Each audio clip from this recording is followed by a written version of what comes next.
Hypocrisy. Hey, what's up, guys? Welcome to Lawsplaining the Interwebs. I am your host, Nick Rekieta of Rekieta Law, a small law firm in central Minnesota. And since I was early today by just a hair, I don't want to hear anything about being late ever again. How's it going, guys? Oh, my goodness. Oh, my goodness.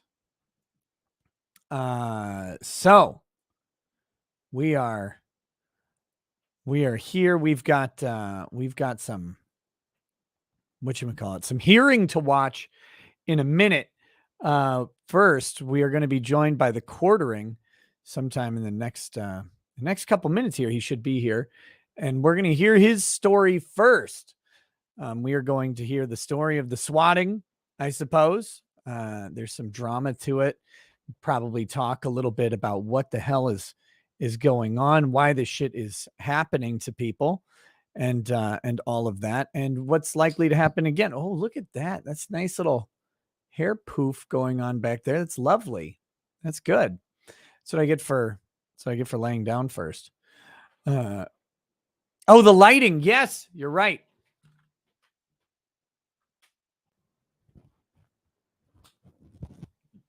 There we go.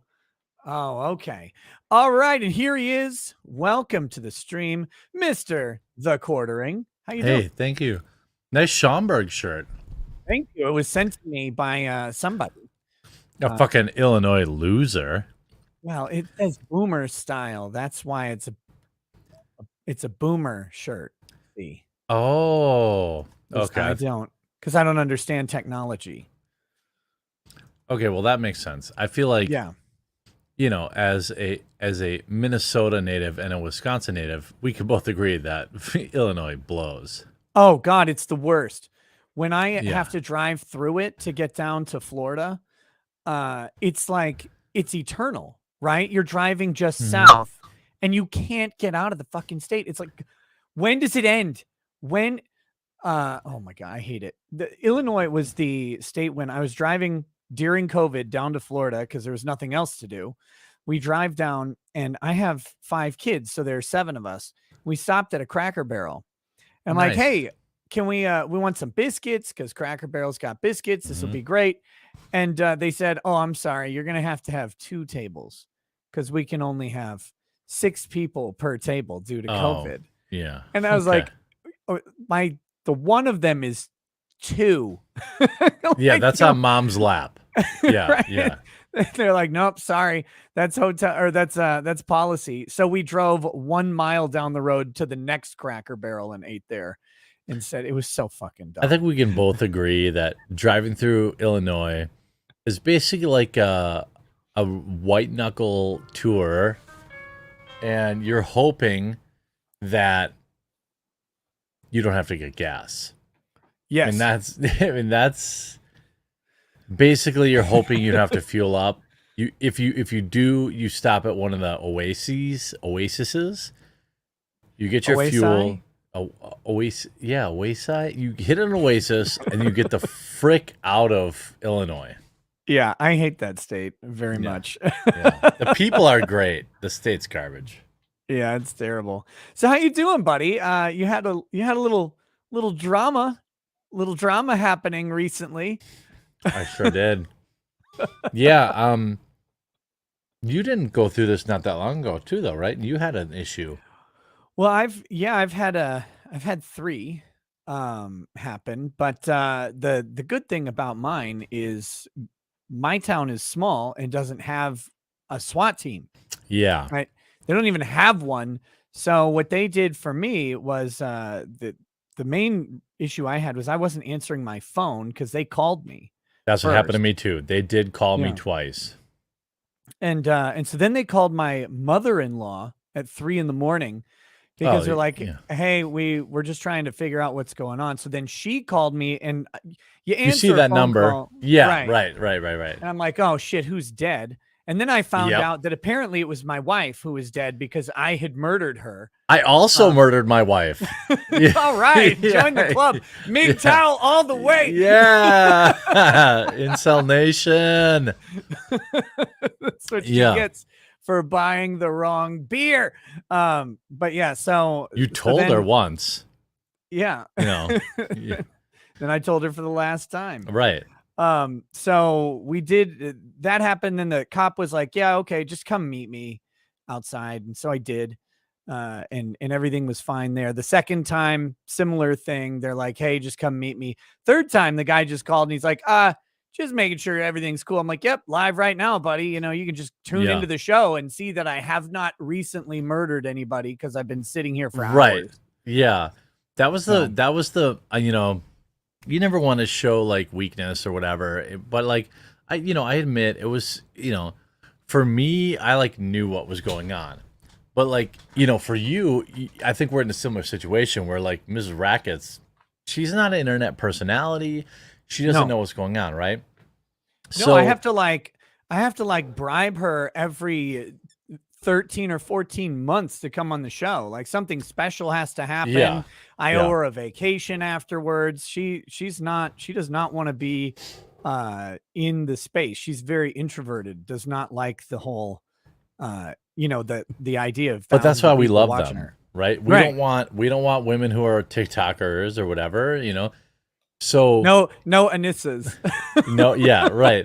Yeah, where it completely changes you. But the that was the thing, right? So they called me. I didn't answer because I was too busy giving fucking Tim $100 super chats.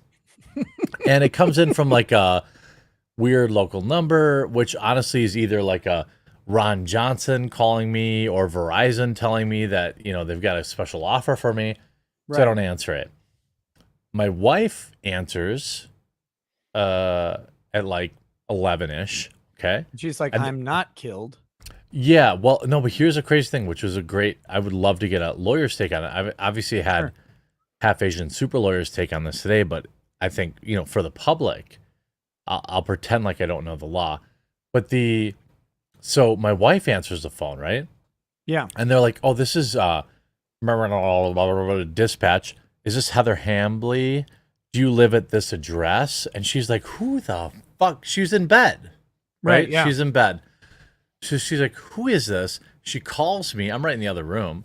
She's like, Jeremy, I don't know what's going on here. You did some stupid internet shit. You know, it's always our fault, right? Like, of course. Like, as you're right, sweetheart. I actually called the person. I told them to please swap me tonight because I didn't have anything else going on. While she was getting handcuffed, she was shooting me razor blade like eyes at. But like, so did she get cuffed? Yes, they cuffed her, which is part of my. Filing here's an exclusive. I'm filing a formal civil. So like when you go against a police station, there's very few things you can do. I'm not suing the police station. I don't want their money.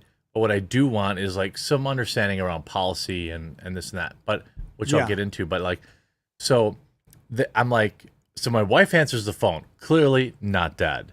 Right. I answer. I take the phone from her because she's like, who is this fucking person, right? And then she goes, and that dispatcher, a female, goes, hey, you know, an officer would just like to talk to you about something that's going on in the neighborhood. At this point, I know I'm getting swatted, right? Like at this point, I know.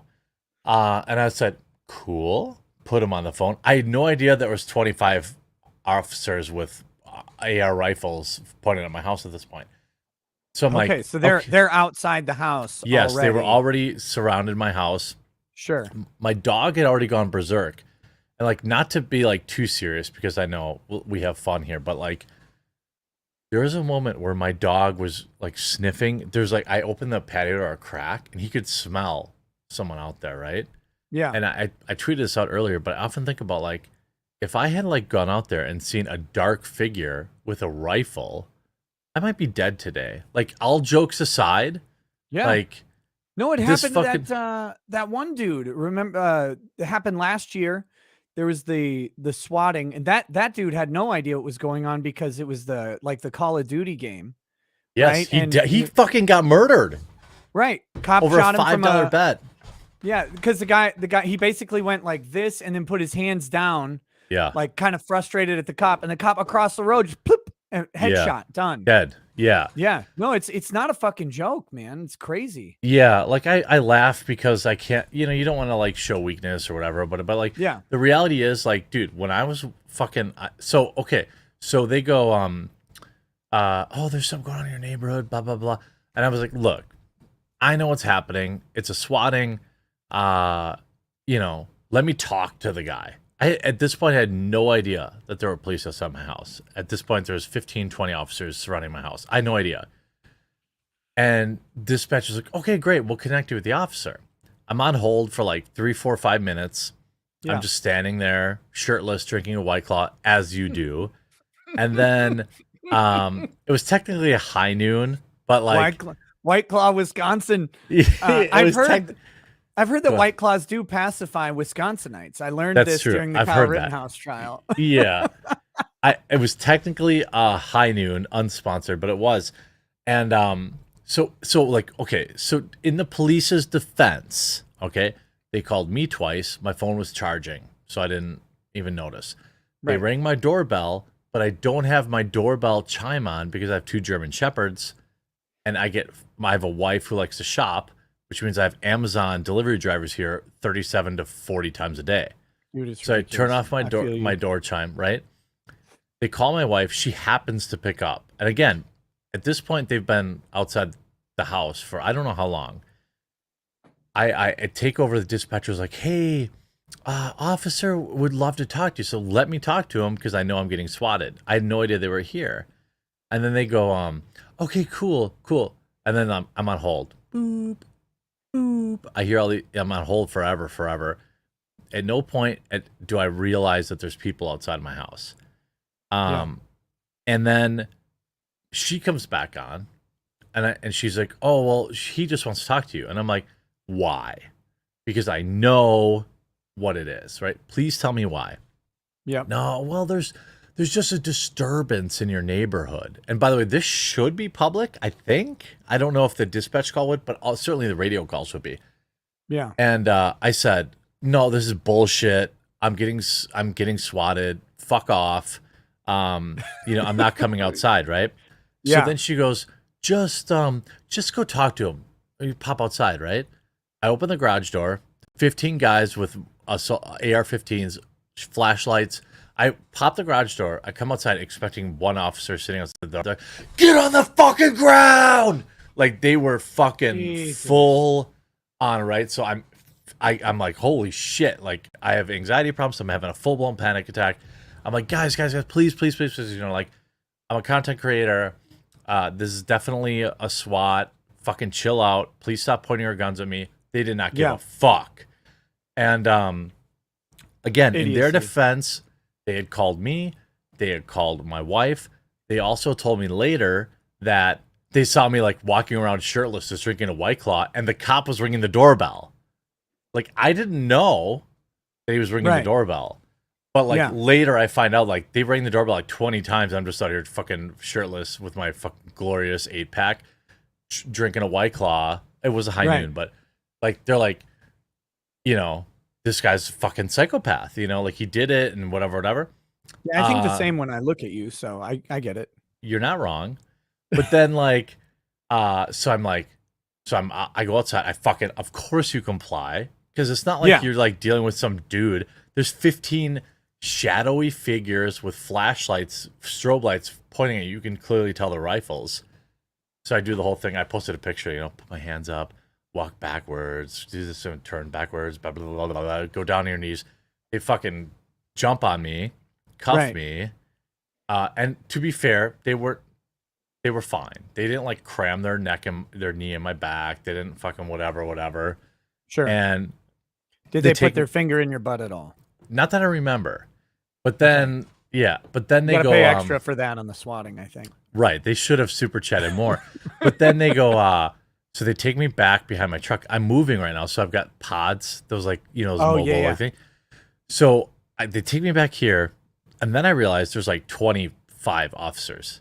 Right. And I'm in cuffs, and immediately I think about like, hilarious as like a content creator. You know, the first thing I thought about was like, dude, God, I wish I was filming this. Well, no, I was like, don't be a pussy because you know someone's gonna fucking break down the fucking the body cam footage. So then I'm like indignant, you know. I'm like, you fucking pussies, oh you fucking idiots, you fascist jackbooted yeah. I was talking mad shit. I was like, you guys are all fucking retarded. You fucking yeah. This isn't fucking Afghanistan, you retards. Put your fucking guns down. Talking all this shit.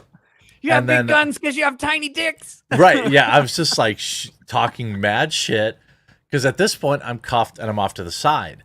Yeah. Then I realize, oh, they're about to fucking make my wife shit her pants. Yeah. So they're like, where's your wife? Where's her wife? Like put fucking camera or flash shot in my face, you know? I'm like, fuck you, man. She's in bed. Piece of shit. Like I told you this was a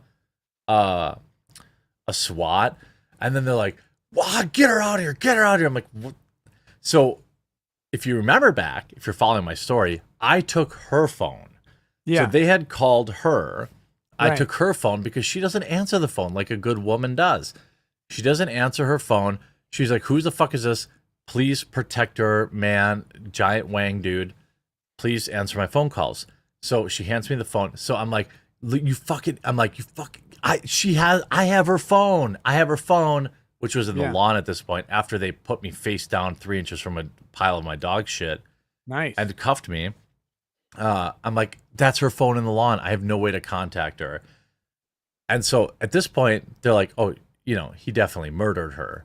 And oh, so people know somebody had sent an anonymous text message that said that I had deleted my wife with a high power rifle. Right. Okay. Obviously, at this point, clearly untrue. Because I don't know if you followed my story, but my wife answered the phone. Yeah, they're talking to her. This should immediately shut it all down. Right. So I'm like, or calm it down, I should or say. at least tone it down, right? You're all here, that's fine, but maybe don't, you know, like get the fucking M4 out of my back. So then I'm like, and then I have 2 German Shepherds who are very protective. And immediately I'm thinking of like, these fuckers are going to shoot my dogs. Yeah. And I was like, that's what I'd be worried about. Yeah. And I was like, don't you fucking shoot I'm like, my dogs, you know, like I was like, I'm like, can I go in? Of course, they're like, no, you can't, right? You can't do anything. So then they call in a squad car that's a block away and they fucking deploy the speaker system, right? I live in a gated community, right? So I have all these boomers and they're like, Heather Hadley, get outside with your hands up. And I can see all of my neighbors filming with their cell phones. Dead serious. Oh, yeah. Of course. All my neighbors are like filming with their cell phones. They don't know what the fuck's going on. And my wife is scared out of her mind. Yeah. Because she has no idea what the fuck is happening. She knows she handed me her phone. I went outside and now there's a police car on my front lawn with a speaker system screaming for her to come out. So they make my wife, which is part of my actual, like my civil liberties complaint, because I feel like I'm not trying to sue my police. I feel like they acted reasonably given the information they know, but also like, bro, I'll get to that. But I think you're nicer than me, but yeah, okay. I know. Well, I mean, Bill's on it. We have official like press release tomorrow. No spoilers, but yes, I'm not fucking happy. So then, and by the way, I've told these tards like 1,000 times that like this is bullshit. I'm like, dude, pull up fucking Tim Pool's stream. He's getting swatted. I'm getting swatted. So they make my wife, who's shitting her pants, shaking, crying, like completely melting down like any normal person would. Yeah. Do the whole turn around, turn a quarter clockwise, step back, turn right, go down on one knee, go down another. That's what they do to my wife, who, by the way, is supposed to be dead at this point, right? And that's their report. So fucking hell. Never mind. Keep going. Sorry. Yeah. So my wife is fucking, you know, like anybody would. She's like, she's like bawling. She's like, I don't know what's going on. I'm like in the corner. I'm like, Heather, It's okay. It's a fucking prank phone call. But she doesn't know what swatting is. They're like, Yeah. turn around, get on your knees. And they fucking handcuffed her. And I'm thinking like, okay, that's odd. You must think she's a zombie from beyond the grave. To be fair, she committed a crime. She lied to police by being alive. That's true. She did. And like I'm at this point, I'm like deep in the cuffs. I'm in the corner. I'm going fucking bananas. Also because I think I'm on camera, so I'm extra hamming it up. Right. I'm like, you fucking pussies! Don't you put those fucking handcuffs on my wife! All this stuff. I'm screaming at him. I was like, I fucking told you this is bullshit. There she is. She's clearly alive. Blah blah blah blah blah. Didn't matter. They still handcuffed her. Right. Okay, in their defense, right? They didn't know that was my wife. Could have been one of my many mistresses, and she could have been dead inside. So I will give them plausible deniability. However, by this point, it was pretty clear it was bologna sausage, you know? Yeah. And one of the 20 cops finally walks around by me, looks me in the face, and recognizes my YouTube channel. Oh, Jesus. And I was like, dude, and this is total privilege, right? So he recognizes he recognizes that, you know, the thing I've been screaming at the top of my lungs for 45 minutes is the truth. And he's like, oh, I do know you. I said, yeah, you fucking do, because I know the police around watch my videos. He disappears around the corner. Then immediately they take the cuffs off my wife, and they take the cuffs off me. God. And after that, by the way, I don't think my wife will ever be the same. Like, that is something that most people are not equipped to handle. It's trauma, like arrest trauma and you know, police intervention trauma is a real thing, suffered by, you know, usually it's when kids or spouses will see their loved one arrested for something that they didn't do, and if it's particularly violent or jarring, you know, certainly that shit's real. It sticks with you, because now every time, you know, there's a knock on the door or a phone call late at night, you're gonna be wondering, well, what is this? Is this another bullshit thing that's going on? Right. And my wife is not aware of like swatting. You know how many fucking boomers I've had to explain what swatting is today? Why would anyone do that? That's crazy. Isn't that against the law? Yes, it's against the law. For fuck's sake. Of course it is. So they let her go. They let me go. Right. And here's where my second complaint is. And from, I would love your take legally. So what is the terminology? I always forget it. But like, there is a law, a rule that allows people to search your home even if you say fuck off. Yeah, so an exigent circumstance. Exigent circumstances, right? So I remember this, right? So I'm in the garage, and they're like, just to make sure that there's nobody here. Okay. You know, so, because this is now my life. My phone rings. I'm like, oh, is it the police? So mine too. Whoever's doing it, you can fuck off. I've got the cops' number saved in my phone. Yeah, well, now I'm sure I'm fine, because they know, right? I had every literal police officer in the county at my house, and they all know. But like, so he says, so we're out of cuffs now. Finally, we're in the garage, and they're like, we need to search the house. I said, absolutely, I do not consent. I do not consent to searches. I'm not going to say whether or not there were things in my house I didn't want police to find. But the fact of the matter is, I didn't want them to be like, ooh, what's this, right? So I said, no, I do not consent. And they said, oh, well, we still have to search it. I said, and I think I blew their mind, because like, I know I know that you're trying to pull this exigent circumstances bullshit. You don't have that, because I know that like, this is not a potential situation where you think that this is real. Oh, literally, I gotta go. The cops are here. I'm not kidding. Oh God, fucking hell. All right. Yeah, no. All right. Let me know you're okay when you're done. Will. All right. Well, there you go. Oh, Jesus.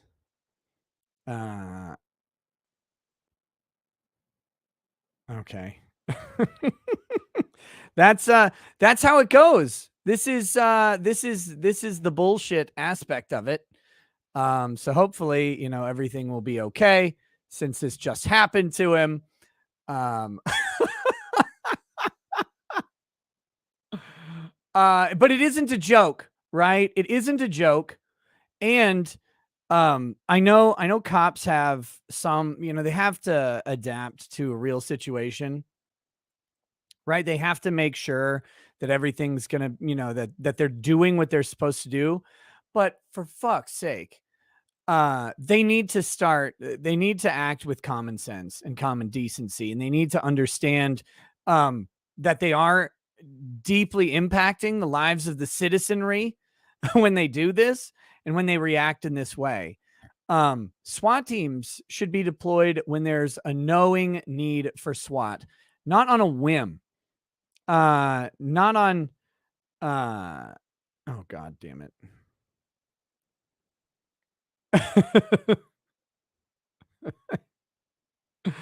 And I was just swatted as well, but thank goodness the the the police officers have in my area, much credit to them. They do not just come barging down the door. But yeah, so thank you. Thank you, by the way, to the local PD here. I very much appreciate how you guys handle this situation. So again, hopefully Jeremy's off. But yeah, some of these police departments with these SWAT teams, they need to deploy them with discernment. For one, it's a huge expenditure of resources. It's insane how much it costs to deploy a SWAT team. That's one of the reasons that these need to stop, and they need to stop being given the same credibility because you know, a SWAT team deployment costs between $40,000 and $90,000. If they deploy a full SWAT team, you got to get the officers. Often it's overtime. They deploy equipment. Sometimes they deploy helicopters. Launching a helicopter with a pilot costs a fortune. You have to mobilize a ton of resources, and you find out how much these things cost when people do get caught for these sort of calls, and they get convicted for the false report and have to pay restitution to the city for the or county or whatever it is for the deployment of the resources.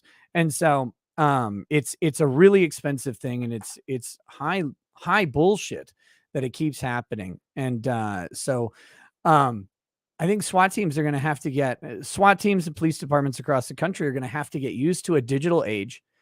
But what the advice I would have is, if you're a content creator in any sort of controversial space, you should be contacting proactively your local police, letting them know who you are, where you live, what you do, and why this might happen.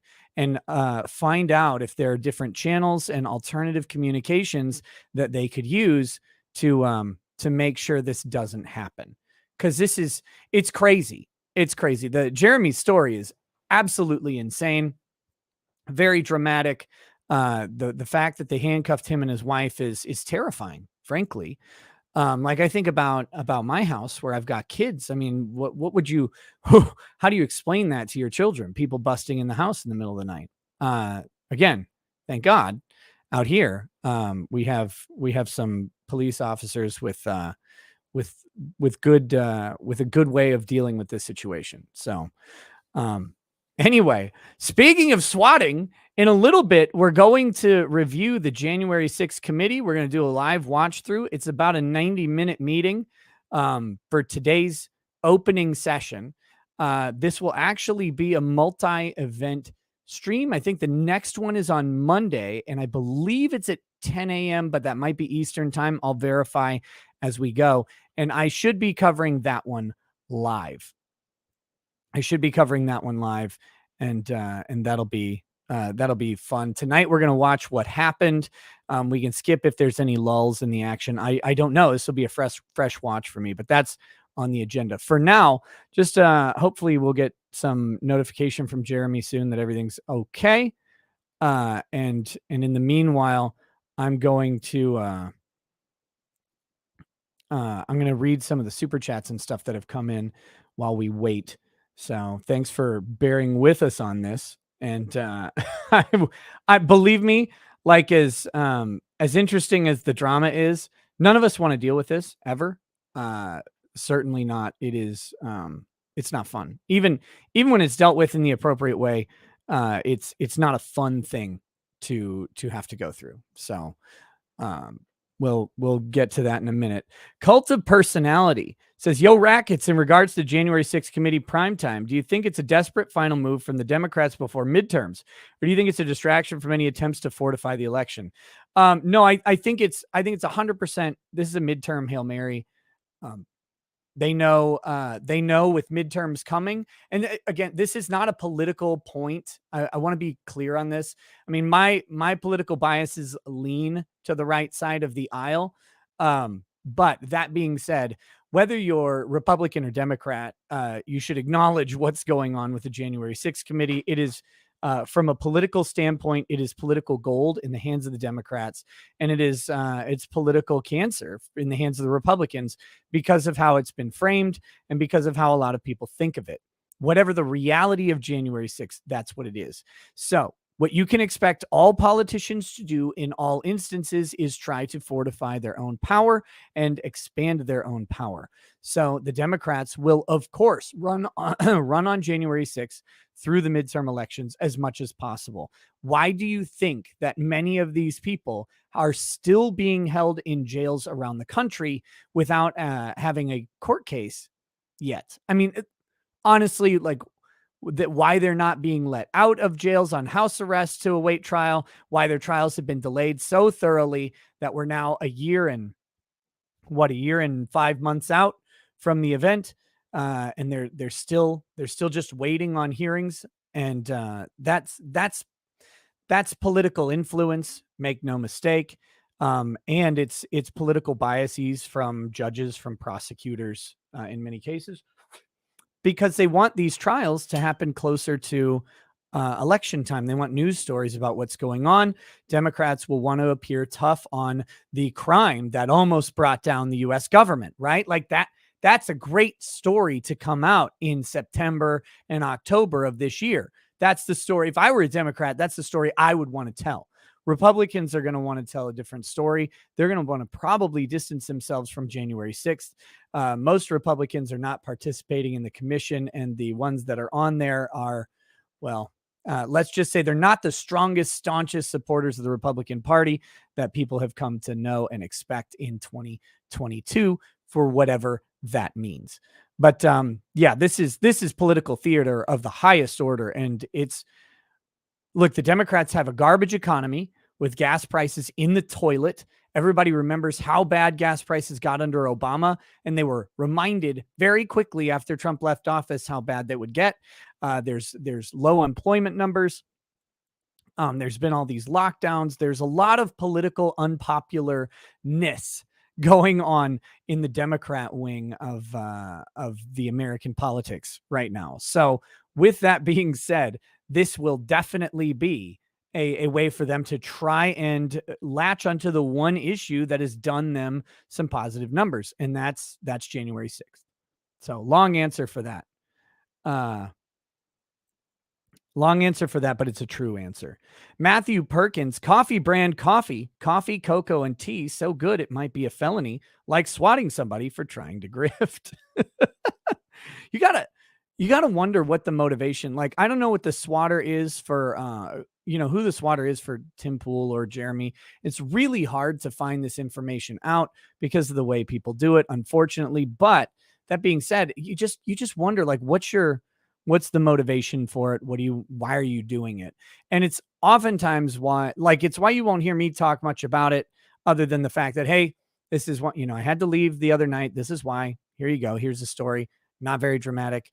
And thank God it's not. Jeremy's story is much more dramatic, but that drama can fuel further instances. And it's this weird conundrum.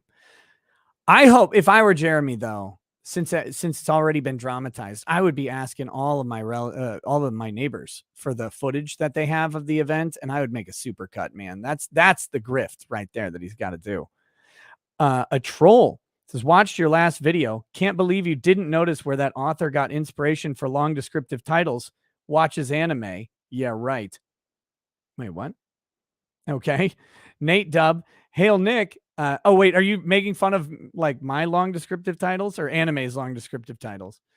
Nate Dub. Hail Nick. Can you toast my wife, Kate, who's just been recently accepted into a registered nursing program? She's been working hard in a hospital as a CNA, certified nursing assistant, while doing full-time schooling to get into the program. I'm very proud of her. To Kate, fantastic. I'm so glad to hear you were accepted into the program you've been trying to get into, a program that will allow you to expand the profession of service that you're already engaged in. May you gain wisdom and education more than sufficient to treat the people and meet the needs of those around you. Cheers to you, Kate. MLP says lighting looks weird, Nick. Yeah, that's because I had my lights off when I started. Sorry. HM says you're late, but since you drink, you're forgiven. Bloody Blah says all handled eating some pizza, then going back on Mercado Law. Okay, cool. Good. Did he say that in the chat or did he tweet it out? He must have tweeted it out. Let's see.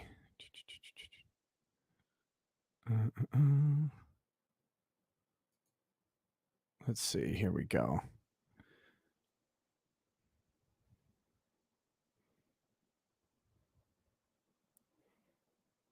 Wait a minute.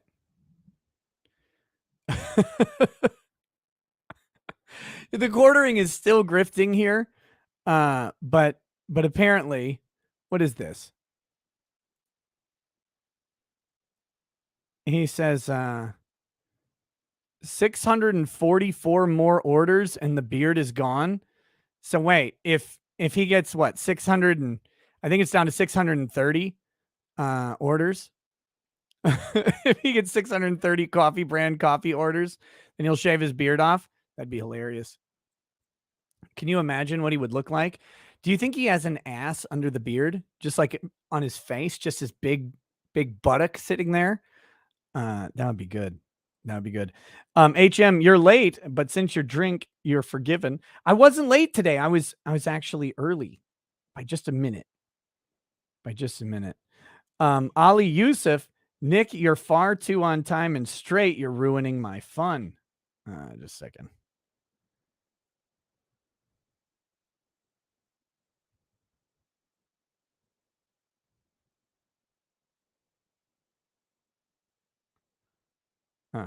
Okay. Oh my gosh. Let's see. Here we go. Sorry about that. Caboose. I live in Zion, Illinois. I'm 5 minutes from Kenosha. Can Wisconsin please annex my town? Oh man, I would not want to live in Illinois. I don't really like it. I don't really like it. You are never late. You are fashionably nerdrotic. Okay. The jack-o'-lantern says, hey, Nick, can I get a toast for my grandfather who passed away recently? He was the first baby boomer. Smoked 2 packs a day since he was 7, made fun of strangers right in their face, and fathered 6 very respectable children. To the jack-o'-lantern's grandfather, who sounds like probably that one guy. You know who he sounds? He sounds like the guy you're like, God, that guy sounds cool. I bet hanging out with that guy and having beers would be great. And then you go hang out and have beers with him, and all he does is make fun of how much of a soggy pussy you are.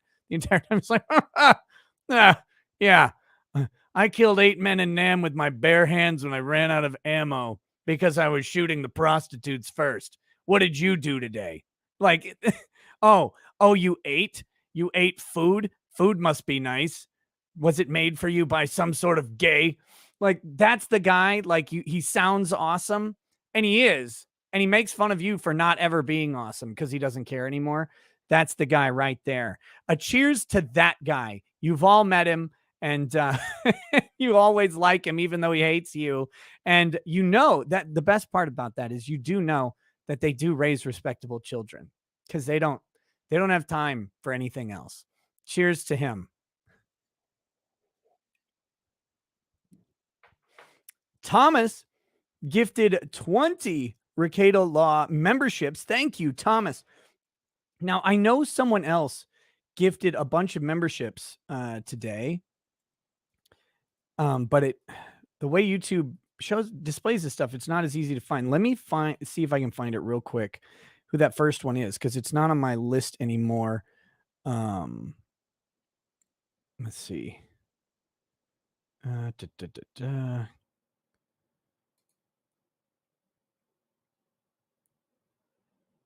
Man, I don't know who it was. It's the same guy who gave a bunch of memberships the other night. He gifted 20 earlier, and I can't see it. Corey Boatwright, thank you, C Goody. Corey Boatwright gifted 20 subs earlier as well. Much appreciated. Thomas had gifted these 20 subs. Thank you, Thomas. Thank you, Corey. It's really awesome that you guys do that. Kalea says, get coffee, tea, and cocoa with code NOSE and save 5%. That's right. If you go and order yourself some coffee brand coffee from the Quartering, you can use promo code NOSE and get yourself a little bit of a discount there. So that would be great. 5%. I'm gonna have to renegotiate that with Jeremy and get that thing up to 7 or 8% in reference to inches of nose that I have, which is why the ladies love me. Double Brewski, cowards too weak to engage opponents in honest debate, use lies to send police to inflict harm to their rivals in hopes of never having to defend their flimsy ideals against those who easily see through their falsehoods. Yeah. Yes. In short, yes. Also assholes. Both of those things are true. Kyle Villand, the Quartering was definitely swatted by Flawedzilla for being a total racist, getting him hooked up with a Meta PC. I don't think so. But man, I got to talk to Flawed. That guy seems pretty cool, and he's in here with some frequency. I'm going to try and set up a show with him. Jesus Davila says he has gifted 5 subs or 5 memberships to the audience. Thank you, Jesus, for that. Thank you, Jesus. Thank you, Jesus. Skyrim 96. The last few months have shown the public that the police have way too much power and are incompetent when it comes to intelligence. In many situations, they are cowards, but that's a good thing. It wakes people up. Again, it's all down to department, man. Because like I said, the way out here in my small town, the way the police have handled the situations with me, I got no complaints. Like they check into it. They say, hey, is everything okay? They understand what's going on. And they make sure things are fine. If I were to not respond, or if something would happen that way, then of course they'd be more concerned. But that's all we need, is to have an open line of communication to say, hey, everything's okay. You can check, you can see. I told them, you can see me on stream. And I hope that they use that feature. That's a feature, not a bug. You can just see me on stream and you can see that, here's what I'm doing. So I'm probably not engaged in murder at the time. So if police departments can do that, if they can get permission to do that from their commanding officers, if they can set up policies around it, then they can start to eliminate this issue. And it needs to happen because people's lives are on the line in this. Cops too. I mean, the Breonna Taylor case, part of the reason the cops in the Breonna Taylor case opened fire is because they knocked on this door in the middle of the night. And I think it was Breonna Taylor's boyfriend or whatever. He pulls a gun and starts firing through the door. He's just firing. And so he actually clipped one of the officers in the leg with a shot. And then that's when they returned fire, struck Breonna Taylor. So there's, and that's a simple explanation of the issue, but it just goes to show that it's not just citizens who are put in danger by this stuff. It's the cops who are responding to calls. You go to the wrong house knock on the door at 2 a.m., you get shot right through the door. And that's a terrifying thing for cops too, obviously. Let the Quartering back in. He's not back yet. As soon as he pops back in, he has this. It's the same link. It's the same link. Wait, he's blaming me for him not coming back on? He has the link already. It doesn't change.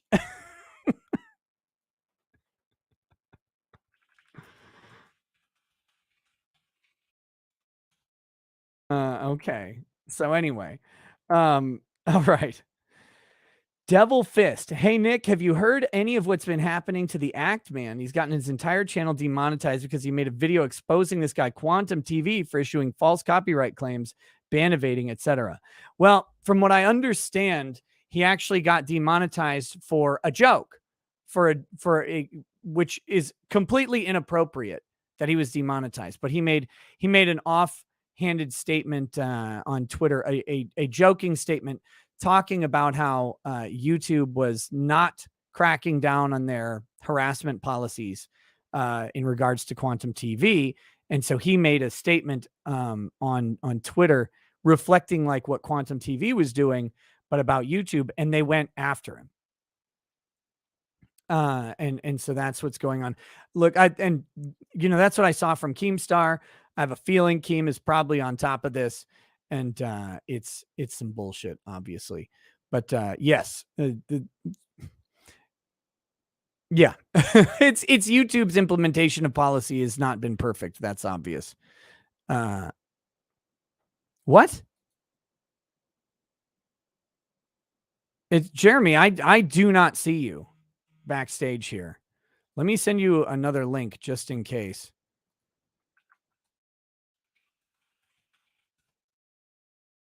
He says he's been backstage for 10 minutes. He's not. I can show you the screen. Here. Yeah, we can do this.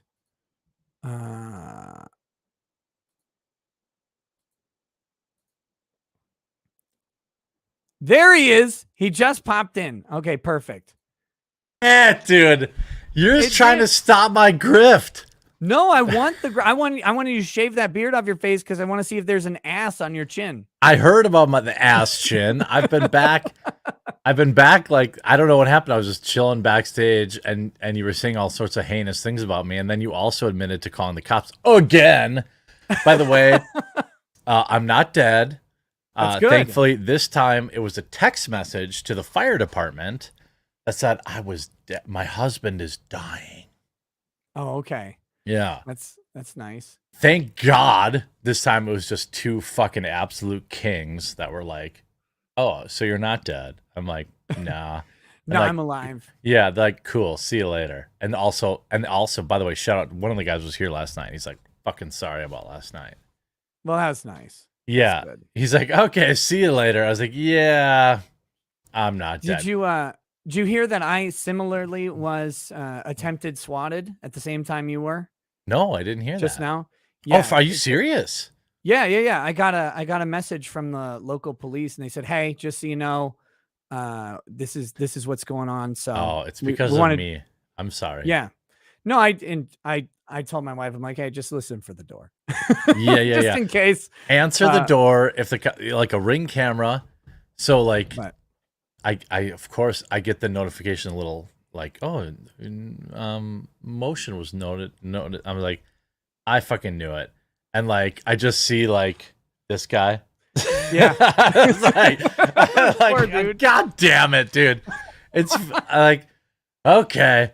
And then so my wife obviously like is like calling me. She's like, there's people at the door. She was very cool. And I was like, yeah, it's the fucking cops. Just relax. So then I went outside and they were super cool. Like, I hope that gets your rocks off, dudes. Like, they don't give a fuck about your text messages anymore. They know about your lame ass fucking bullshit. Like, they don't care. Yeah. And so, like, he's just like, well, because I mean, I was talking about this right away, is how much it costs the police department to deploy those resources. Dude, for the SWAT team, you're talking about thousands for sure. Yeah. I mean, you got 25 overtime officers, probably, and you're not talking, because the SWAT guys, they're like usually deployed in other areas until SWAT gets called. So they've got to come in, they've got to suit up, they've got to deploy in all their gear. Sometimes, the vehicle deployments cost a certain amount of money. That they had the fancy fucking mobile too. The APC thing, the War Machine. Yeah. It's crazy how much it costs. So they don't like, it's really easy to shit on cops in this situation. It I really don't. is. I stand by. I love my police. I love my police. Well, I like how mine handle it better than how I Well, handled yours. not getting handcuffed with your face in your own front yard in front of every neighbor while you're like 3 inches from a pile of dog poop is suboptimal. Right. But tonight, but you're not dead. You're not perforated. It's because I'm white. But I mean, the like. Yeah, really would have been bad if you were Asian. Oh yeah, well I would have been on the roof. But then yeah, and like, but you know what went a long way is the dude that was here last night that I didn't recognize. He was on the perimeter. Yeah, he's like, fucking sorry, dude. I was like, oh, I love you, man. Please be on call every time one of these retards sends that stuff. You know. Well, and that's what I was getting to is like, this happens to them. They're pissed too, right? Dude. They hate it. That's a huge cock fucking block, dude. The bluest of blue balls for these guys. They wait all month. SWAT might not deploy for months. At least in my small neighborhood, they're not rolling. They're not rolling often. So when you get these guys all hopped up, like I said, there were several of them last night who I kept saying like, "This is a SWAT. This is a SWAT." And then once they saw my wife, I swear one of them said, "God damn it." Like and you could almost see all of their erections. Like they were very excited to be there. And like once she walked outside and they're like, frick, like they knew that they weren't going to get to exchange any gunfire with anybody. This was, well, it's a huge waste of time. It's a waste of their night. Dude. It's a waste of resources that they have to, that shit has to be accounted for. It's budget. What the fuck is this? There's someone else in the stream. I have no idea how. Did you send a stream link to someone else? No, you sent it to me, and I just re-clicked on it. So is it maybe showing me? Nope. Please be Ethan Ralph. Please be Ethan Ralph. Please be Ethan Ralph. Oh, I know what I did. I shared my stream screen, so it's okay. I'm just not gonna. Oh my god! Now I see it. Yeah. Okay, I see you. Yeah. Oh, it's a fan of mine too. Nice. Well, it'll be unfun for them because they can sit backstage all they want, and I'll never let them in. But it's clearly a super fan of the quartering, Yeah, it's here we go. We can yeah. All right. Why is it always like this is the kind of chat you would expect from somebody who would send a text message, like Yeah. So we didn't actually get to this. I'm sure people are interested in your legal take on the, what was the word for it again? It's exigent circumstances. Oh, exigent circumstances. Yeah. Right. So my take was, bro, it's clearly not qualifying for exigent circumstances because the definition of that is that within reasonable kind of whatever. And now that my wife's out here and clearly not dead, you no longer have reasonable reason to go in my house. But what do you? That's just my opinion as a non-lawyer. No, you're right. The exigent circumstance ends when the situation is over, right? So an exigent circumstance just means let's back up. Fourth Amendment says that there shall be no unreasonable search and seizure, and a warrant shall not issue except upon oath and affirmation by a sworn affiant, and then basically approval by a judge or magistrate. So you have these two things, but the first thing is the search has to be reasonable. So to get to a reasonable search, and they're presumptively unreasonable without a warrant, to get to a reasonable search, you have to then you have to have probable cause that you will find evidence of criminal activity. In this case, a dead wife.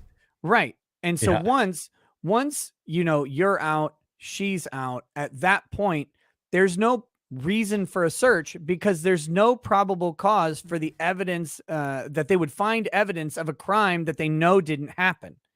Now, they may have an idea that there could be another criminal act. For example, in some other person's house, maybe they could find an illicit substance or something like that. But they would have to know, they would have to have probable cause to believe that that crime was occurring and that they would find evidence of that crime. Since they have no grounds to suspect that there was any other crime than the reported murder, once the murder is thwarted, then there's no criminal act. They should no longer have an exigent circumstances excuse. But the problem with it is, of course, is you always refuse consent for the search, but they're going to search if they want to. Yeah, there's that's nothing where I you was. can never do. Yeah. So just so people in chat are aware, I not once, not twice, but thrice said, I do not consent to searches. You do not have exigent circumstances anymore now that my wife is here. I don't know if I said this before, but I'll say it again. I said, and then basically there was one like super cop that was arguing with me. Yeah. And then like, I don't know if it's his superior or somebody else, basically said like, bro, we don't care if there's whatever in their house. We just want to make sure it's not dead bodies. So I was like, fucking fine. But this morning I called, the nose is a high quality lawyer, one of the best probably I've ever known. But also I have a lawyer. Yeah. And so I called I'm not Bill. in your jurisdiction, so I would. That's true. Well, neither is Bill. But I called Bill and I said, okay, they're going to come back, which I was fucking right. Yeah. And I said, when they want to search my house again, I do not want to let them in. And honestly, it's just on principle. There's nothing in my house I'm worried about, but fuck you. No. Go get back in your little warmobile and go home. And he basically said, you're kind of like, good luck, basically. And so what we're doing, I'll just say it now because whatever, but I am filing complaints about what is the civil liberties violations. Yeah. No, that's how you handle it. Sorry, go ahead. Yeah. I'm just saying, like, I am filing them tomorrow. Spoiler alert. Nobody tell anybody. I don't want to sue my police department. I want them to protect me. I want them to show up if I need them. But also, what's important to me is exactly what we just saw literally live. Is like, that's the response that an anonymous text message should get. Is two dudes who are like, we know this is bullshit. Is everything okay? Can your wife, like, literally they just let my wife peek her head out. Like, she's like, I'm not dead. And then she went back to bed. Right. That's fine. I'm 100% fine with that. Putting me in handcuffs, putting my wife in handcuffs, that's bullshit. Yep. So like, there has to be, because I don't believe that they're ever going to catch these people. No. They're like overseas. They're using a bunch of VPNs or whatever, and they're sending these text messages or whatever. They're not going to catch them. They use Google phone numbers that they get right away, and then they drop them immediately. There's no tracing it. Right. They're like, well, we got his number. I'm like, fucking throw it in the trash. I don't care because I know it's not going to be tied to them. They've been doing it to Tim Pool for months. I don't mind. I love seeing my local law enforcement. Love them. But like, please don't put me in handcuffs. So so the reason I'm filing these complaints, everyone's getting the reason I'm filing these complaints and we're doing a formal press release is because the local police need to understand that this swatting is a fucking big deal. You need to, our federal government needs to put more resources into it, and you need to find these people because I'm not making this up. Like, one dude literally died because somebody swatted him over his Twitter handle. I think. I consider it. It's a threat on my life. Attempted murder. I agree. Yep. 100%. And without a hint of irony, I fully believe that it's attempted murder. And they're trying to use police as a proxy for it. It should be charged as attempted murder. It should be. Wait, what the hell? Bunch of F's in chat. I wonder if. Yeah, they just need to they need to refresh it. Yeah. Everything's showing fine on my end on, we didn't lose it. Yeah. On YouTube Studio it's fine, on StreamYard it's fine. So it must have been there's just a hiccup on YouTube. I'm guessing. Maybe they're like trying to eat us now, but like it's just unfortunate. I appreciate you bringing me on because as we saw like in real time, like how the police can handle it well. Yeah. And then like not well. Yesterday was not well. Today was fine. You want to chill? I'll brew you up some delicious coffee brand coffee. We can smoke a cigarette together. But you put my wife in handcuffs. Now I'm filing a civil liberties violation. Whatever it is. You said they searched your house? Yeah. Yeah, that right there is a violation. After I triple told them not to. Yes, there's that one, and then there's the. So like, You correct me, but it was either the 3rd and the 5th or something. So basically, it was like that. The searching my house after it was clear that it was bullshit. Yep. And then the other one was putting the victim in handcuffs. Right. Yeah. Both of those, the victim in handcuffs, unreasonable. The search is presumptively unreasonable. Again, there's no crime, and there's no their exigent circumstances are gone once they identify that your wife is fine. So the fact that they did that is a civil rights violation. You may not get much of an award, but it doesn't look like you're money. after. Right. I don't. I just want them to like call me first before they deploy SWAT. Yeah. Like that's it, So, but it's unfortunate, man. But I was just telling people that it's what we have to deal with, and the real consideration, we're streamers, or video makers or whatever, content creators that have our faces are out there. So you're lucky that your police recognize you. It was my police, honestly very lucky. My wife would have been in cuffs probably much longer, Yeah, my police did not recognize my show. They're very breaded in that way. But when you open the door and the nose extended out before the face, they were like, "Oh, this guy's probably okay. He's one of us." Like, oy vey. No, no, but I was even talking to him. I was like, "Hey, this was just happening to Tim Pool," and they didn't even watch Tim Pool. These guys didn't know either. I was like, not one of you fucking people know who I'm talking about. They didn't. They really didn't. And so it's it's weird because we're in this world where it's like, well, Tim Pool, he's one of the bigger streamers. How do you on not YouTube fucking know him? It's like in America. But it's like, when you really think about it, shit, 1 million subscribers doesn't mean much in a 350 million person country. One guy out of 25 cops had any idea who I was. Right. And that's the one guy who likes, Hollywood too much or whatever. He's he likes a Brie Larson. Dude. He's you're lucky awesome. You're lucky he wasn't a Brie Larson simp, because if he was a Brie Larson simp, you'd still be in handcuffs. Well, I mean, that's probably why they were there in the first place. Motherfucker in his 87 videos. We're gonna lose him in the prison system. Oh yeah. Oh my God. They put a brown woman in the video. Quartering's gonna do a fucking 12 video series. But no, it's like But we have at least a chance. What I'm talking about is a crazy shit like when Taylor Lorenz or whatever docs libs of TikTok. 87-year-old Taylor Lorenz, yeah. Yeah. The nebulously aged. Yeah. Okay. Did you see the Eros verified profile picture? Did you see that? No. Okay, I don't know if this is real, but I'm gonna proceed as if it were, because I assume it is. Hold on, women posting a wild, reckless assumption. Yeah, I'm gonna assume it's real because that's just how funny life is.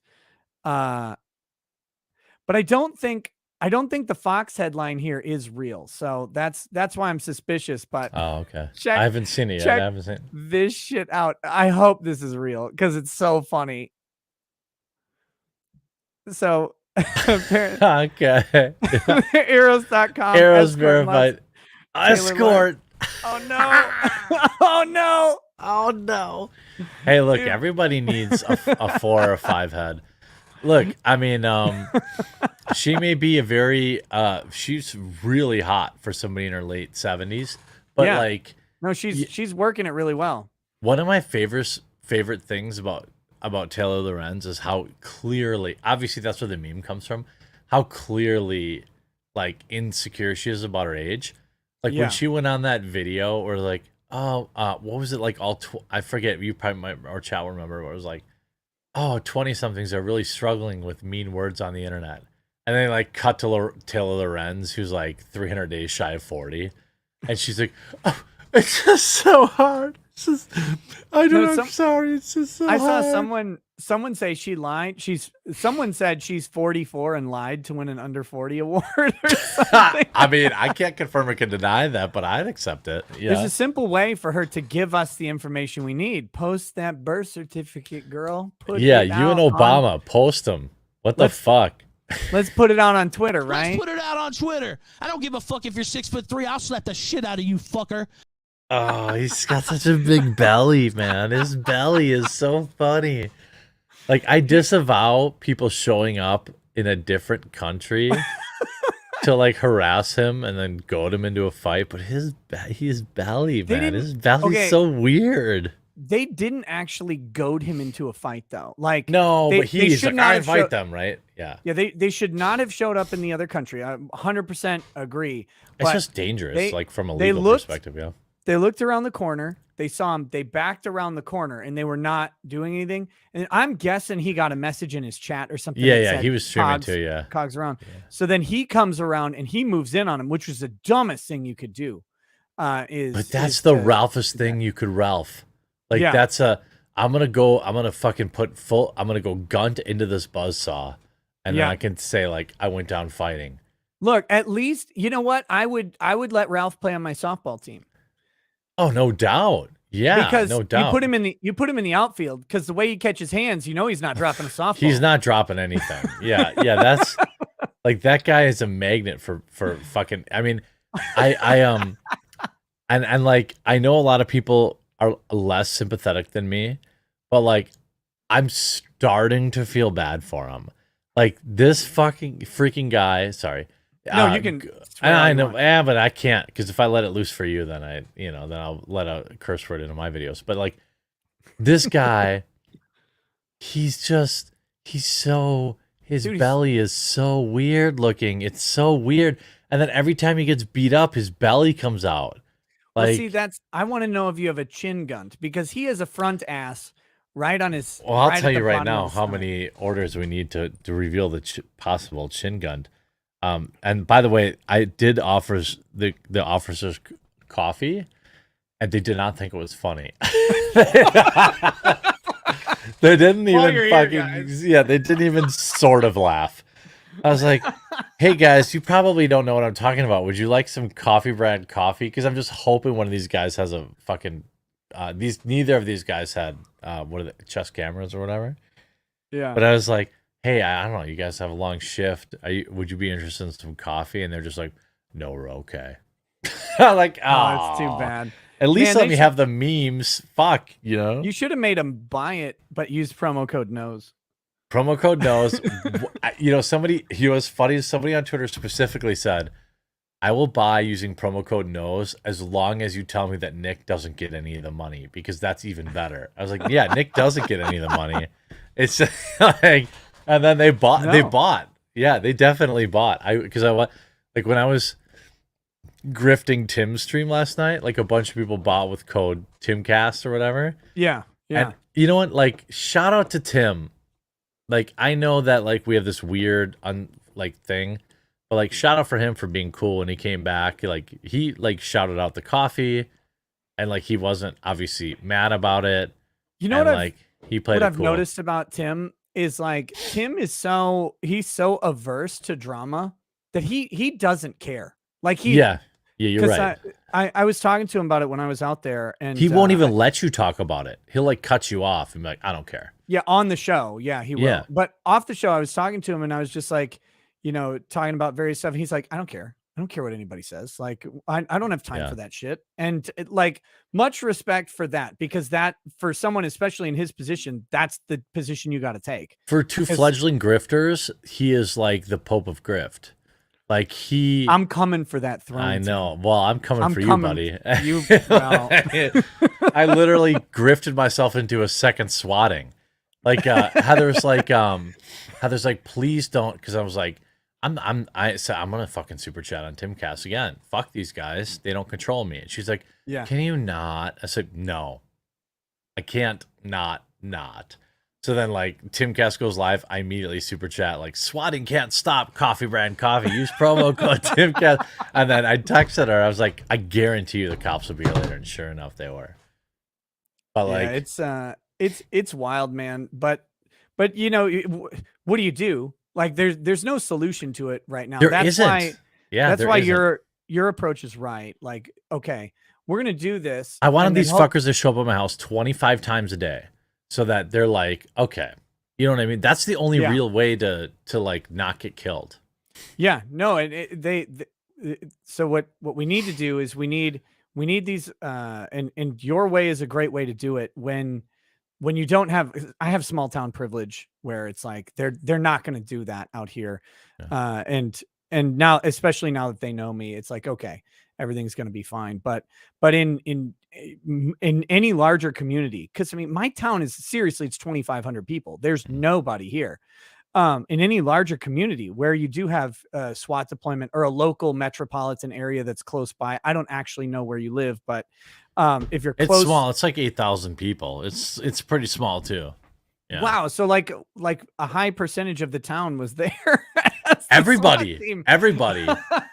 Now, well, let me put it this way. My town is so small that the police force is rented from a bigger city, like the county. So that's probably why that's why you had SWAT come in. It was all county guys that were there. Yeah. We don't actually have a police force in my city. We just have the county guys. But now I've shook in the hands of every county guy. So then tonight they're like, "What's up, player? Did you kill your wife?" No. Okay, cool. And if you did she deserve it? Like she. I mean, like, was she? Tell me about. Choose teeth. Yeah, tell me about the sourdough buns. Were they fucked again? Were they too dense? But yeah, so it's read some of your super chats. There's a bunch in there. Don't worry about me. Read them. I feel like you're being too respectful of me and not understanding that I'm out grifting you right now. I'm grifting your viewers. I'm now the number is. I'm not gonna hit it tonight. Obviously, I don't. What's the number? 595 right now. 595. How are you count? Are these unique orders or I said basically if I hit 1,000 orders today, I'll do it. But I know that's really unlikely. But like I do. But let me say, like, all memes aside, people have been so fucking awesome over the last 48 hours that, like, it's really been cool. Like, people have really been supportive, and so I kind of don't want to even get close, but I do want people. My thing is, like, just read the reviews. Like, so if I order, how many do I have to order to get you to shave? 495 single orders of one bag. Okay, if I go items, I could go items. What? Yeah. What do I have to? What do we have to hit here? Let's make a reasonable goal. We'll shave your. Let's shave it off on the stream. I'll do it. Yeah, if it's so we're at 406 orders for the day total right now up to minute. Okay. 1,000 is not reasonable. I don't think 600 orders in that's not reasonable. But here's what I will ask, and maybe I'll shave I'll do like the thing just read the reviews. That's all I ask. We don't need to read the reviews. We need to know that number. Jeremy. Oh, okay. I need to know that. I'm getting nervous though. I'm getting nervous. Okay. Well, I don't know. 300 orders, is that reasonable? 13,000 people. 300 orders. 300 orders. Coffee brand coffee. Here we go. Promo code knows. Yeah, code knows. By the way, also you would get credit. So the big confusing thing they have to work on the site is technically code knows saves you 5% on single orders. Yeah. The reason I'm saying total orders is because if they do the auto rebill, it already gives people 10% off. So like I won't see your code. I'd give you the URL. I would have given you the URL if I was like really like. That's why I was just trying to go off total orders. But all I ask is that people check it out. What do I have to do to get a 7% discount instead of 5? Because I have a 7-inch. You're not prepared for that. Which is why the ladies. You're not prepared. That's why the ladies love it. Yeah, you're not prepared for the 7% discount. Let's just I want to be able to look you in the eyes. I hate coffee. Like, I legitimately hate coffee. But you don't just have coffee. No, we have tea and hot cocoa. What is this shit? A pre-order of a tea starter kit. The tea launch tomorrow. So I did a pre-order because what happened last time that I did a big push is the fucking whole fulfillment crew had to work like 15 hours on Saturday and Sunday, and I didn't want to do that again. So I did like a pre-order so they could start packing stuff up ahead of time so they wouldn't have, because I'm a merciful boss. I'm one of the best bosses around. There's really no denying it. See, you think you're a grifter. Like you think you are. I wasn't born in it. I wasn't born in it like No. you were. I've only just visited. And so here, I'll show you how the grift actually works. Okay. All right. Because you're like, oh, here, I'm coming for your crown and all this stuff. And I'm like, yeah. I know. Sure. You're fine. taking a shot at the king? But here's a king always acts benevolently to the subjects. There's 360 people on the website right now. That's how it goes. That's a lot. The king is always benevolent to his subjects. So I'm actually placing an order right now. Oh my and God. I am buying a vacuum mug. Oh, nice. Because that's they work reasonable. good. They work really good. Starter kit. And I'm buying a coffee starter kit for the lady because she loves coffee. She's hate gonna coffee, love it, but she loves it. So we're gonna do that, and then we're gonna get some shipping. Use your promo code. Use your promo code. Oh shit! I gotta. Well, I wasn't even gonna do it. Yeah. At least use your promo code. God, what a dumbass. Yeah. Okay, so here we go. Complete the order. And there we go. Now let's see. If you guys get on there and buy a bag of coffee, make this motherfucker shave his beard. I'm actually very nervous. There's 105 people with items in their cart right now. This is very. The last time, let me give you the last time I shaved my beard, right? And you probably know this. You've had facial hair for as long as I've known you. You had the goatee forever, and then you've connected it. But I have not had a beard since I was 18. And when I was like 24, you mean you haven't not had a beard since you're 18? Right. I've not. Okay, yes, correct. Yeah. So then I've been with my wife since I was 17. So we've been together for 22 years. And oh boy. Yeah, I know. Fuck, right? Give me a medal. But no, I'm not. That's not what I'm saying. Oh boy, to. I mean, you're taking a risk because if you shave that off, she'll be like, "Oh, who's this 12-year-old in my house? Get him out, dude." Okay. What do I look like? A member of the mainstream media? I don't want children around me. My fucking Tuvin. But so then my congressman, get this 12-year-old out of my house. What's the wheelchair guy? Yeah, him. But the my dick doesn't work, so touch it all you want. That let me cram it in your face in the bed because that's totally not gay. But so like in 2015 or 16, I just started YouTubing, and I think there was like some offer made of a hole that was not yet explored if I shave my beard, right? And I was like, oh, okay, it's gonna grow back, right? So I shave it. Immediate regret because the skin under here is like 10 shades lighter than the skin everywhere else.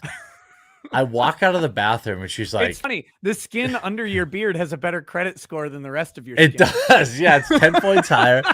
And then like I walk out of the bathroom, I'm like, okay. And she's like, the first words out of her mouth was, she's like, I'm going to my mom's house. I'll see you in 2 weeks. Yeah. How long does it take you to grow back? Because like, I was like, and I remember being so angry. I was like, bitch, I can't just grow it back. This takes me weeks. And she's just like, oh yeah, don't ever do that again. Never. And I was like, I told you. And then no, I don't shave completely bare either because I look too young. You have an excellent mustache though. Mine's so thin. I can't get that. You have that real cookie duster like tombstone mustache. I can't get it. It's really good. Like I've let it go a couple times because I have to stop because I'll get it like to where I can get it under my lip and I'll reflexively do it and it hurts my jaw after a while. But if I let it go and I'm in control of it, I'll shave everything else off. You can't control that. You can't control it. Oh, if I'm motivated. Yeah, you have to be on the clock all the time though. This little wispy guy, like my dad has a freaking legendary like a Wyatt Earp cookie duster. He's got nothing. He's got some lame ass old guy sideburns, but his mustache is like legendary. And I was like, dude, like I didn't get that from you. I'm like, Dad, did you also have a small penis? Because thanks for that too. Like, I didn't get his legendary mustache. People say if I shave it, it'll come back, but That's what you need right there. God, that's what you need right there, dude. I've never seen that. Dude, you've never been more sexy. Like, that is seriously, like, that might be my all-time favorite picture of you. You need that when you go, to take any police exam. You automatically pass. It's just a thing. I mean, that is, dang, dude. Like, I kneel before thee because I can't do it. I feel like, I mean, maybe I should just shave it off and then like hope it grows back. But like, I don't. Oh my God, there's 334 active carts right now. Oh, do it, chat. Do it, chat. Oh, no. We're gonna put this man in the celibacy house. I'm already married, But wait, can I ask you like a non-meme question? Why is the January 6th trials happening in prime time? Well, it's not the trials. This is the committee hearing. So the January 6th committee, chaired by Benny Thompson, which is great because Benny Thompson was suing Donald Trump over January 6th, and he had to withdraw his lawsuit. He really shouldn't. The Trump curse is real. He should ask Avenatti. He should ask fake boobs, whatever her name is. Like Nancy everyone Pelosi? No. Stormy Daniels. Stormy Daniels and her story about his mushroom cock. Like, wait, but you know that Nancy Pelosi has some fake cans. Like, really? Dude, those things are loaded for bear. Have you not seen? Hold on, I thought they were those. Do you remember those? What were those things like? They were like they're like grenades. What like you know what I mean? Like the party balls. I thought that's what they were. There's a whole page called Nancy Pelosi's lovely tits. No. Look at these gazongas. Let me see them. What are we working with? These are fake as hell. But oh dang, Nancy is packing some bazookas. That is true. It's like that picture. What's that one bikini picture of Jelaine? I'm like, golly, she's got some. Yeah. You know what I'm talking about? I'm like, whoa. Yeah, for pedophile's wife, she's got, Yeah, it's like weird. You'd think he would be into flat as justice. Right. No, some A cups. He was going for it. Good Logic says you were lying. No way, man. Nancy, like, put him up right now. Educate me. Nancy Pelosi definitely. They're fake. That's right? fine. But they're there. People forget that she and her husband, after she went into Congress, she made tons of money. Not through, always the best. Well, means. Through insider trading allegedly, but what? Yeah, that's neither here nor there. I'm trying to find a non-meme issue. Here's a non-meme picture of Nancy Pelosi just to show you cans. Guys. Yeah, bring them up. She's smuggling plums. Yeah, this woman is 92 years old. You can't. I was going to say 12 years old. That's 102. She's 92 years old. Okay, so I'm going to speak in hypotheticals here because I assume you've been with your wife for a while, right? We'll be married for 18 years in next month. So you're like me. You didn't really play much of the field. You found some woman who put up with your bullshit, and you put a ring on it. Yep, as fast as possible. Right. That's my advice to all men. But then, hypothetically, if you've ever felt cheap, fake boobs, they might be the worst thing I've ever felt. It's like a bag of wet sand. It is not hot at all. And, you just know that Nancy Pelosi's big old cans are full of spider eggs. They're not. Well, yeah, that's true. They're not premium. Well, I heard she just injects fetuses into them and they grow larger. It's just what I've heard. I was already dealing with the spider eggs, and now I'm thinking of fetuses. Well, that's just human spider eggs. In a way, it really is. Yeah, that's true. She is one of the By the way, shout out to her husband, who's an awesome drunk driver. But like, do you remember? He keeps that car between the lanes, no matter how saucy he is. Ditch to ditch, baby. That's how we do it in Wisconsin. Didn't somebody shit on her driveway on a live stream? Somebody. Was it Amber Heard? It may have. Well, not in her bed, but somebody like went to her driveway, and I think chat will probably like let me know. But Chat's like telling me she's 82. Guys, I was being hyperbolic and joking with the 92. I didn't realize she was actually 82. I thought she was in her mid 70s. You know who looks good for 82? Who's Two names. I'm gonna drop 2 names on you for gilfs. Okay, I'm not a big gilf guy, but Suzanne Summers. I love to feel the Suzanne Summers. Okay. And the woman that plays Dr. Quinn, Medicine Woman. Okay. I don't remember her name. I feel like Dr. Quinn, Medicine Woman, she was in Wedding Crashers, and at that time she was probably in her 60s. Jane Seymour? Yeah, Jane Seymour, yeah. Oh yeah, Jane Seymour is still hot. Gilf, yeah, Gilf for sure. And then actually, what about Scully? Is she Gilf status? Oh, Gillian Anderson? Yeah, I don't think she's probably in her 60s. Gillian Anderson was always she's always been a smoke show. Yeah. Like she's only 53. She's not Gilf status. Yeah. Okay. Yeah. She'll still rock your world. Oh, she would rock my world, make me a sandwich, give me a Gatorade, and tell me to get right back in there. Like that. That's all you young guys out there who are still single. Okay, if you're in your 20s or 30s, exclusively aim to have sex with 40 and 50-year-old women, and you will learn so much. And when you finally like settle back down to your 20 or 30-year-old, you're just gonna be a fucking king. I'm telling you. They'll knit you a penis stocking after sex. So whatever you want. You want a PB&J, you want a meatloaf, you want a little knit a cross stitch penis replacement of your foreskin. You Selma got it. Hayek. Actually, you know who Selma Hayek. She's not in her 60s though, right? No, the hottest older chick. She's not super old yet, but the hottest older chick though is Elizabeth Hurley. Let me see. Okay. I know her. Didn't she? She's like a crack whore, right? No, she was with that one shitty actor forever.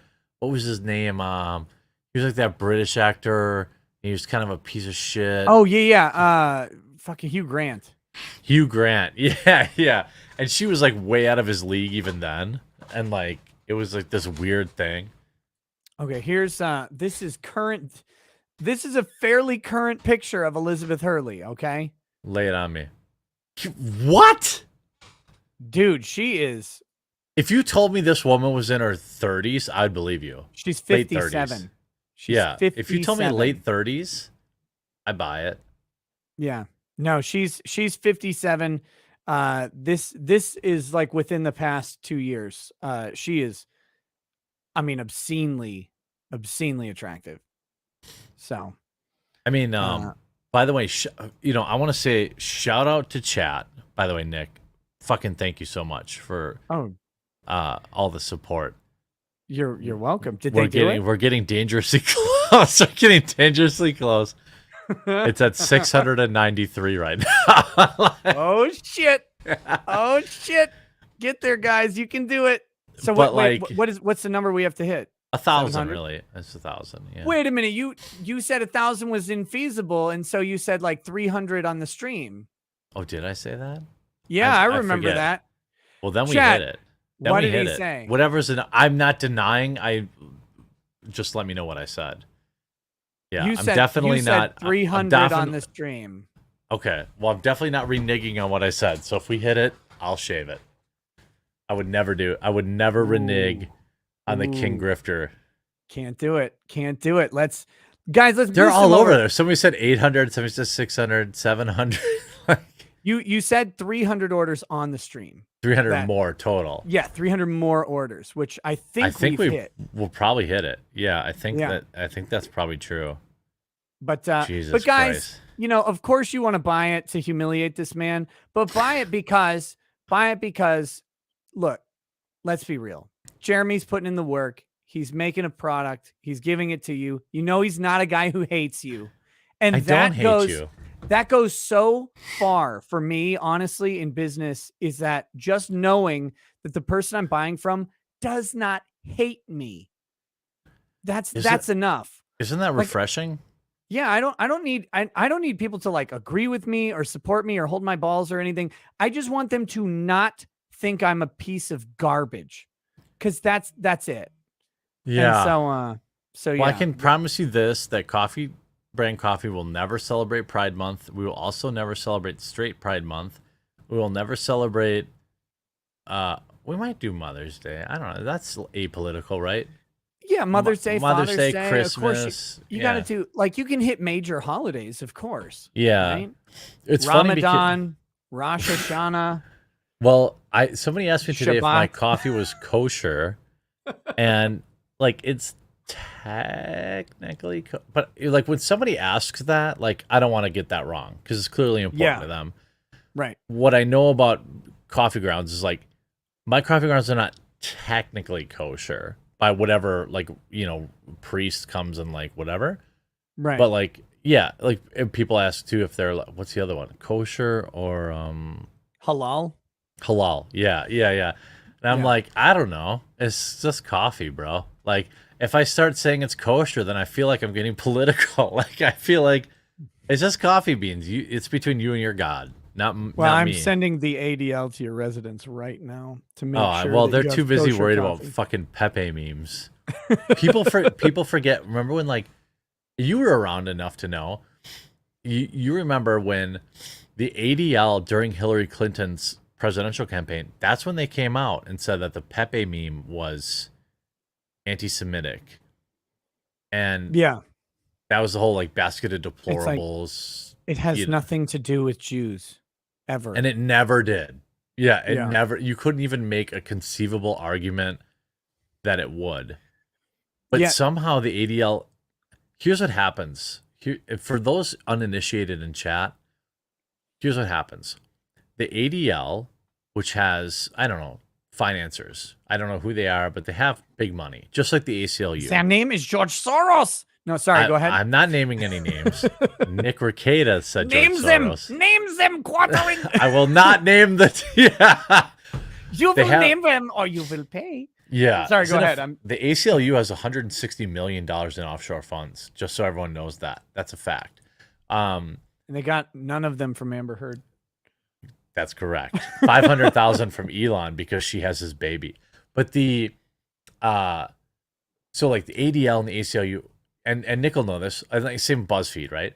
They find a target and then they send an email to like YouTube and they're like, hey, we're the ADL. They're the Anti-Defamation League. We protect Jewish people and this is what we do. And also, do you have any comment on this random YouTuber who seems to be anti-Semitic? Yeah. We're writing an article. They don't need to ever make a claim. They just need to say, did you have any comment about this particular YouTuber? Because we're writing a thing. And then that's how people get demonetized. Like they carry a lot of power for a meme agency that we have fun making fun of here, you know? Oh, it's insane. In the same way that they're not the only ones who have it. They're BuzzFeed, ACLU, ADL, what's SPLC? Southern Poverty Law Center. Yeah. But really, like it's also like Washington Post, Mediaite, Media Matters. When they New York Times, obviously. Who was it? It was Media Matters. That's another one. Yeah, that's another political one. So my buddy's Q, Right Wing Watch. My buddy Q, who is Out of the Darkness on YouTube, Doug TeNapel, who he's a comic artist. Earthworm Jim. Yeah, but he was doing political videos after the election, and then this guy named Behezy, it was Media Matters. They wrote an article, which it's Media Matters, so like 8 people read it. You know, no one fucking reads it. Right, of course. No one reads any of these publications. But it's like when PETA puts out a tweet. They just they exist to be ratioed, but for some reason they carry power. And so they put out the article. All 3 of their channels completely nuked. No strikes no active strikes.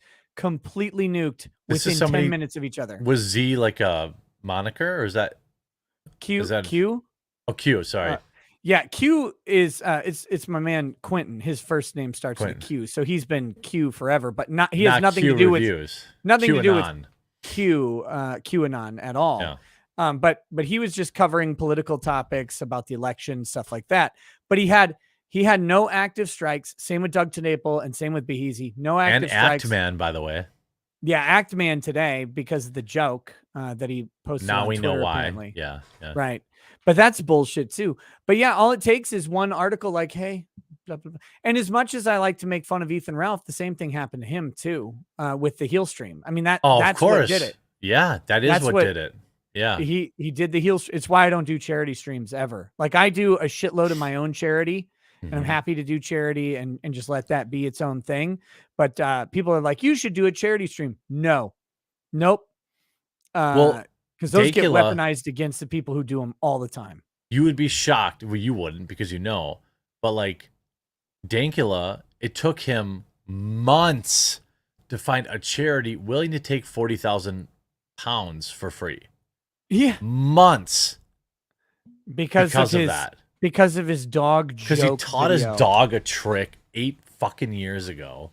Yeah. It took him months. Like we were talking yesterday or Wednesday, and they were like, "Oh, he's like, oh, it's a big deal. I found a charity to take my money." I'm like, man, how does that feel? Well, when fuck you, like your backers would probably just say, keep it, you know. When St. Jude's Children's Hospital, I mean, they turned down $26,000 from the heel stream. Yeah, and it's like, oh, it was raised by white. It's like Nazi gold. Do you think the kids' parents whose kid is like dying of cancer and is being treated at St. Jude's, do you think they give a shit? Like they don't care if that money comes from John Wayne Gacy. Yeah. Like at least he doesn't have it. And so that was the weird thing. It's like, no, St. Jude's just gave back a bunch of money to a bunch of quote unquote neo-Nazis, which obviously they're not, but I'm using the language right. That's how they justified it. It's so fucking insane how much power these stupid organizations have. And it's like, listen to the people who are using your product, not some gay journalist who doesn't care about you. Like they don't care about YouTube. They don't care about the creator community. Nope. They don't care about any of this shit, but they weaponize against it all the time. Well, and it became very, and I'm going to give you like a few minutes to read your super chats here after I say this, but like it became very like this ever since St. Jude's did that. And believe me, like, you know, I don't want to speak for anyone else on the stream, but like, you know, I'm no friend to Ethan Ralph. When they turned his money down, I was like, don't you ever ask me for money again. Yep. Like, don't you ever come around my house, St. Jude's, because, you know, that's, you know, fuck off. The NAACP should take money from Richard Spencer if he wants to give it to him. Of course they should. Like I don't understand. Like, it's the craziest thing I've ever seen. Where charities are like, please, Papa, please, may we have some money? Oh, not that money. So you didn't actually need the money then. I hope, look, I give to a couple charities pretty reliably, and I hope I never find out that they've turned down someone's money over a political opinion, because I think that's insane. That's it. I'm out. Yeah, because I'm done at that point immediately. Okay, let me read some more of these chats. Yes, please do. Thomas sent a member chat after giving those 20 gifted memberships. Thank you. He says, went full gay this night since 2 great creators are here. Then he dropped a huge super chat and he says, only 10,000 people here and 1.8 thousand likes. Get these men the glory that they deserve. So that's right, guys. Oh, that is true. I'm asking you to go ahead and contribute to the quartering. Buy yourself some coffee and tea. I love when I can tell people to buy some product along with their grift, and I love that. So if that's something you like, do that. But for me, all you have to do is click that little thumbs up button. There's enough people here who probably aren't subscribed that could subscribe right now and get you to 470. They could. Yeah. They could do that if they wanted to. They're welcome to. You also should, because then you get to participate in the chat. And this is the best chat on the internet. No offense to your chat. Mine's better. It is better. It is better. Nudas. Welcome to Super Lawyer Status. Mike the Dad Crosby. Dang it. If I'd have known this was going to go down and my son wasn't graduating from high school today, I would have personally swatted you, Nick. Heck, it's only a little over an hour drive. Then again, I'm breaded. Mike, you can personally show up at my house and well, maybe get lit up. So please tell me if you're coming. Yeah. Please don't be an hero. Yeah, don't actually show up at my house, please, because I am fully armed. Yeah. I don't take shit lightly. But if you ever want to come swat me by meeting me at the local bar and hanging out, or a con, you go to those local bar. Like I meet people in my town if they're passing through. No problem. Just let me know so I can meet you. Happy to do so. Mike the Dad Crosby also says, my wife swats me all the time, but I like it. Yeah, okay. Cole Goodman says, doorbell. I hear that knocking works 100% of the time. It depends on your house layout. Mine, like there are certain parts of my house where if someone's knocking, you cannot hear it. Well, I had a Ring doorbell, so I'd already disabled the tone because my dogs, because we get a million Amazon packages. So the tone doesn't work. It just sends a text. Which if I don't have my phone in my hand, right. I guess I just get swatted. That's like... Thomas says, well, I guess I should how to use coffee brand coffee. Nick, stop being a fig and sniff the beans on live for us. When they come here, I'll sniff the beans. I believe you will. Yeah, dude, I know you will. Yeah. You know what's worse? So I don't like coffee, I mentioned, but when I got COVID, it made coffee smell worse to me. It made it smell like coffee beans dripped in human waste. Have we? Oh my God. Okay. I want you to keep reading your super chats, but please chat, remind me, because COVID made my poop, the smell of my poop also smell like ground beef and chicken. Exactly the same. No. Dude, and it's been 6 months and it's still the same thing. Oh, no. Okay. Go to your doctor. Get it. There's a nasal spray steroid. Okay. I'll after I just DM me. Because dude, it's fucking ruining my life. Like I'm trying to eat healthier, so I'm trying to do like paleo, and like I eat like some ground beef. I'm like, oh, this is fine, and then I take some more ground beef, and it smells like my shit. Like literally, I can't eat it. For me, it was beef, pork, and chicken all fucking gone. Bison was okay. Okay, I can try that. Yeah. Try bison, see if that works. You can get I got ground bison from Walmart and I was making chili every fucking day. It was also raw onions for me were garbage. Like they smelled like sewage. Yeah. So but yeah, I'll send you crazy, dude. That's crazy. That same fucking problem. I didn't lose my sense of smell during it. My wife did, and our best friend who was staying with us did. But I'm the only one that's afflicted with this like stuff smells like literal my poops and I can't eat it anymore.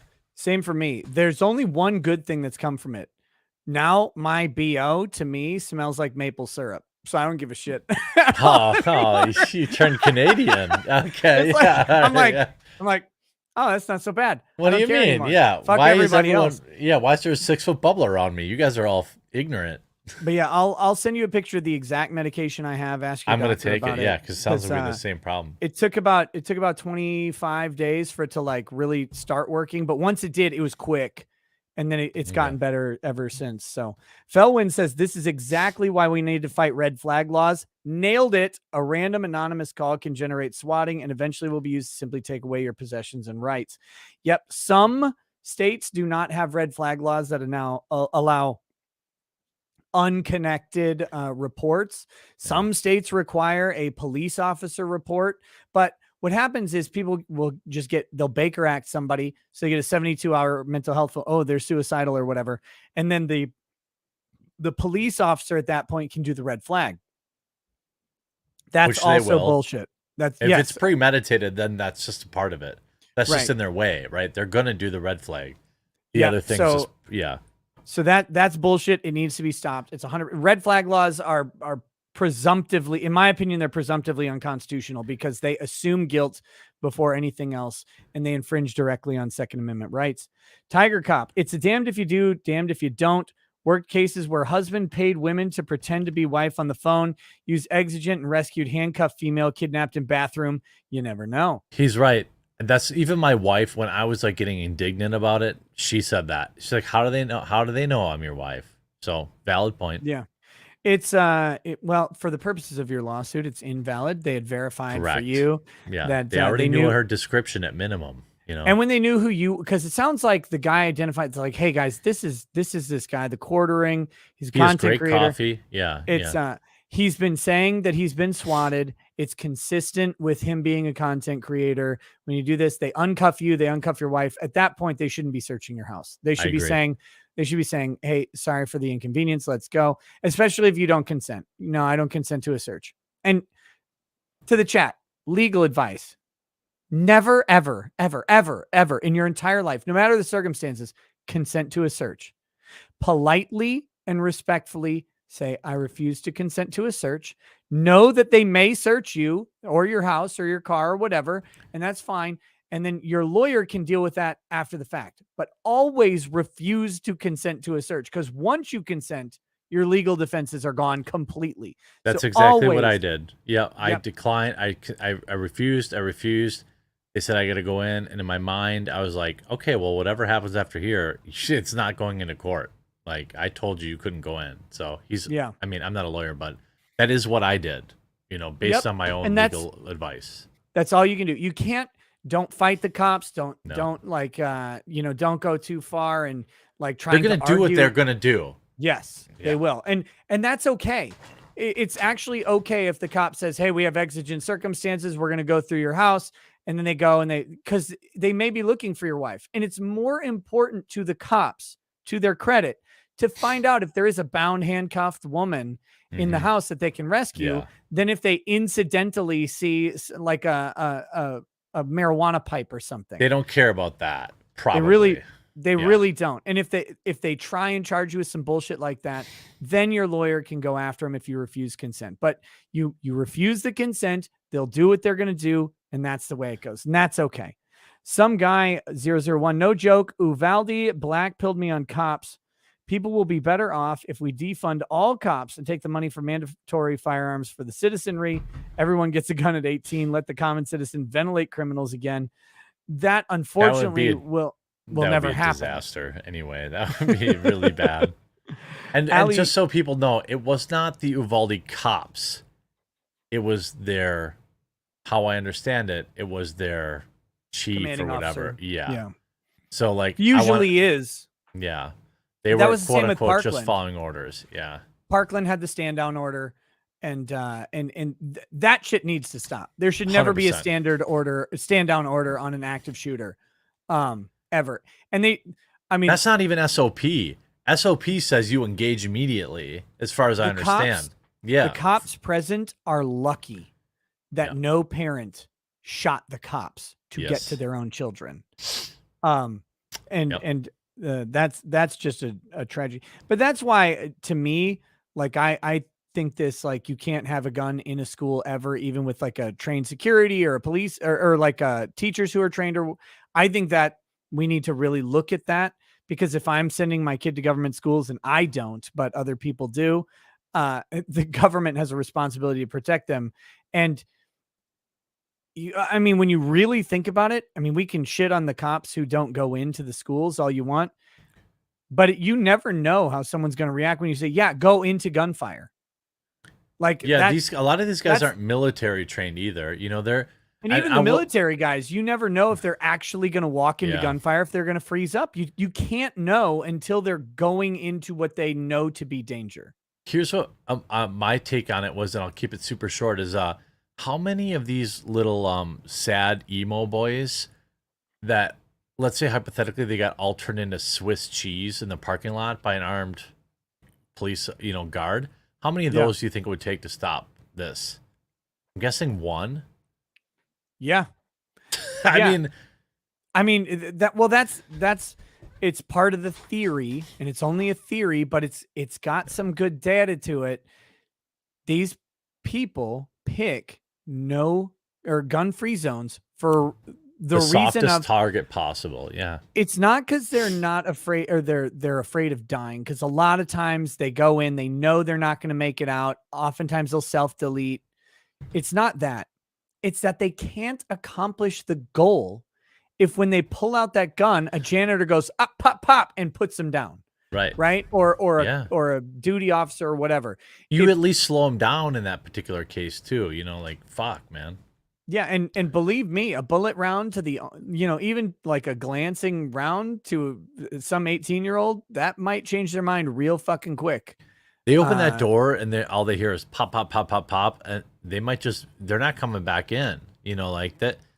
Well, yeah. My take is obviously it all sucks, but like if this clown in Texas or the next guy gets ventilated by an on-off former Marine that has got a nice cushy $125,000 a year salary, which by the way, 100% fine with, right? All these guys have to win the unlucky lottery, and then when they do, they turn these guys into windsocks. That will be the end of it. Yep, it'll end real fast if they think that they can't accomplish the goal that they're trying to accomplish. That's the important thing for people to remember, is that they have a goal in mind. That's why they pick an elementary school. It's so fucking evil. Yeah. But yeah, it's hard to you can't wrap your head around it. If you try, it takes you to the darkest places of, most people's minds aren't even ready to go there, including mine. No, you can't get yourself into that. The gitologist, by the way, what's Shout up? Out to him. Yeah. He says, a magnum round to the face would change their mind too into splatter. Yes. Yeah, it true. Would. But transform it. He says the solution to all of this is arming the fucking staff. Now, for what it's worth, there are 1,000 public schools in the United States that have armed staff.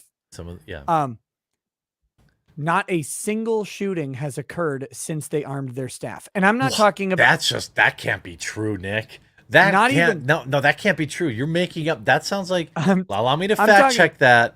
Not only is it not a mass shooting, not any shootings have happened since they've armed their staffs. Is it true that the Uvalde one was a part of? I saw the headline that they were part of some like weird early warning FBI system. watch program. Yeah. That's even worse. Looking for the FBI, dude. If there's an FBI program out there, I immediately, like, if I ever found out my kids were in an FBI program, I would immediately pull them out of that school. Yeah, right, because like, something's probably coming. Yeah.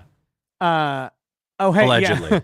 My man Drex says, Nick, don't forget to tell Jeremy that my brother got swatted before swatting was even a thing. His swatting story. He deserved it though. I've seen you. I mean, he probably. No. Drex's brother is a completely different animal. The man was playing Final Fantasy IX. He's just sitting there, and he has narcolepsy like me, so he's passed out on the couch. And then these fucking Lakeville police are rappelling down from the helicopters into the woods. They throw a phone. Why were they there in the first place? His ex-girlfriend called and said he's a military veteran with a bunch of guns, and he threatened to murder her.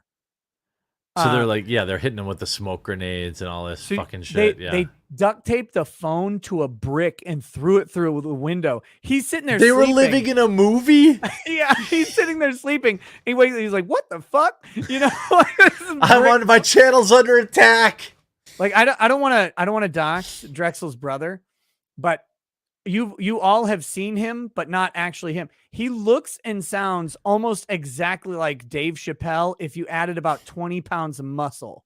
Dave Chappelle's pretty swole nowadays, though. He's bigger than that. Drex's brother is short, but he's like, Drex is huge, but his brother is shorter, but he's like massively strong. But he sounds exactly like Dave Chappelle. He talks like him. And so, yeah, you could just picture Dave Chappelle. They all look alike to you, Nick. I get it. No. The rest of them look like Samuel L. Jackson. Just Drex's brother looks like Dave Chappelle. But no, so you can imagine Dave Chappelle, wait, what the fuck? Like a phone coming through the window. And he's sitting there. My man has fallen asleep playing He's playing Final Fantasy 9. Okay, PlayStation 3, I think. Yeah, they had the whole like block lockdown or whatever. It was the most retarded thing. And if you ever met this guy, he survived it, obviously. He's like, thank God. Well, barely.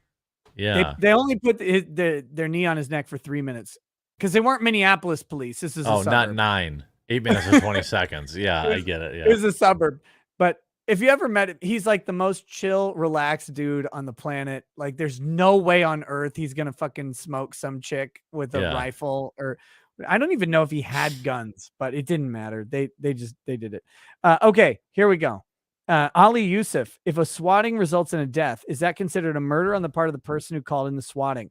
I think it's a manslaughter.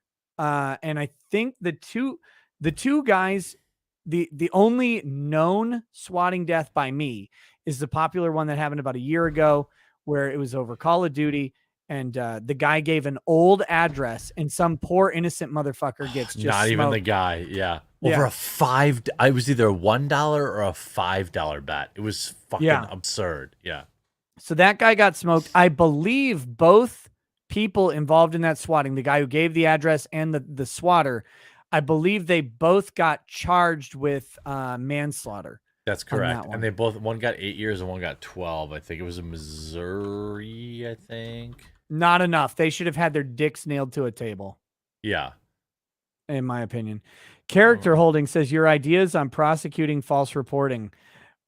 My ideas are simple. It's almost impossible to trace. That's the issue that the cops have. And, he got and the 20 years. Tyler Barris. Yeah, he was in LA. Yeah, but he killed somebody in Kansas. Sorry, go on. Yeah. No. But my thoughts are, the cops hate this too. They can't trace it. They can't if people are at all careful, and it doesn't take a high level of technical skill. You just use a VPN. By the way, this stream not sponsored by NordVPN, but it could be Nord. Here you go. It could be private internet access. They pay better, and they're not SJW cucks. Oh, are they good? Because I'm pretty sure they hit me up. Nord dropped me and Dankula over like left-wing complaints. But PIA is solid. Yeah, PIA is solid.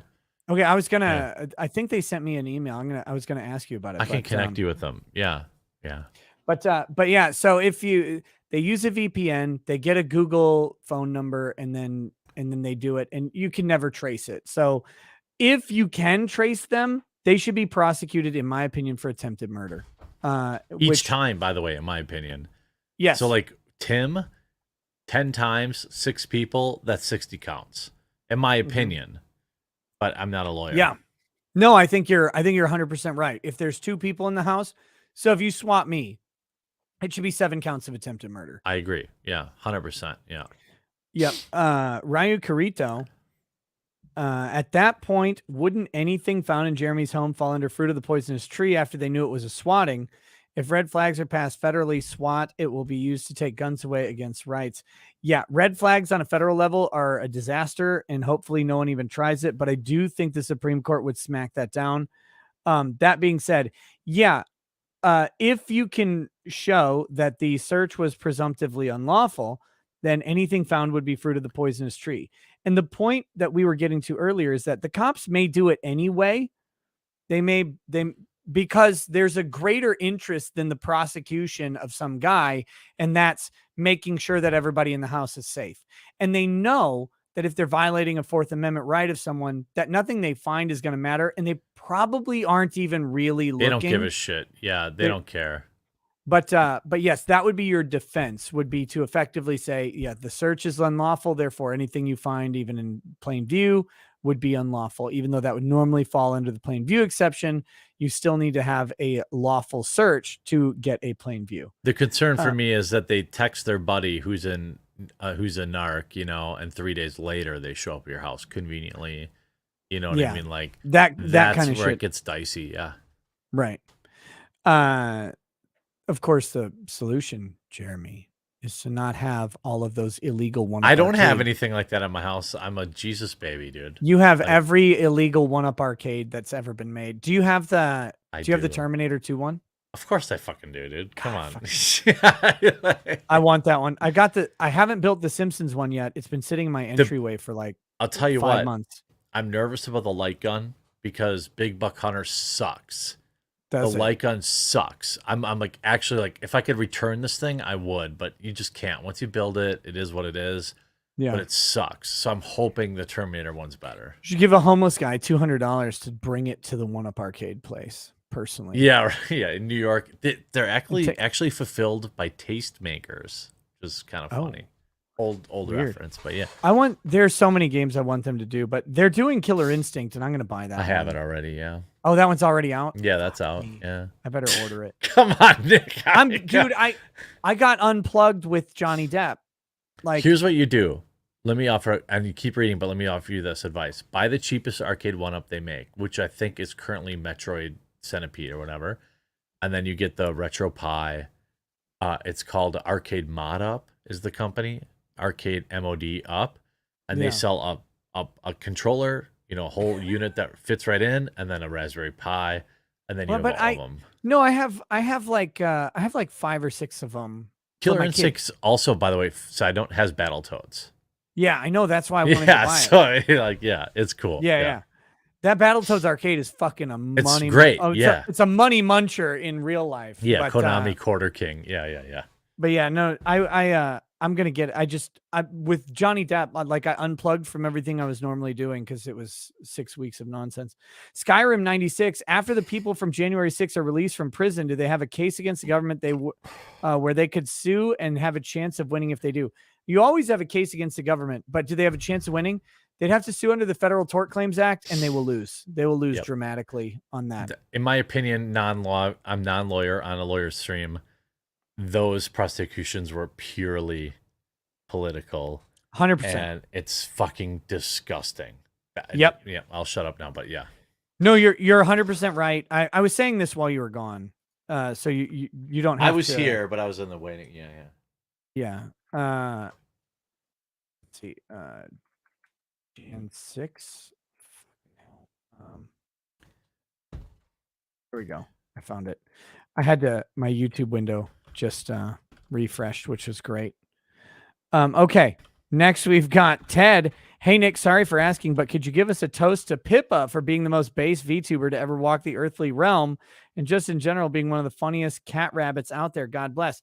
To Pipkin Pippa. Is that the one who made fun of Ralph? Yes. Okay. I love this stupid fucking animated rabbit because it's very funny and very hilarious and very based and red pilled. And I hate their management company for not letting me do a stream with them, even within what I said. I will do it within whatever rules you guys set up. And isn't that weird? It's like the K-pop bands. Mm-hmm. All those people on HoloLive. Oh yeah, they build this huge following on their own kind of existence, and then there was somebody who was like getting retired. I don't understand it all, but one of these super popular VTubers is basically getting like retired, or their contract was expiring, and it was just gone. They're just fired now. You're just gone. You're just an employee. Yeah, it's so crazy to me. And they don't own anything. Any of it. Yeah. Yep. And people don't know this. So the HoloLive people specifically, if I'm not mistaken, from what I've heard and researched, half of the super chat revenue that they pull in goes to HoloLive. I've heard that too. Half of 70%. So YouTube's getting their cut first, and then HoloLive's taking half of that, which is really brutal. I mean, it's insane because they print money for HoloLive. Oh my god. It's just the software. Yeah, go on. Keep going. Yeah. The Mad Wizard says, "Hey Nick, can you say a toast and a prayer for my friend Nathan, who is unjustly and illegally convicted of crimes he did not commit by a corrupt judge in ADA, sentenced to 11 years in prison. Incredibly evil situation." Ooh. To Nathan, may you have a fruitful appeal, and may you stay safe in prison, brother. Injustice anywhere is injustice everywhere. Cheers to you. Kendra, some terribly salty person must be very jealous of the force in the grift.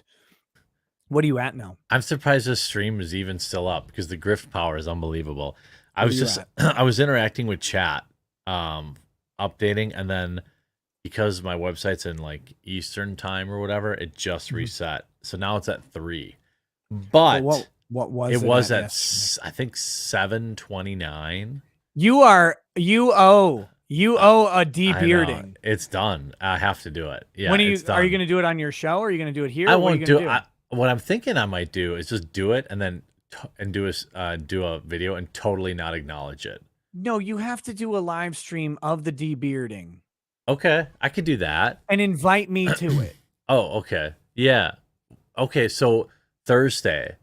My assistant. It is Thursday. No, currently. Next Thursday. My Okay. assistant is in the office Thursday. She's also a hairdresser. I could have her like do like the fucking ASMR, put the and then just like do the thing.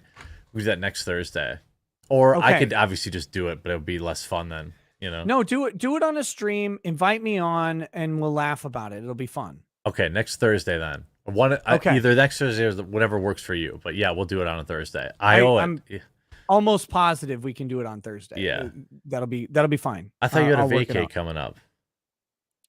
Me? Yeah. I know. I just got back from vacation. Oh, you just got back. Okay. Yeah. So the only thing I think. Thank Nicholas you, everybody. Cruz, by the way, unironic fucking thank you. I really know you're gonna love the product. I really do. And Nick, fuck man, you don't owe that to me at all, and I really appreciate you having people check it out. Like it's good. People will learn this about me. You know this, but people will learn this about me because there's a bunch of new people from the Johnny Depp trial. All I want on earth is literally everyone to succeed. Like, yeah. I don't care if they hate me. I don't care what I'm not going to give money to people who hate me, but I don't want them to be like thrown out of business. I don't care. I just want people to succeed. I really like when people I like succeed. That's better. Yeah. That's ideal. Yeah. And I like to support people who are doing something cool. And I respect the hell out of the fact that you're doing this, because I think it's great. I really do. So, and shout out to another guy, by the way, Andy Signor. Andy, he invited me on his stream today. From the ashes like a phoenix. Yeah. If you know anything about him and how he got totally boned by Honest Movie Trailers, and if you I'm don't, so happy for him. If you don't know, go back and watch my video. Yes. I was the first interview that Andy Signor did on his Phoenix Rising restoration. Hug the cactus. Yeah. So check it out. I think he's an interesting dude. He invited me on the show today. I was not able to pop on because it was a Johnny Depp birthday stream or whatever. Yeah. And I just was not at home. I couldn't do it. But he's a good dude, and he was crushing it lately. So, dude, and side note for the people in chat that want the TLDR, guy's not a great marriage, cheats on his wife, whatever. Okay, it's 2022. They end up getting divorced or whatever, and then this woman ruins his, and then the people he worked for. He literally built Honest Movie Trailers, and they just fired him, kicked him out of his own company. Because he decided, okay, my marriage is whatever. Like, it's not like he was banging little kids or anything weird. And he got the rawest of the raw deals at the peak of Me Too. And I'm just so happy that he's rebuilt something. Yeah, it's crazy. He got his Me Too. Screen Junkies, yes, Milligamer. I'm sorry, silly. Screen Junkies, not Screen Junkies. A whole bunch of shit. He had that. They just kicked him out of his own company. That weapon show that he did. Yep. He had some he was a part of like 8 channels with 5 million subscribers plus each. Yep. That he was integral in building. So it's no surprise that Popcorn Planet's fucking kicking ass, because he knows how to do this thing. Yeah. Okay, I'm gonna read 2 more. And then I promised this chat a January 6th watch party. Okay, you can kick me if you want. Well, you can leave or you can stay. I don't care. Yeah. Well, I mean, I want to go to bed because I only slept like 30 minutes last night. Yeah. Yeah, you can go after these 2. Yeah. Read them. Yeah. Cars and Depp says GOP candidate for governor in Michigan has been arrested and jailed by FBI for 3 I saw that. January 6 misdemeanors. Yeah. DOJ/FBI needs to be dismantled. They certainly need a full-on reform, if not a dismantling. And we need to refocus law enforcement in this country in general. But doing so at the federal level, there was never supposed to be a federal standing army. We have a standing army, but now we have 2. Exactly. Yeah. We have a standing army, and we have a standing police force within the borders of the U.S. The CIA is fine. They operate outside of the United States. outside. I know Allegedly. it's cute to say Other than that. the hoods in LA and whatever, with the Right. crack stuff, but whatever. Yeah. But the FBI openly operates as a standing army within the United States with federal power, and it's rather terrifying what they're able to do. And they do need a severe crackdown and reform from a constitutionally minded executive branch. Hopefully, we'll get one at some point in our lives. Character Holding says, "Fat shame the quartering. He needs it, and I could use some too." Well, Jeremy. I hope you're ready for this. I know I'm super overweight. Oh, super overweight? Is that what you call it? You fat piece of garbage. I'm you think this beard weight loss program that you're doing is gonna work? I'm gonna look 20 pounds lighter when I shave it. I guarantee it. Yeah. You know how you mentioned 25 cops? You know why they had 25 cops? Because they thought they might have to carry you into a paddy wagon. They didn't even think 25 was enough.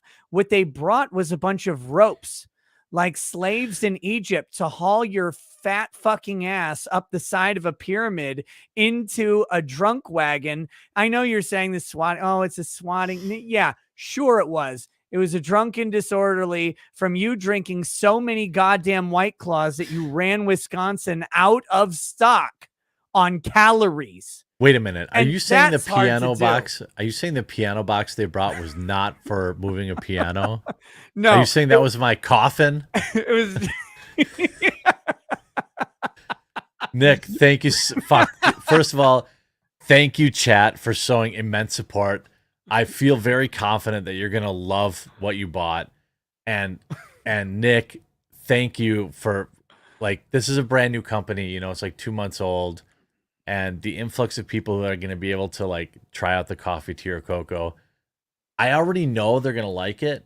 But what's awesome is there'll be a huge group of people who can then review it and say, and so then the new person that comes in is like, holy shit, there's 400 reviews on this coffee and everyone likes it.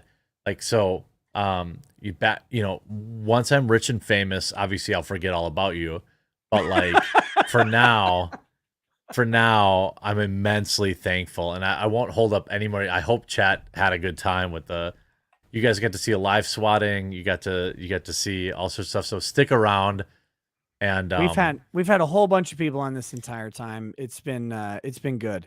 Yeah. Super chat. One day, you have no idea when, but I'm gonna show up at your fucking house, and I'm gonna bring a big bottle of whiskey, and we're just gonna have a good time. We're going to barbecue like two fucking Midwesterners. We're going to have fucking hot dogs and no buns. And we're going to drink liquor out of red Solo cups. And we're going to just revel in the amazingness that is the Midwest. It'll be a gas, man. Well, thank you for Nick. coming on, dude. Thank you so fucking much, dude. Seriously, appreciate you. Well, thank you for getting swatted, I guess. I do it all for you. Sorry, I'm not dead. You know what's funny? I'll leave on this. The cop said, oh, you got a text message that your husband was dying, and I think it's a Smashing Pumpkins. I was like, well, the minute you're born, you start dying. Fucking nothing. These I just was like, monsters. Oh, they just wouldn't give me a break. I appreciate you guys. Stick around. Obviously, I know you're not here for me, but thank you, Nick. Thank you, chat, and we'll see you on Thursday, next Thursday. Yeah, cheers, for buddy. The shave stream. I'll DM you that medication. And then we'll make my food not taste like poop. That would be great. Yeah. Yeah. Yep. All right. It worked for me. So yeah. Peace, cool. brother. See ya. All right, there we go. That is Jeremy Hambley, the quartering. Check out his coffee. Check out his channel. I mean, you guys probably are already subscribed to his channel because he puts out 78 videos per day. And no matter what you do or where you are or what subject it is, he's got a video on it that's probably been recommended to you.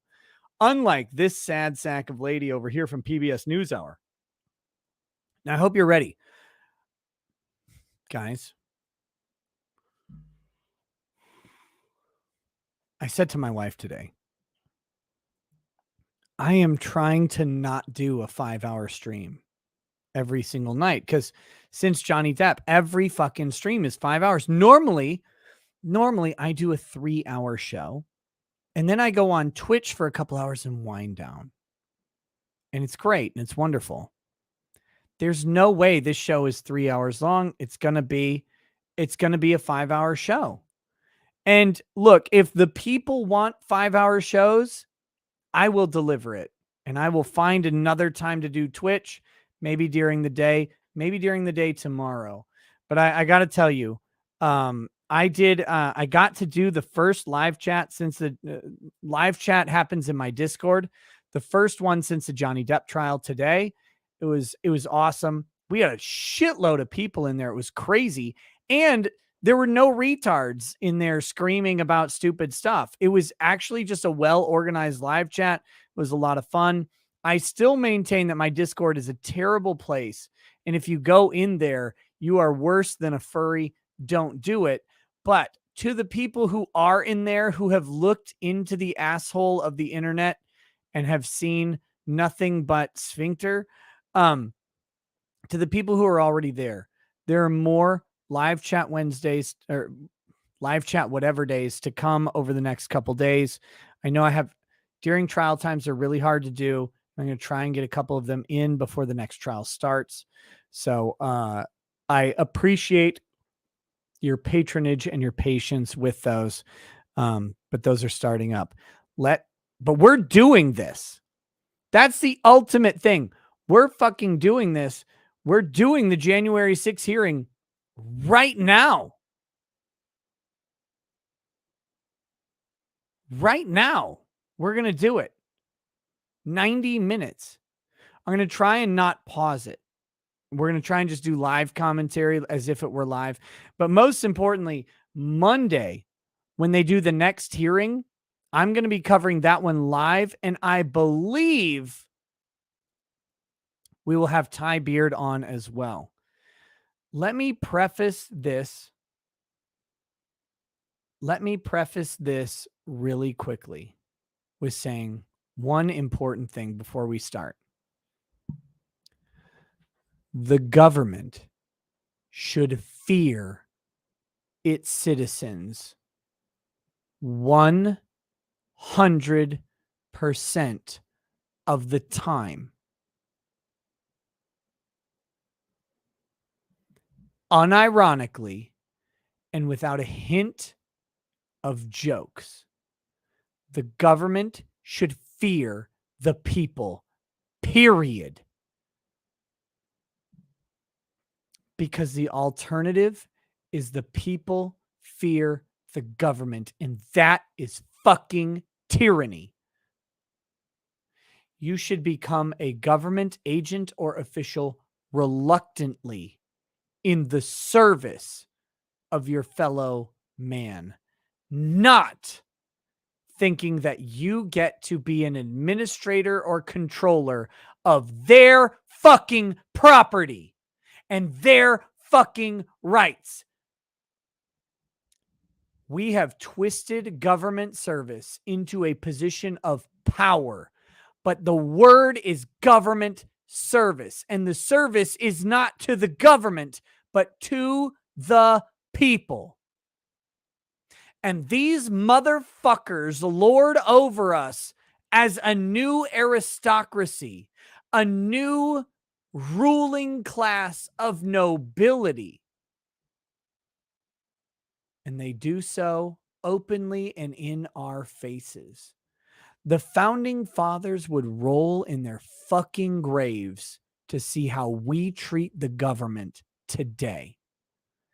They should serve in fearful respect. In the same way that the Bible uses fear, reverence of their God. Because the populace, the people, the citizenry are the God of government, not the other way around. Whatever you think about January 6th, for one moment, Congress was reminded what it was to be afraid of the citizenry. And they should have asked themselves in that moment why they deserved the fear that they had. Because they lost the trust of the governed. They lost the trust of the people they committed to serve, because they didn't serve them, they ruled them. In the United States, we do not, friends, we do not have rulers. We have public servants. They have forgotten that. They have forgotten what public service means.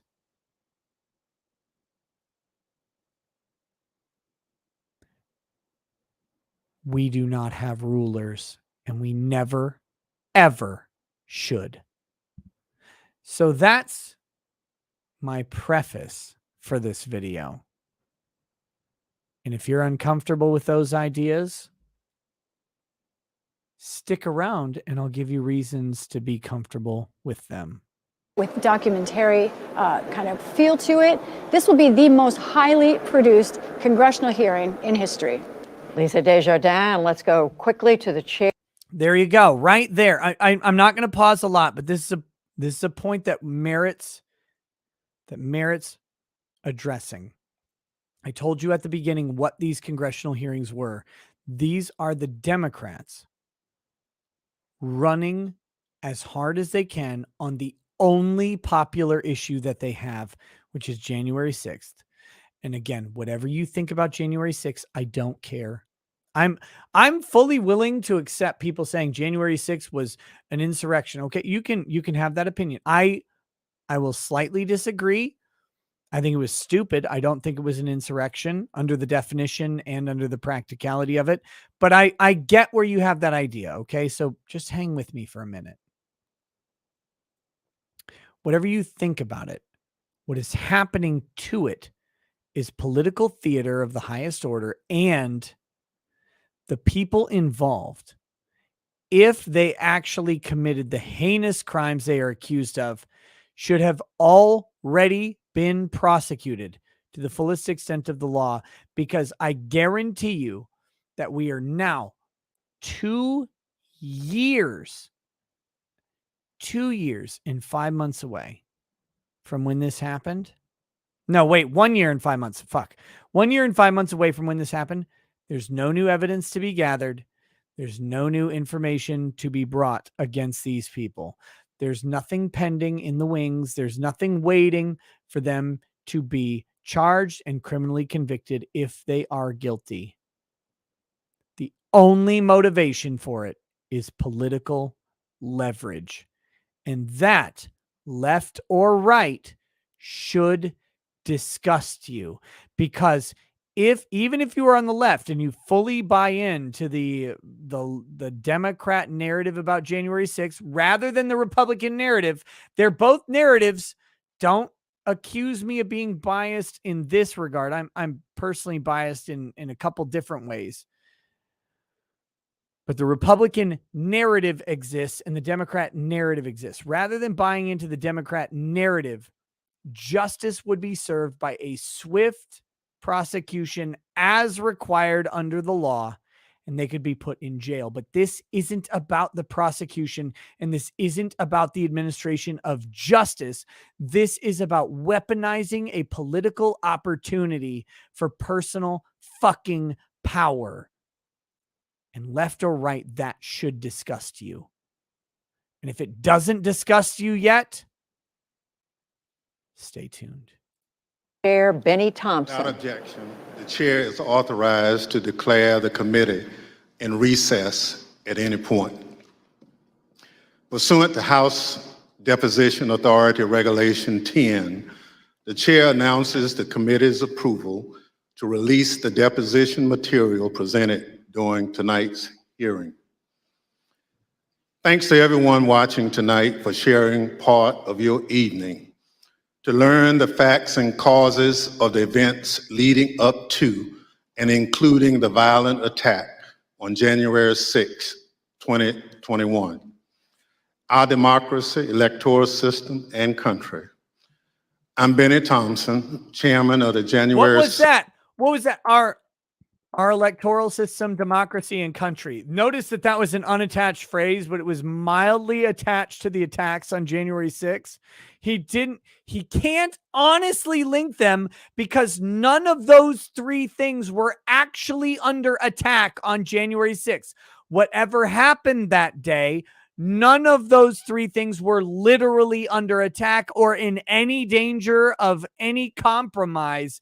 The only thing they can do is make these tangential partial links. His subconscious honesty prevented him from linking them through language. He had to only connect them by inference.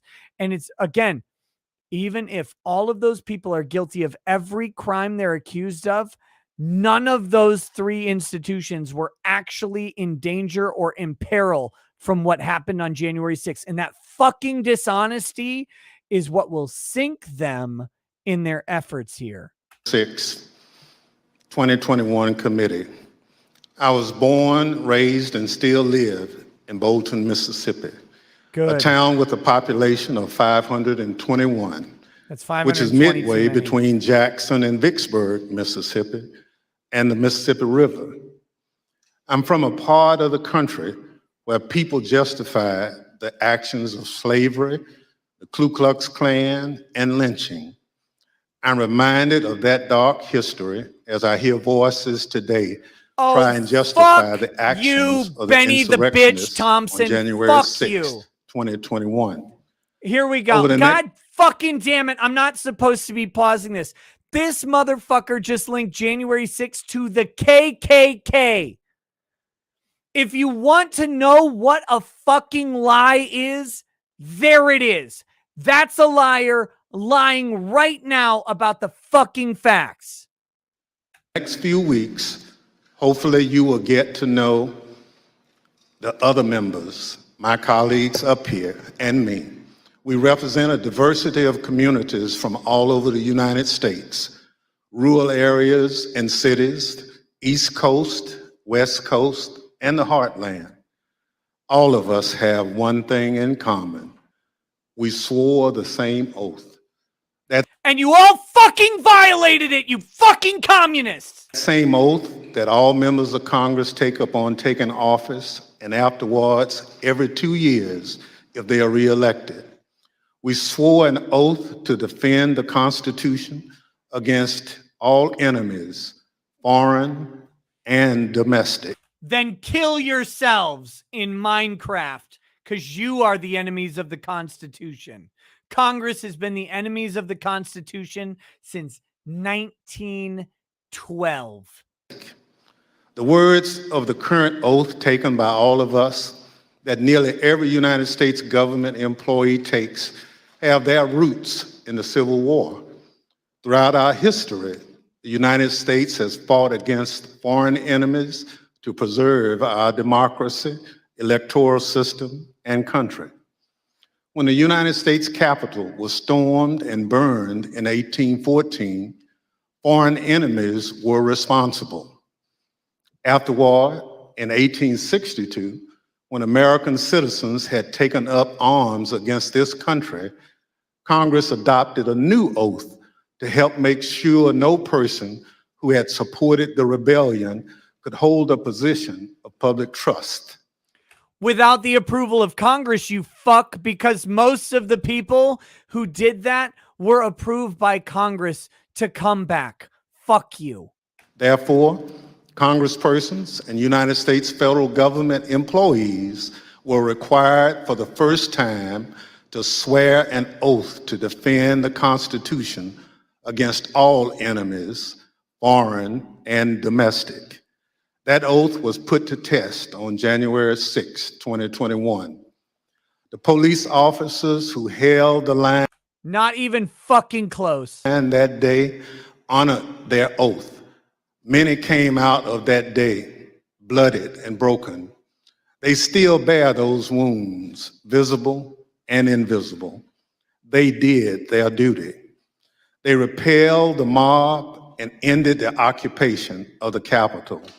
They defended the Constitution against domestic enemies so that Congress could return, uphold our own oath, and count your votes to ensure the transfer of power, just as we've done for hundreds of years.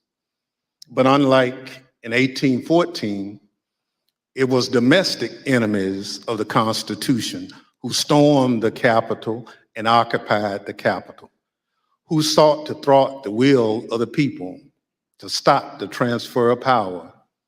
And so they did, so at the encouragement of the President of the United States. They did not. You couldn't prove that at the impeachment hearing, which had a lower standard than a criminal conviction. You are a fucking liar. There's no evidence that Donald Trump encouraged any of this. And this talking point will fucking sink you, you piece of human fucking garbage. You garbage people. Again, whatever you think of Trump, he didn't actually encourage this. He couldn't have encouraged this. It was an hour before he even got to the Capitol. His speech wasn't done when this shit started. They're fucking liars. The President of the United States trying to stop the transfer of power. He literally was not trying to stop the transfer of power. There was no stoppage of the transfer of power. Nothing happened. And by the way, everyone, every fucking citizen from peasant to president has the right to petition the judicial system for redress of grievances. It's in the fucking Constitution, you goddamn fucking cuck. You lying piece of shit. I fucking hate these people. I hate them. I literally hate all of them. Republican and Democrat alike. I hate all of them because it's in the Constitution that you get to redress grievances through the government, which means, yes, a president has every right to question an election. Every single solitary right, even if you disagree with their bases. They have the right to ask a court to look. They have a right to say, I don't agree. And they have a right to be incorrect about it. A precedent that had stood for 220 years, even as our democracy had faced its most difficult test. Oh, fuck Thinking off. back again to the Civil War in the summer of 1864, You can't think back to the Civil War. You weren't alive, you fucking liar. the President of the United States believed we would be doomed to bid for re-election. He believed his opponent, General George McClellan, would wave the white flag when it came to preserving the Union. Would wave the white flag? What, do they have Milo on a pole? What is going on here? But even with that grim fate hanging in the balance, President Lincoln was ready to accept the will of the voters, come what may. He made a quiet pledge. He wrote down the words, "This morning, as for some days past, it seems exceedingly probable that this administration will not be reelected. Then it will be my duty to so cooperate with the president-elect." Yeah, the reason that Lincoln might have said that is because Lincoln literally suspended constitutional rights. Lincoln did a whole bunch of shit that was outside of the Constitution, and he did it because he believed in the principle, even though his actions were unlawful. Now, he ended up getting reelected, but Lincoln knew what he was doing. Lincoln, the fucking prosecutor and jailer of journalists, Abraham Lincoln, the presider over the largest mass execution, and by the way, they all happen to be a fucking minority, Abraham Lincoln. That guy knew what he was doing was unacceptable in times of peace, and he only prayed that they would accept his wartime unconstitutional actions in the pursuit of preserving the Union. And frankly, personally, I'm glad he did what he did. And I'm glad he knew what he did was wrong. That's what made Lincoln better than every one of you fucking liars. He knew what he was doing was wrong. You think that you're justified. And that is the distinct and incredibly important difference between Lincoln and every one of you waffle-pussied vaginas on fucking Capitol Hill. It will be my duty. Lincoln sealed that memo and asked his cabinet secretaries to sign it sight unseen. He asked them to make the same commitment. He asked them. Apparently, Benny Thompson was watching Abraham Lincoln Vampire Hunter and not actual fucking history.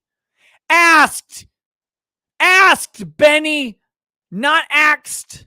He did, to accept defeat, if indeed defeat was the will of the people, to uphold the rule of law, to do what every president who came before him did, and what every president who followed him would do, until Donald Trump. Donald Trump lost the presidential election in 2020. Did he? The American people voted him out of office. Again, no matter what you think, let me be very, very clear for YouTube's terms of service. The media admittedly stole it. The media. It's in a Time magazine article, you fucking cuck bitches at YouTube who are going to review this. And I hope you get fisted to death. Fuck you. You're going to review this and be like, well, is he spreading election misinformation? Time magazine, they wrote the article about the collusive efforts of the media to prevent Donald Trump from being elected, not because of anything but their personal animus towards him. Fuck off. Fuck off. The suppression of the Hunter Biden story, which every single thing written about Hunter Biden during the election was true. It was fucking true. It was true. And you cowards suppressed it because you are manipulating an election through the media. Ignore every other criticism about the media. It doesn't matter. What they did during this election was actual sedition. And fuck all of them. And I hope one day the media fear the citizenry in the same way that the government should. It was not because of a rigged system. It was not because of voter fraud. Don't believe me? Hear what his former attorney general had to say about it.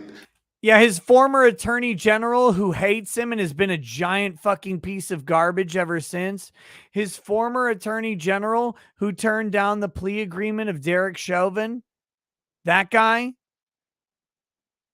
Where Derek Chauvin could have stopped the summer. By the way, the summer of love, all of that violence that we had during 2020 over Black Lives Matter going after George Floyd could have been stopped immediately if William Barr would have accepted the plea, the guilty plea of Derek Chauvin.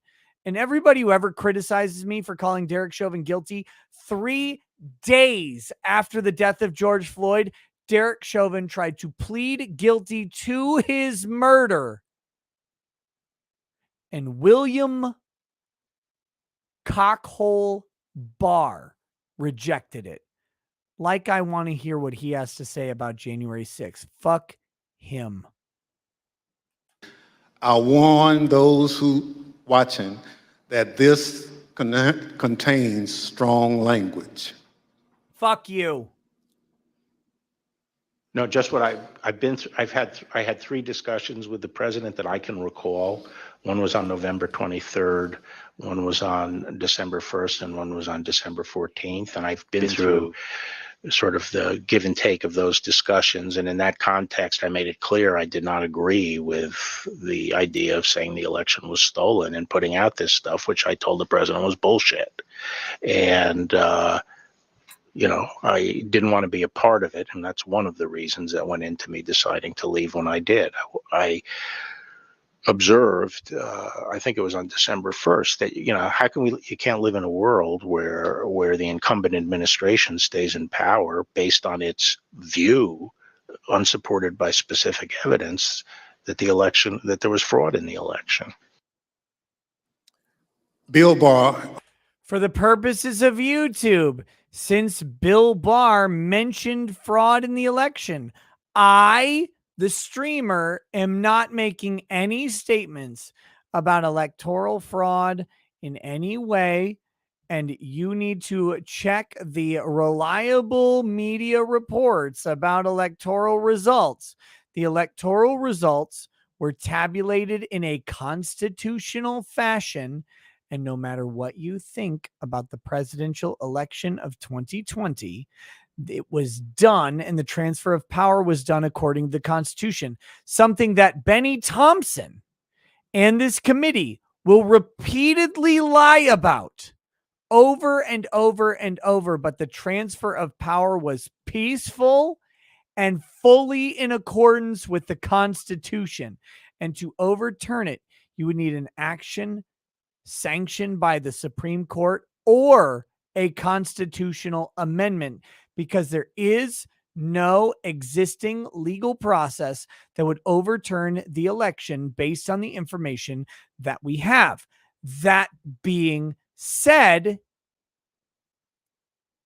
every single citizen and president and congressman and executive branch officer would be fully within their rights to petition a court to ask them to look for one.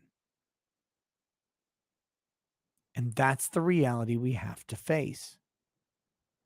That's the reality that makes so many people mad about 2020, is that not only was no one able to look, but anyone who dared ask to look was called a traitor to the country, even though what they were trying to do was verify that the most critical process in the country's 4-year cycle was honored. That's all they asked. Please make sure it was done correctly. And they were called literal fucking traitors, seditionists, and treasonists.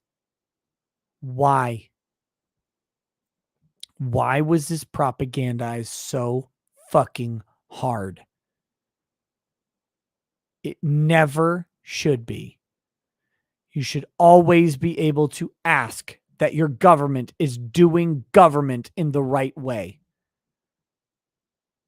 even if they 100% are, because they might not be. And if they're not, you're living under tyranny. On Election Day 2020, he was the Attorney General of the United States. Shut up. The top law enforcement official in the country. Fuck telling you. the president exactly what he thought about claims of a stolen election. No, he's telling someone else what he allegedly, according to him, in a self-serving statement, told the president of the United States on that day. We'll never actually know what he told on that day unless that tape's released. It never will be. Election. Donald Trump had his days in court to challenge the results. He was within his rights. He actually never had his days in court to challenge the results. Again, I think Donald Trump was ultimately going to lose all of the court requests. I'm on all sorts of records saying that. YouTube and your fucking third-party Indian showbubs and vagine people who are reviewing this video.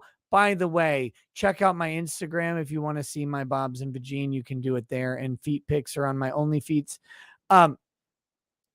Whoever's reviewing this, listen very fucking closely. I have been on record from day one saying that the court attempts to overturn the election were futile. They were not going to win, but he gets to ask them, and that does not negate the fact that he never, ever, ever got an actual hearing in court. Never got a hearing. He never got to litigate on the issues. Never. And I think that he would have lost in a similar way to what he lost. Don't get me wrong. Don't misquote me and don't fucking strike me because I'm being 100% truthful from a legal perspective. Donald Trump had the highest fucking hill to climb on the planet, and I don't think he was going to make it. But that said, he never got his day in court. Not once did he actually get that day in court. So don't fucking lie about it. To seek those judgment. In the United States, law-abiding citizens have those tools for pursuing justice. They actually don't, because you don't have standing as a citizen voter in federal government. Benny fucking gay-ass Thompson, you would know this at all if you had any basis in law to what you're saying, but you don't. Look at this fucking face. Look at this fucking piece of shit sitting here telling you how dumb you are. But Benny Thompson is lying to you. You have no federal standing as a voter or a taxpayer. You could not, because this is how the federal court literally assesses this. This is important. This is critically fucking important. So open your fucking ears right now.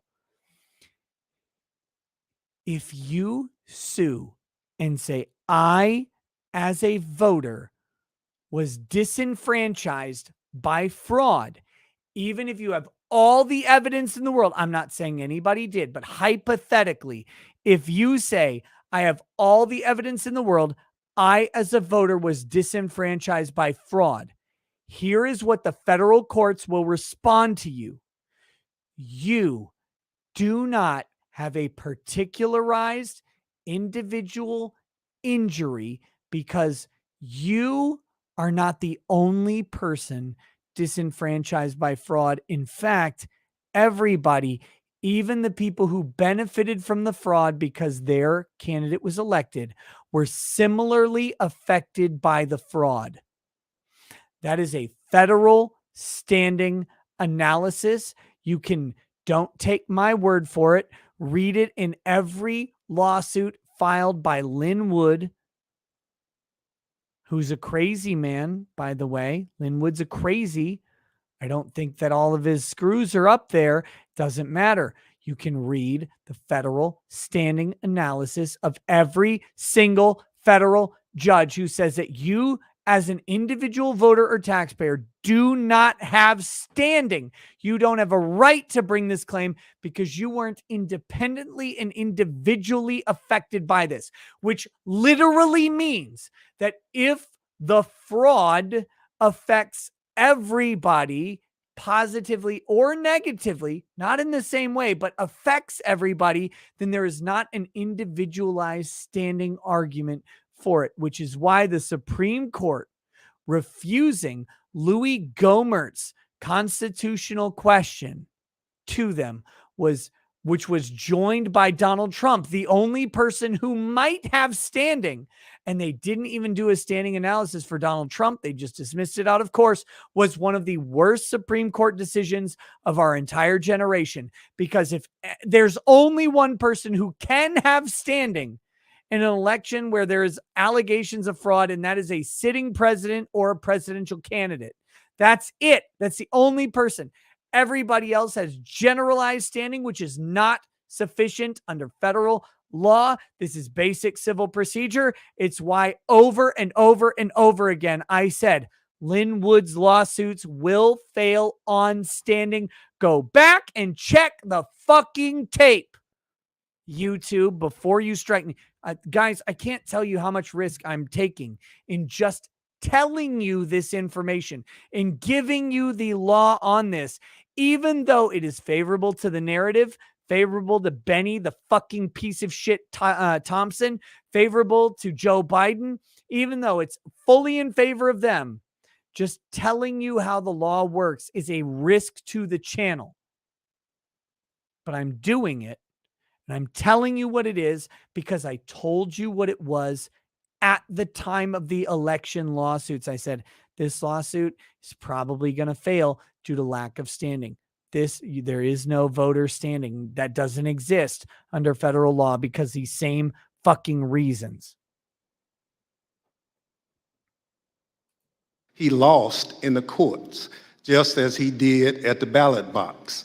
And in this country, that's the end of the line. But for Donald Trump, that was only the beginning. It's actually not the end of the line in this country, because you know, Benny Thompson, that Black Lives Matter doesn't respect the decision of courts. Ever. And that public sentiment, the fourth branch of government before the administrative state became the fourth branch. Now the fifth branch of government has always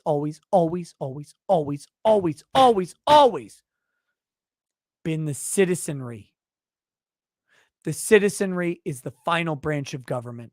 Public opinion has always been there. Beginning of what became a sprawling, multi-step conspiracy aimed at overturning the presidential election, aimed at throwing out the votes of millions of Americans, your votes. Those votes were already thrown out, you fucker. Now show some evidence for your claims. Your voice in our democracy, and replacing the will of the American people with his will to remain in power after his term ended. Donald Trump was at the center of this conspiracy. And I guess the same could be said about Al Gore, right, Benny? ultimately, Donald Trump, the President of the United States, spurred a mob of domestic enemies of the Constitution to march down the Capitol and subvert American democracy.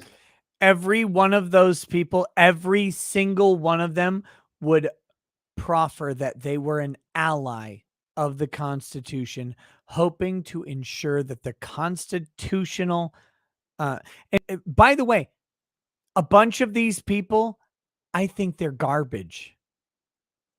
Like Baked Alaska, I think that guy's a fucking giant cuck. I think he's a piece of shit. I don't think he has any merit at all. But I don't doubt that Baked Alaska believed he was acting in favor of the Constitution, just like almost everybody else there. Any legal jargon you hear about seditious conspiracy, obstruction of an official proceeding, conspiracy to is bullshit. Fraud the United States boils down to this. January 6th was the culmination of an attempted coup. It absolutely was not the culmination of an attempted coup.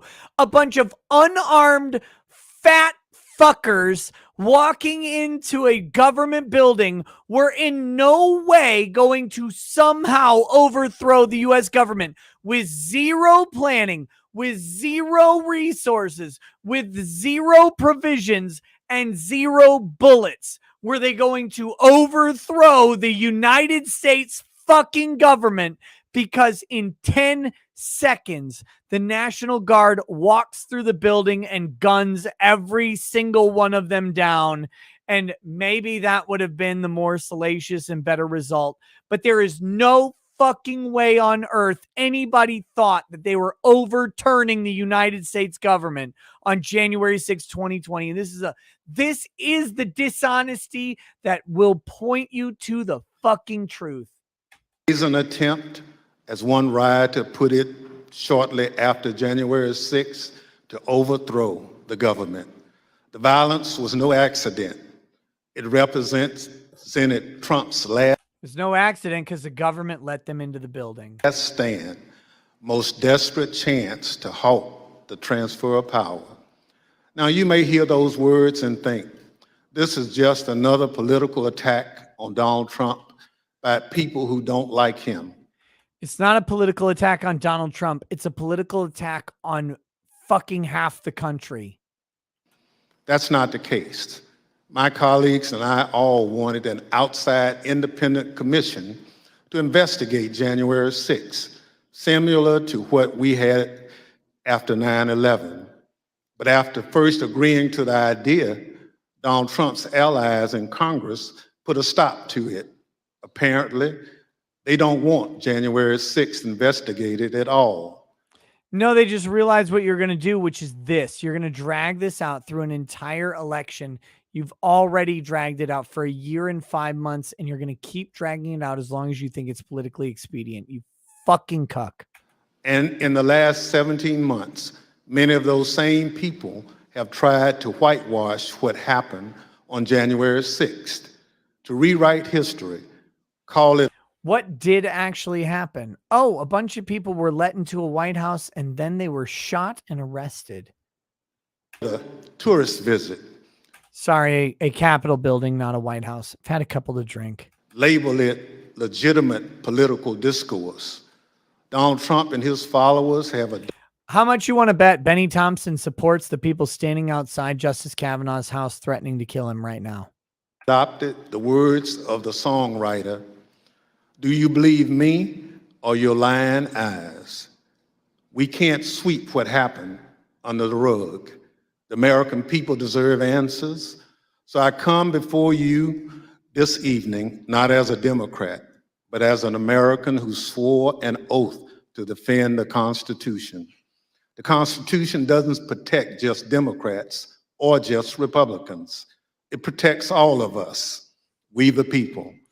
Oh, does it? Right now, I bet a bunch of Republicans don't feel protected. And this scheme was an attempt to undermine the will of the people. So tonight, and over the next few weeks, we're going to remind you of the reality of what happened that day. But our work must do much more than just look backwards. The cause of our democracy remains in danger. The conspiracy to thwart the will of the people is not over. There are those in this audience who thirst for power, but have no love or respect for what makes America great. Literally Devotion you. to the Constitution. Literally Allegiance you. to the rule of law. Our shared journey to build a more perfect union. January 6th and the lies that led to insurrection have put 2.5 centuries of constitutional democracy at risk. We don't have a The world constitutional is watching democracy. what we do. We have a democratic republic. A Republican form of government is guaranteed by the Constitution, not a democracy. Democracies are worse than communism. You heard it fucking right. And I'll say it 100 times out of 100. Democracies are worse than communism. Direct democracies lead to the murder of the minor classes. And every single time they are fucking tyrants. They are monsters and they are disgusting. That's why we have a Republican form of government. It's why it's promised and guaranteed in the Constitution multiple times. And it's why motherfuckers like you are flat out evil. Do here. America has long been expected to be a shining city on the hill, a beacon of hope and freedom. Long been since Ronald Reagan, the man you literally hate, said it? Because Ronald Reagan said that, Benny. Don't co-opt that shit. You hated Ronald Reagan. A model for others when we are at our best.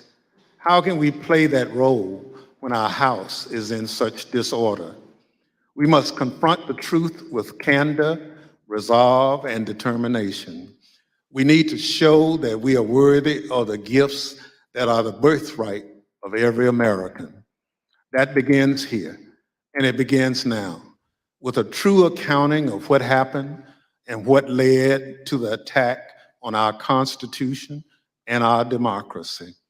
In this moment, when the dangers of our Constitution and our democracy loom large, nothing could be more important. Working alongside the public servants on this dais has been one of the greatest honors of my time in Congress. It's been a particular privilege. Notice there's 0 attractive people on this entire fucking panel. To count as a partner in this That's how you know they're all Democrats, including the Republicans. effort, and to count as a friend, the gentlewoman from Wyoming, Miss Cheney. She's a patriot, See what I said?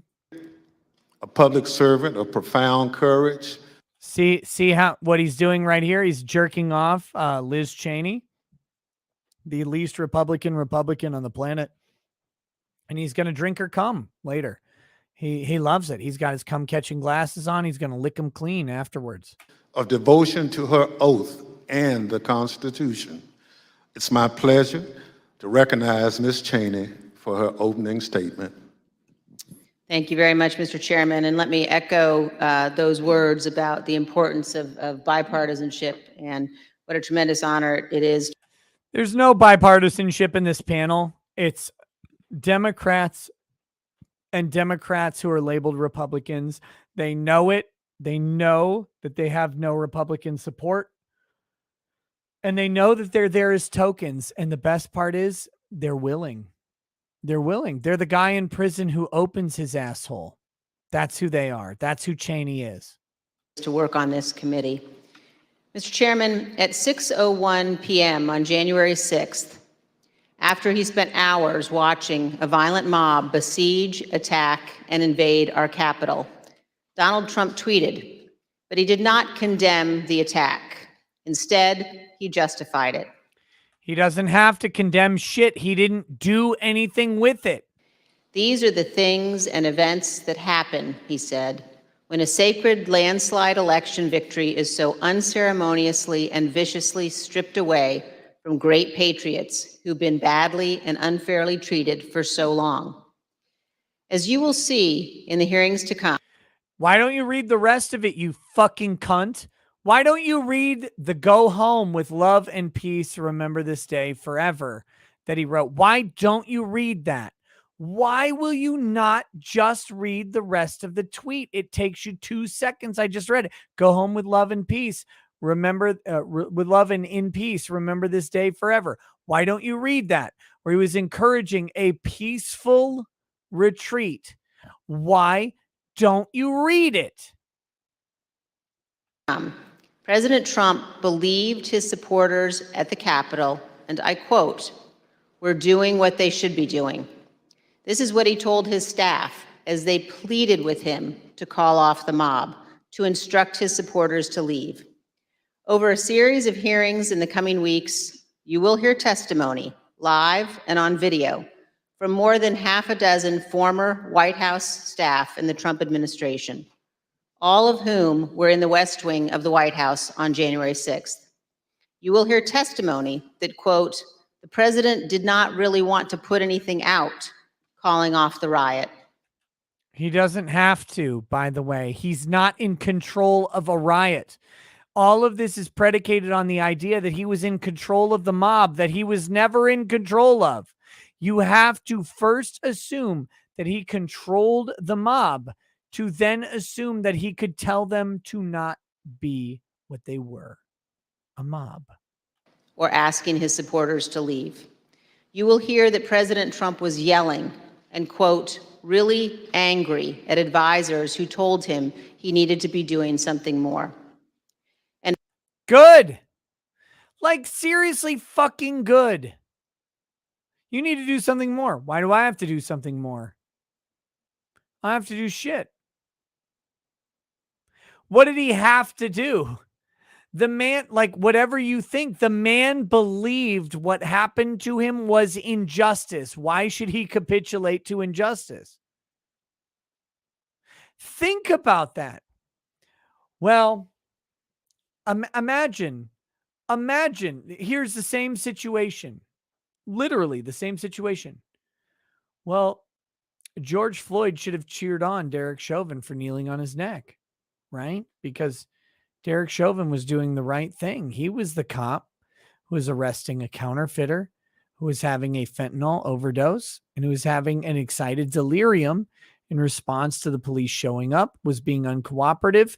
Derek Chauvin was holding George Floyd down while the EMTs showed up until they could get the backup that was needed to go ahead and make a proper arrest. George Floyd should have vocally supported Derek Chauvin, and all of his advisors should have told him, you know what, George, you should probably be saying, hey, the police are doing a bang up job here. That would be better for you.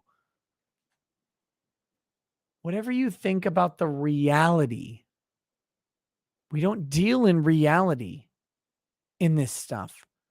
This is perception. Donald Trump had a perception of injustice.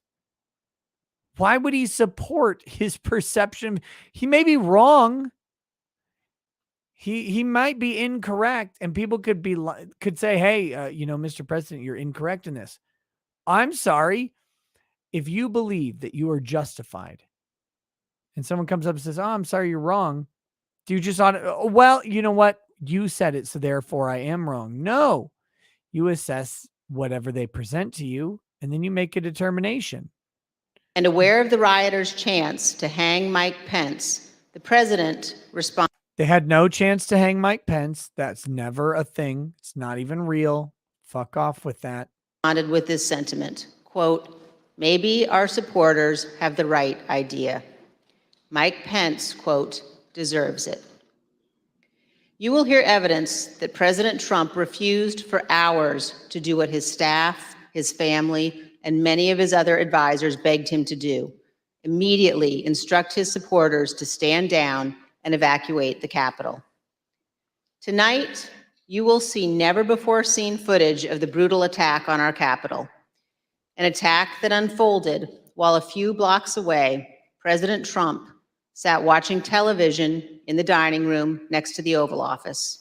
That's right. He should have picked up a katana and gone and murdered all of the attackers. You will hear audio from the brave police officers battling for their lives and ours, fighting to defend our democracy against a violent mob Donald Trump refused to call off. He can't call off a violent mob that he's not in control of, you dumb cunny. Tonight and in the weeks to come, you will see evidence of what motivated this violence, including directly from those who participated in this attack. You will see video of them explaining what caused them to do it. You will see their... What you're going to see, by the way, are videos of them making legal defenses for their actions, suggesting that the president of the United States said I should do this, therefore I should be absolved of legal responsibility for it. That's not an actual admission, by the way. That's them saying I should be absolved of responsibility because someone else did it. That's a great defense, and everybody should use it. In fact, if you get charged with a crime, go ahead and throw out the defense that Benny Thompson told you that this wasn't a criminal act. I don't care if it's a rape. It doesn't matter. Benny Thompson told you, right? He did it. You throw out whatever you can. Posts on social media. We will show you what they have said in federal court. On this point, there is no room for debate. Those who invaded our Capitol and battled law enforcement for hours were motivated by what President Trump had told them, that the election was stolen and that he was the rightful president. President Trump... To Team YouTube, just so you know, Miss Cheney is speaking about a narrative that existed at the time that is not the present position of this channel or anyone else. I'm providing a proper disclaimer. Please do not strike me, you fucking faggots, you fucking piles of garbage faggot strikers who are out there who think that any mention of voter fraud automatically means that someone endorses it. You fucking dumb faggot third world pieces of shit that were hired by YouTube.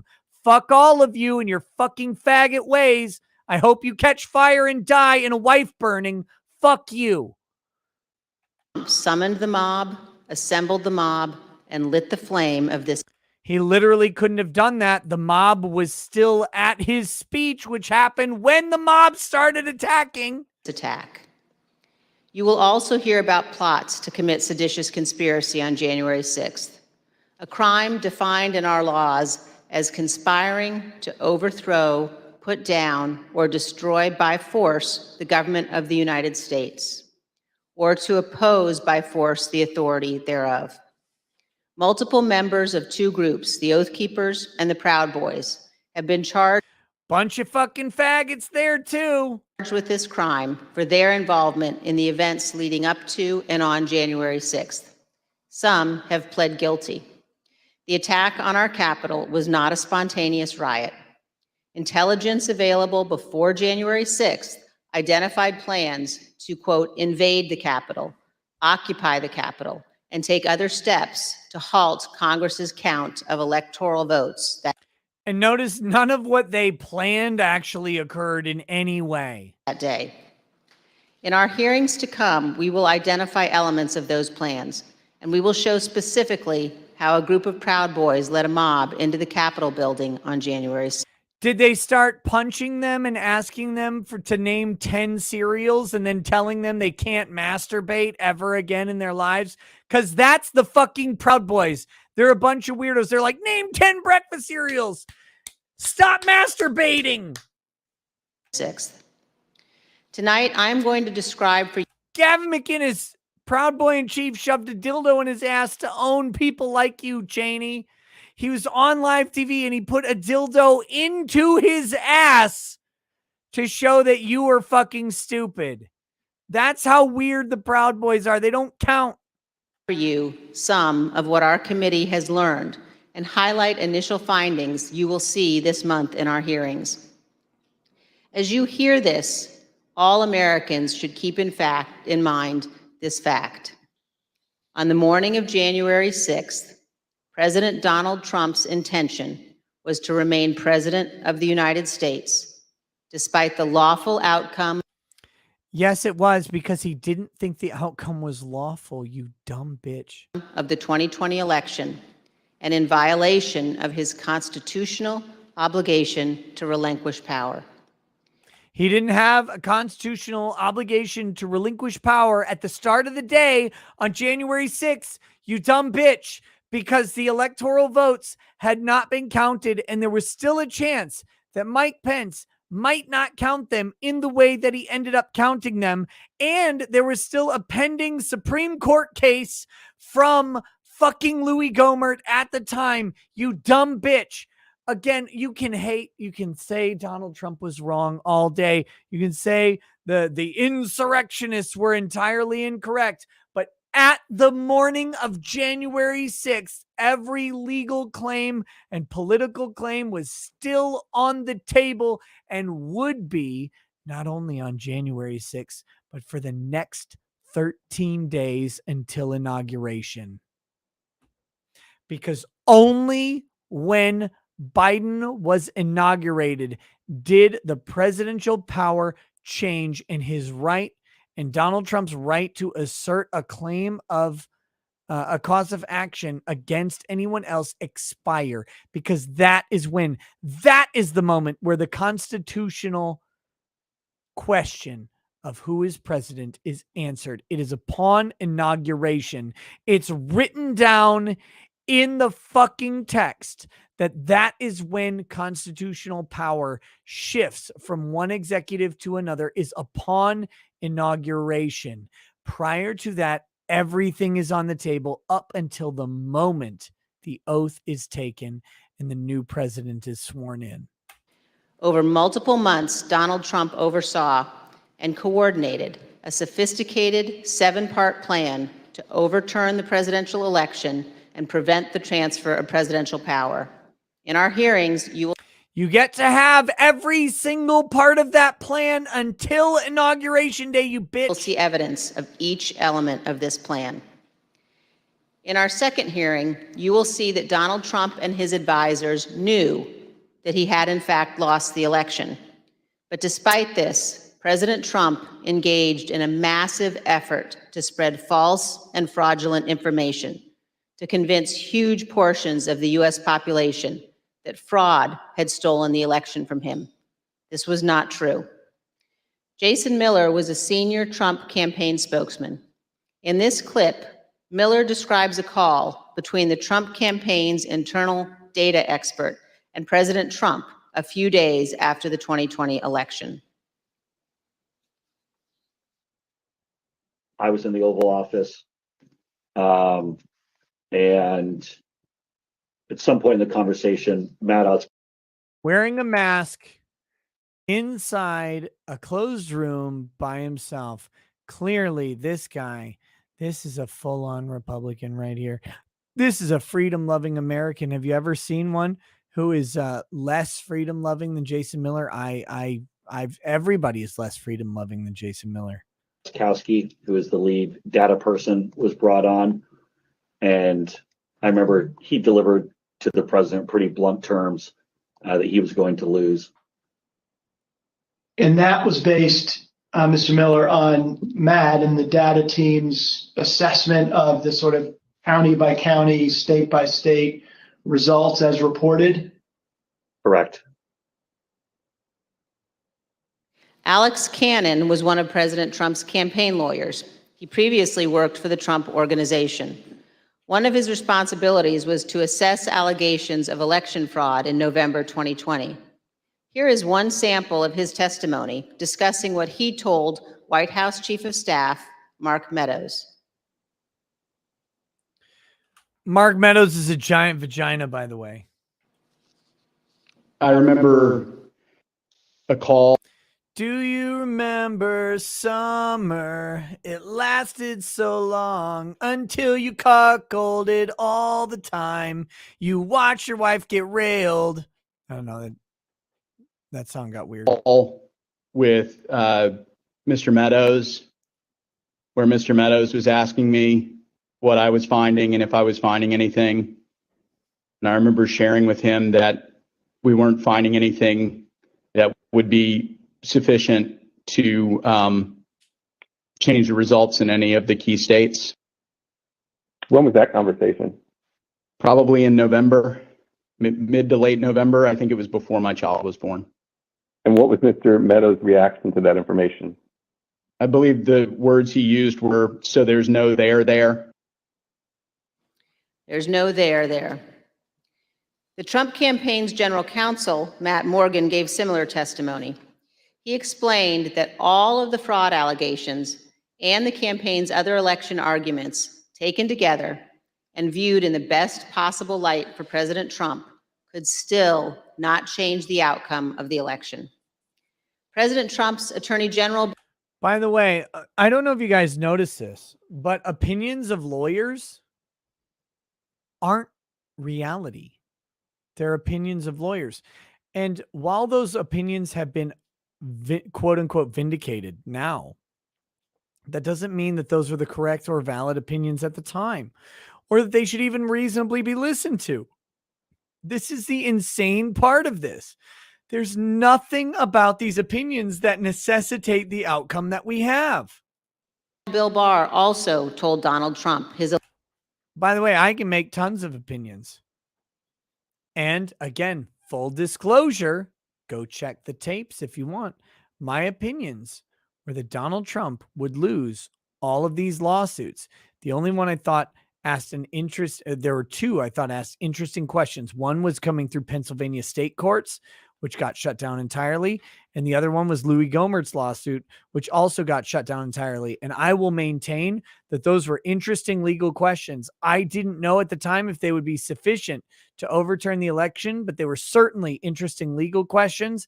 They got shut out completely, again, without even a hearing on the merits or anything like that. And the Supreme Court decision, you can go watch my video about John Roberts being a coward.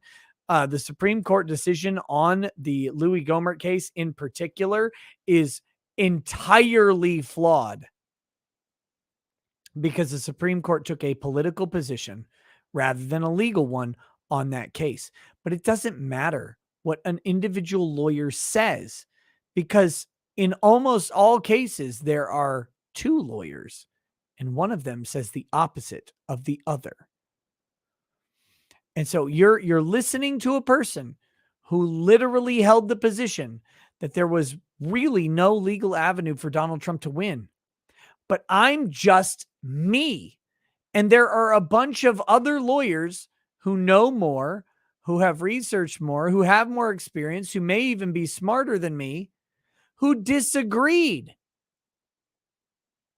Like Jenna Ellis, for example. Disagreed, thought there might be a path to victory. Rudy Giuliani disagreed, thought there might be a path to victory. Actually, several unnamed lawyers, because their careers would be destroyed, also disagreed, thought there were paths to victory. A lawyer saying, "Oh, well, Mr. Trump, you didn't win this one. We don't have the data to support it." That's one asshole's opinion in a sea of assholes. election claims were wrong. Repeatedly told the president in no uncertain terms that I did not see evidence of fraud, and that would have affected the outcome of the election. And frankly, a year and a half later, I haven't seen anything to change my mind on that. Attorney General Barr also told President Trump that his allegations about Dominion voting machines were groundless. Again, so I saw absolutely zero basis for the allegations, but they were made in such a sensational way that they obviously were influencing a lot of people, members of the public, that there was this systemic corruption in the system and that their votes didn't count and that these machines controlled by somebody else were actually determining it, which was complete nonsense.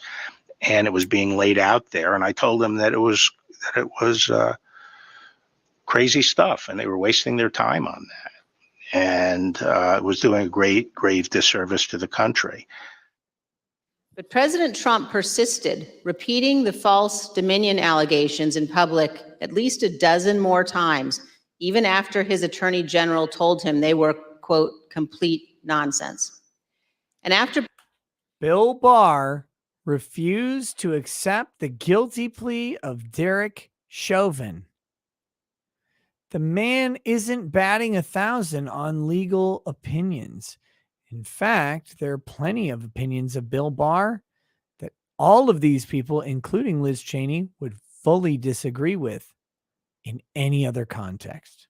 Barr's resignation on December 23rd, the acting attorney general who replaced him, Jeff Rosen, and the acting deputy, Jeff Rosen's a giant cuck too, Richard Donahue, told President Trump over and over again that the evidence did not support allegations he was making in public. Many of President Trump's White House staff also recognized that the evidence did not support the claims President Trump was making. Max Hines says Trump lost fair and square. Fine. Again, first of all, I don't think it was entirely fair because the media literally suppressed stories that would be favorable to Trump and amplified stories that were negative towards Trump, and that's admitted to in a Time magazine article, and the literal conspiracy behind that is amazing. It's all in the open. You can go read about it. But that being said, even taking your super chat is true. None of that matters to what's going on in this hearing. This hearing is not about whether or not Trump lost. They want it to be about that. The hearing is about whether or not the people who participated in the January 6th protest, riot, insurrection, whatever you want to call it, one, if they're linked to Donald Trump, which they're not, and two, if they're guilty of sedition prior to their trials, by the way. Notice what they're doing, trying to influence public opinion and maybe even judges prior to the trials of many of these people. If they're guilty of sedition, that's the argument they're making on Capitol Hill. And it is disgusting that they're doing this. If you did this, by the way, if you made some push towards judges and juries about the guilt or innocence of the Capitol rioters, with the weight and effect of a congressional hearing, if you could somehow do that, I don't know how that translates, but if you could do it, it would be a criminal act. Think about that. This is the president's daughter commenting on Bill Barr's statement that the department found no fraud sufficient to overturn the election. How did that affect your perspective about the election when Attorney General Barr made that statement? It affected my perspective. I respect Attorney General Barr. So I accepted what he was saying. As you will hear on Monday, the president had every right to litigate his campaign claims, but he ultimately lost more than 60 cases in state and federal courts. Not a single one was heard on the merits. They were all dismissed pre-trial. Every single one of them without a meritorious hearing on any of them. President's claims in the election cases.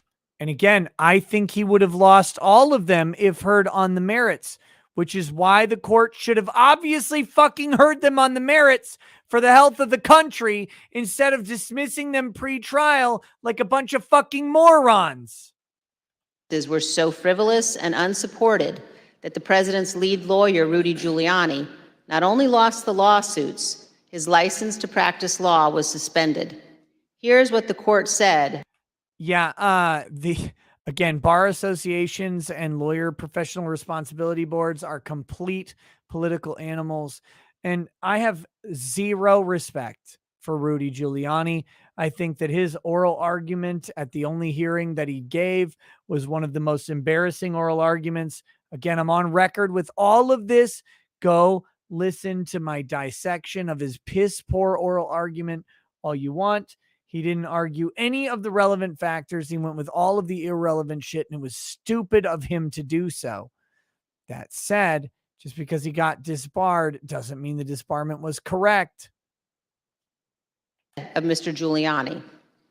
Giuliani communicated demonstrably false and misleading statements to courts, lawmakers, and the public at large in his capacity as lawyer for former President Donald J. Trump.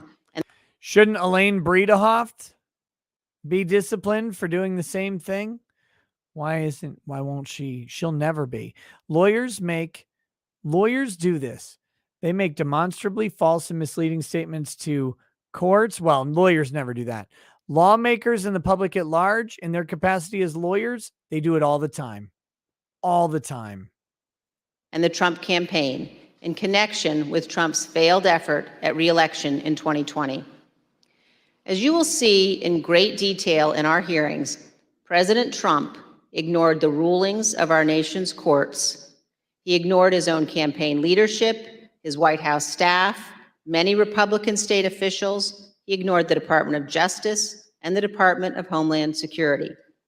President Trump invested millions of dollars of campaign funds purposely spreading false information, running ads he knew were false, and convincing millions of Americans that the election was corrupt and that he was the true president. As you will see, this misinformation campaign provoked the violence on January 6th. In our third hearing, you will see that President Trump corruptly planned to replace the Attorney General of the United States so the U.S. Justice Department would spread his false stolen election claims.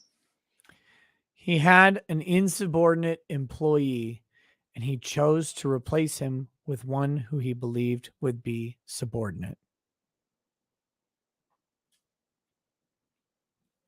In the days before January 6th, every one of them President Trump told his top Justice Department officials, quote, "Just say the election was corrupt and leave the rest to me and the Republican congressman."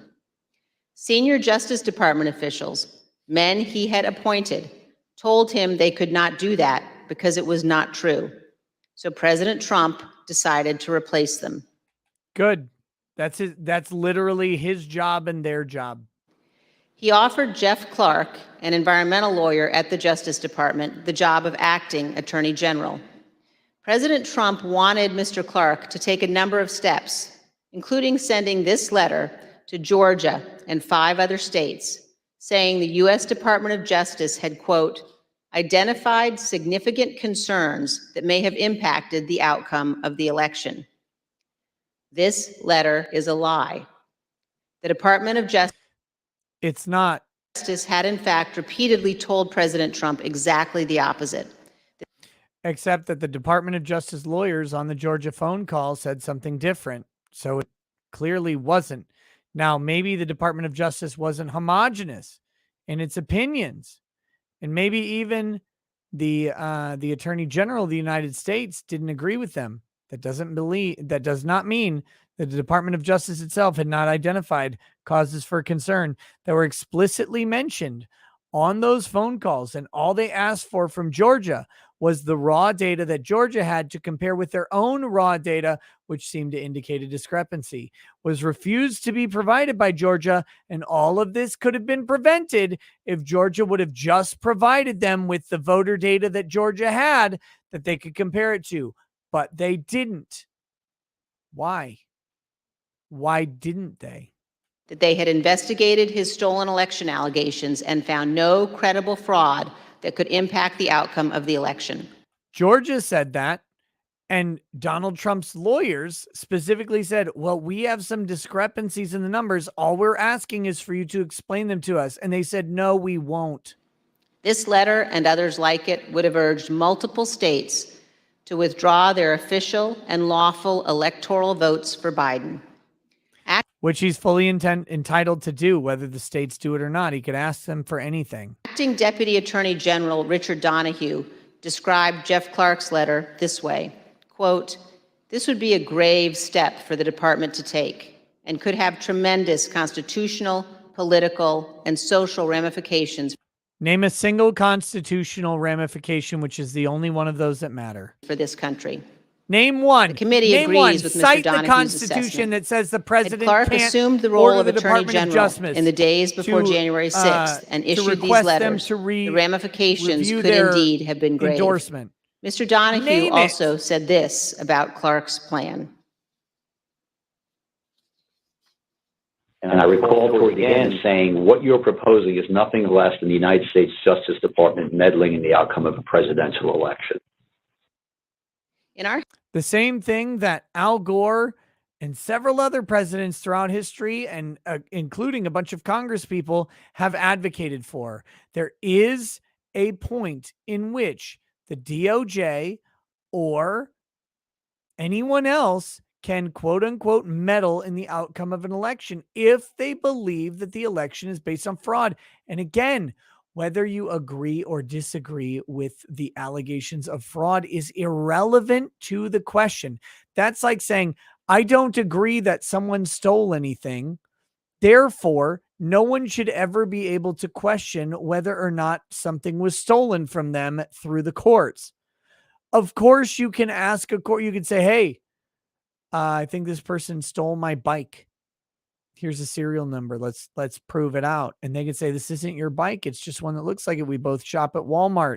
And they can win. You still had the right to think that that person stole your bike. It's just so fucking frustrating. In our hearings, you will hear firsthand how the senior leadership of the Department of Justice threatened to resign, how the White House counsel threatened to resign, and how they confronted Donald Trump and Jeff Clark in the Oval Office.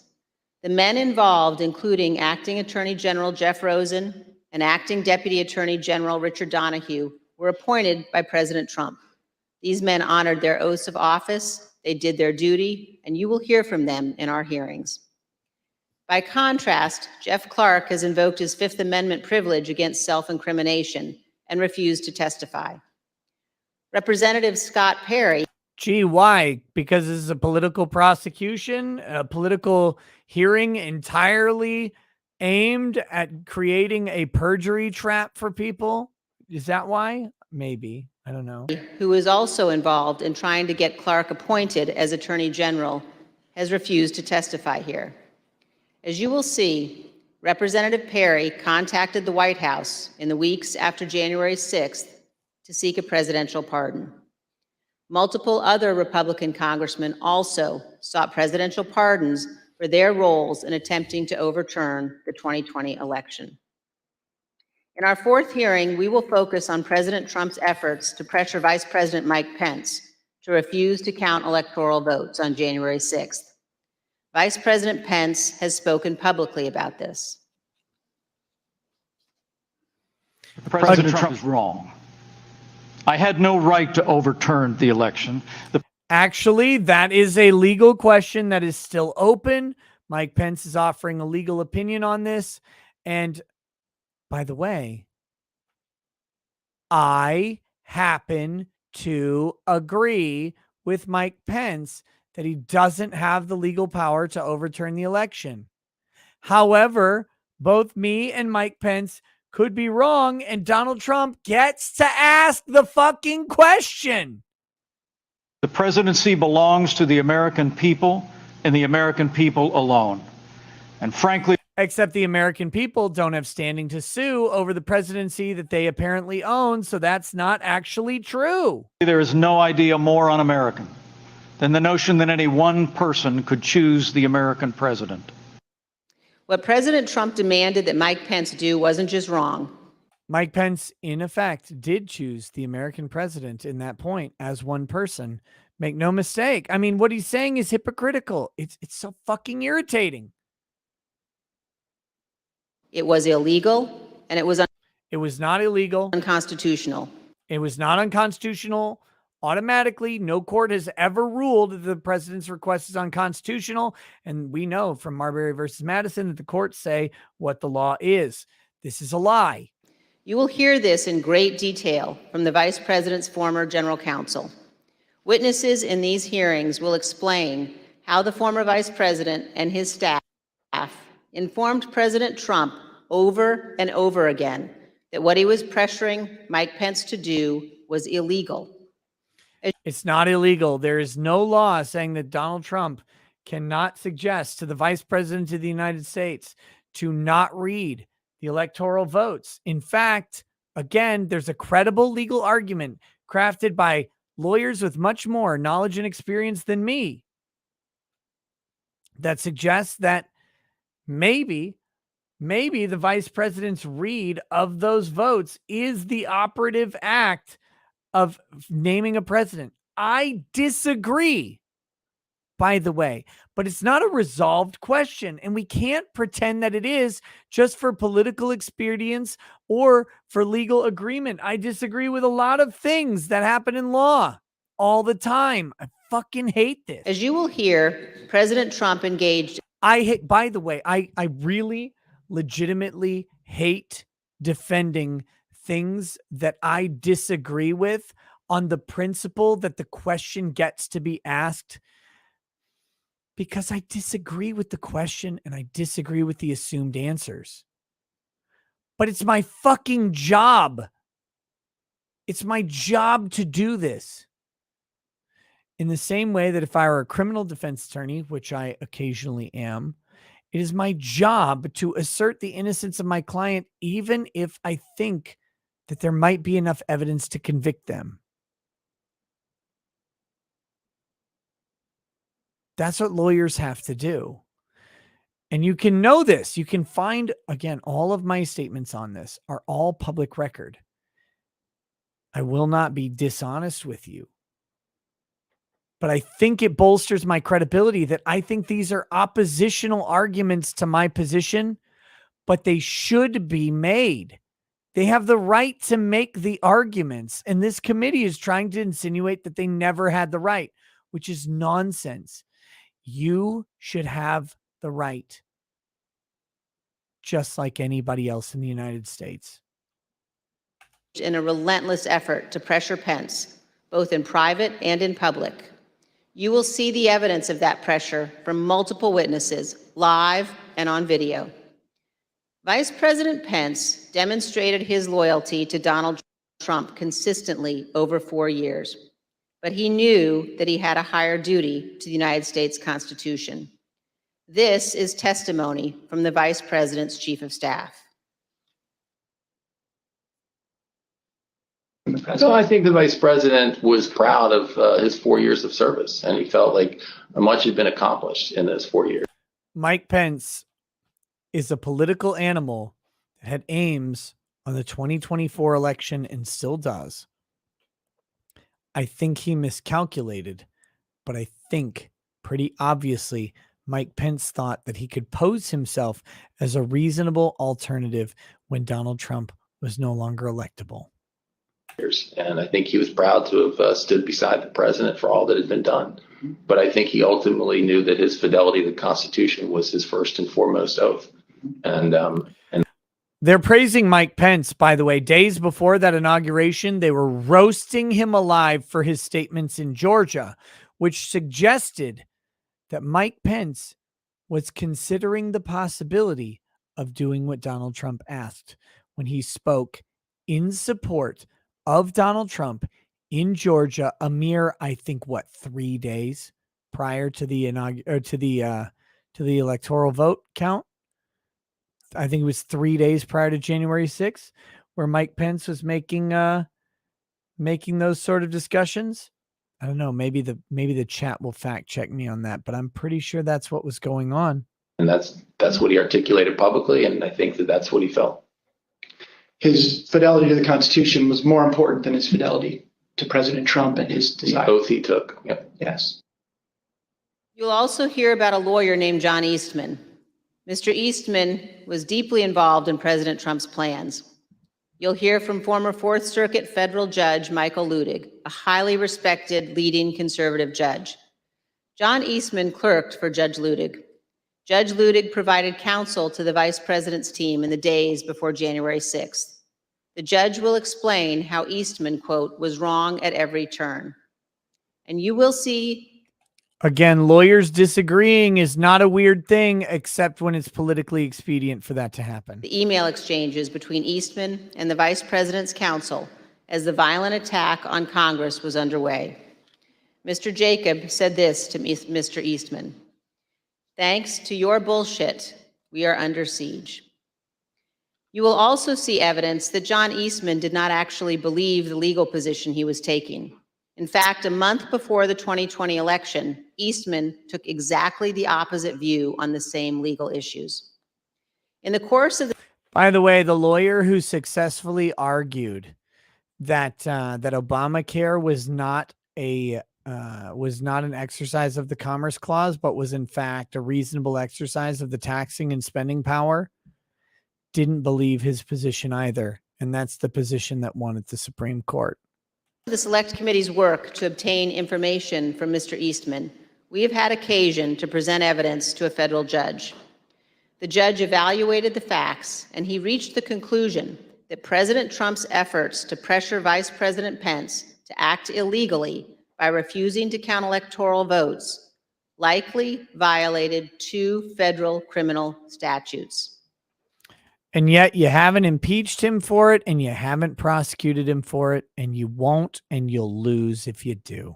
And the judge also said this: if Dr. Eastman and President Trump's plan had worked, it would have permanently ended the peaceful transition of power, undermining American democracy and the Constitution. If the country does not commit to investigating and pursuing— Did he say the same thing about Al Gore? accountability for those responsible, the court fears January 6th will repeat itself. Every American should read what this federal judge has written.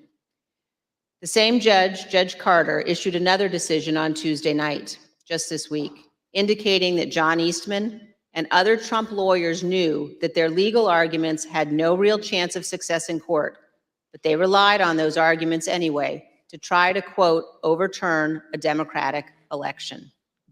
And you will hear that while Congress was under attack on January 6th and the hours following the violence, the Trump legal team in the Willard Hotel War Room continued to work to halt the count of electoral votes. In our 5th hearing, you will see evidence that President Trump corruptly pressured state legislators and election officials to change election results. You will hear additional details about President Trump's call to Georgia officials, urging them to, quote, find 11,780 votes that did not exist. That is not fucking true. And again, if you're gonna run one of these fucking witch hunts, at least factually state what happened correctly. Trump said our data shows many more votes. Again, they were begging Georgia to share the data with them. They said, our data shows many more votes for me. All I need is this many to overturn it. So let's find whatever that amount is. But their data that they have, that Georgia never refuted or even considered, suggested a different outcome than what Georgia had. So again, Trump may have been wrong. Georgia had the opportunity to correct it and did not do it. And instead they took that quote out of its context to try and use against Trump, but it is not true. It is not a true assessment of what he was asking. And his efforts to get state. Brian Moe, fuck you, you dumb faggot. What was said on that phone call is plainly apparent to anyone who speaks fucking English. I don't know what dumb language you speak, but go back to sucking your own asshole, you idiot. Go listen to the fucking language on the phone call. He does not ask for what she says he asked and does not ask for what's in the media. Go listen to it. Any dumbass can understand it, which would include you. States to rescind certified electoral slates without factual basis and contrary to law. You will hear new details about the Trump campaign and other Trump associates' efforts to instruct Republican officials in multiple states to create intentionally false electoral slates and transmit those slates to Congress, to the Vice President, and the National Archives, falsely certifying that Trump won states he actually lost. In our final 2 June hearings, you will hear how President Trump summoned a violent mob and directed them illegally to march on the. Brian Moe says any dumbass would see it was a coup that failed by Trump. I agree. Only dumbasses would see that it was a coup that failed by Trump. Correct. Your statement is correct, and I'm glad that you see it that way, you fucking dumbass. United States Capitol. While the violence was underway, President Trump failed to take immediate action to stop the violence and instruct his supporters to leave the Capitol. As we present these initial findings, keep 2 points in mind. First, our investigation is still ongoing, so what we make public here will not be the complete set of information we will ultimately disclose.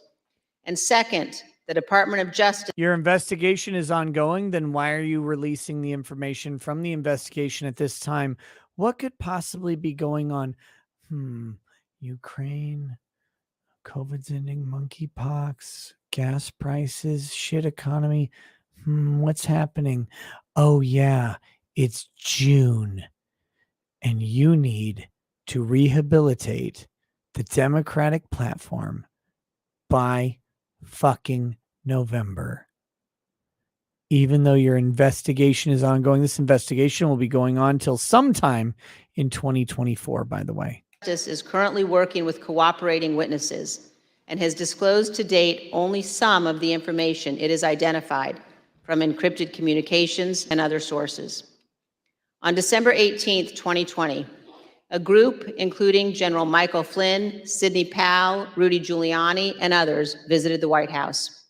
They stayed late into the evening. We know that the group discussed a number of dramatic steps, including having the military seize voting machines and potentially rerun elections. You will also hear that President Trump met with that group alone for a period of time before White House lawyers and other staff discovered the group was there and rushed to intervene. Oh no. A little more than an hour after Ms. Powell, Mr. Giuliani, General Flynn, and the others finally left the White House, President Trump sent the tweet on the screen now, telling people to come to Washington on January 6th. Be there, he instructed them. Will be wild. As you will see, this was a pivotal moment. This tweet initiated a chain of events. The tweet led to the planning for what occurred on January 6th, including by the Proud Boys, who ultimately led the invasion of the Capitol and the violence on that day. The indictment of a group of Proud Boys alleges that they planned, quote, to oppose by force the authority of the government of the United States.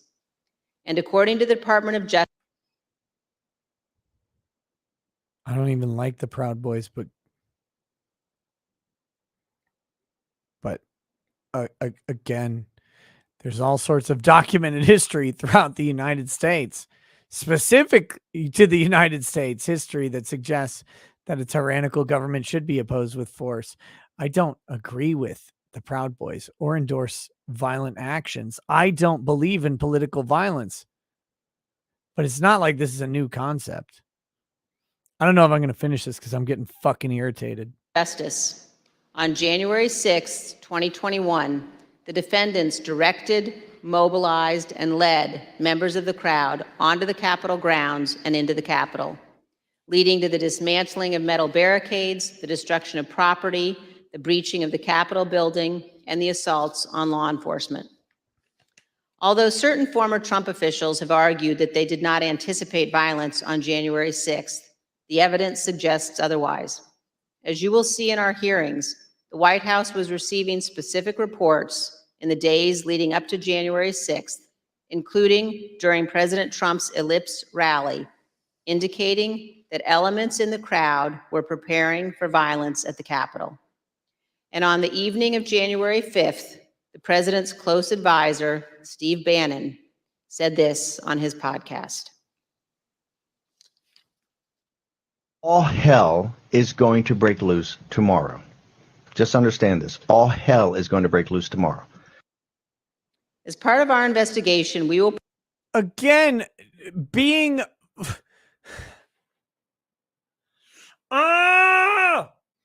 pointing out that there are a bunch of people who are angry and saying, look, tomorrow, shit's going to go down, doesn't mean that you're planning for shit to go down.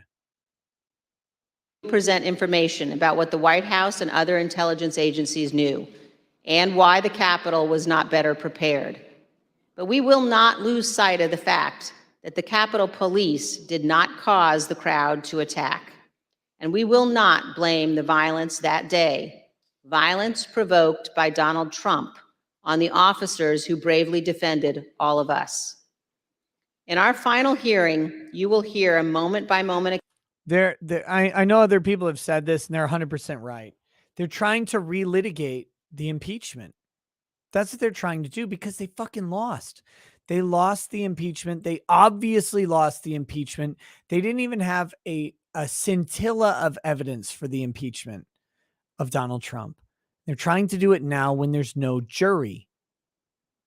And if that's not obvious, I don't know what is. Account of the hours-long attack from more than half a dozen White House staff, both live in the hearing room and via videotape. More than 6? Oh my goodness. What will we do with more than 6 people? Testimony. Is it 7? There's no doubt that President Trump was well aware of the violence as it developed. White House staff urged President Trump to intervene and call off the mob. Here is a document written while the attack was underway by a member of the White House staff, advising what the president needed to say. Quote, anyone who entered the Capitol without proper authority should leave immediately. This is exactly what his supporters on Capitol Hill and nationwide were urging the president to do. He would not. You will hear that leaders on Capitol Hill begged the president for help, including Republican leader McCarthy, who was, quote, scared, and called multiple members of President Trump's family. Republican leader McCarthy had access to Nancy Pelosi as well as Chuck Schumer and Mitch McConnell, who would have had full authority over the Capitol Police, could have invoked the Capitol Police to appear. And by the way, the transfer of the DC unit of the power, the authority over the DC National Guard was transferred from Donald Trump to local command several days prior so that they could properly assess and address potential violence. All of that was done prior.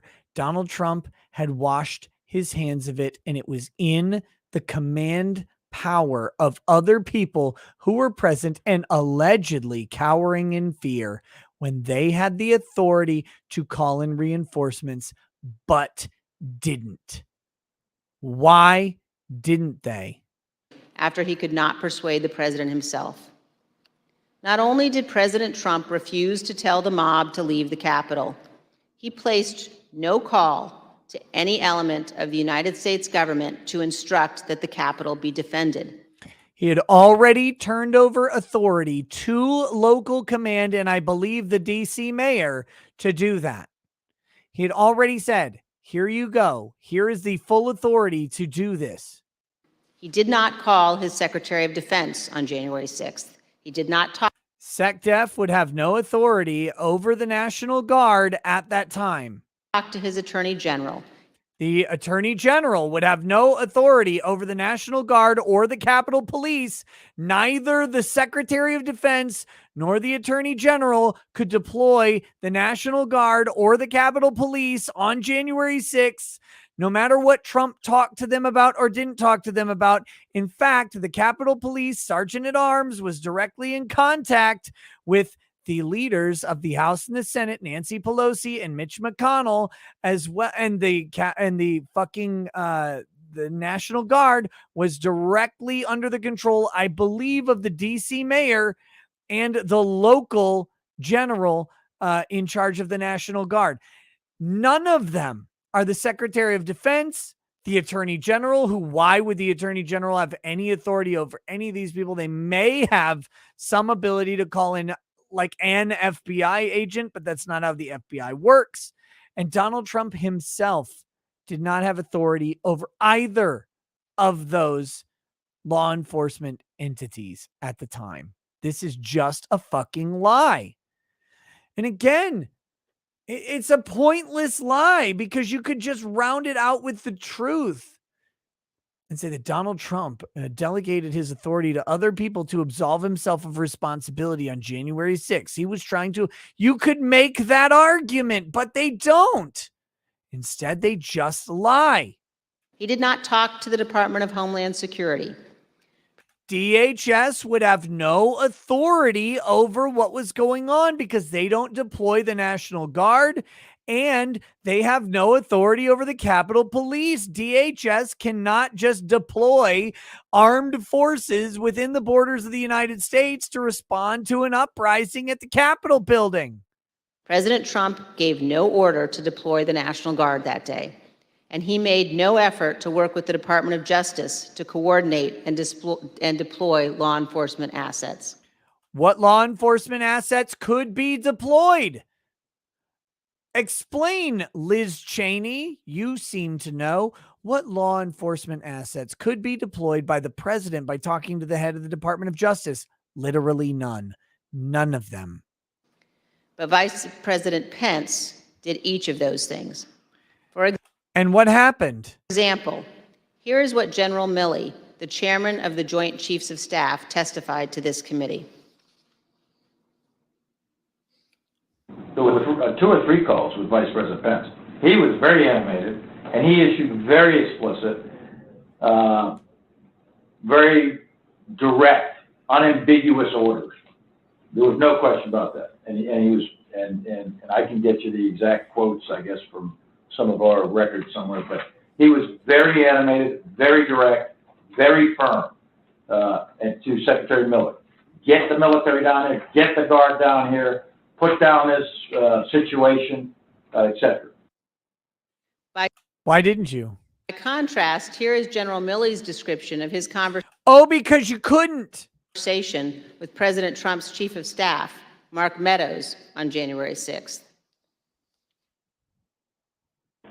He said, we have to kill the narrative that the Vice President is making all the decisions.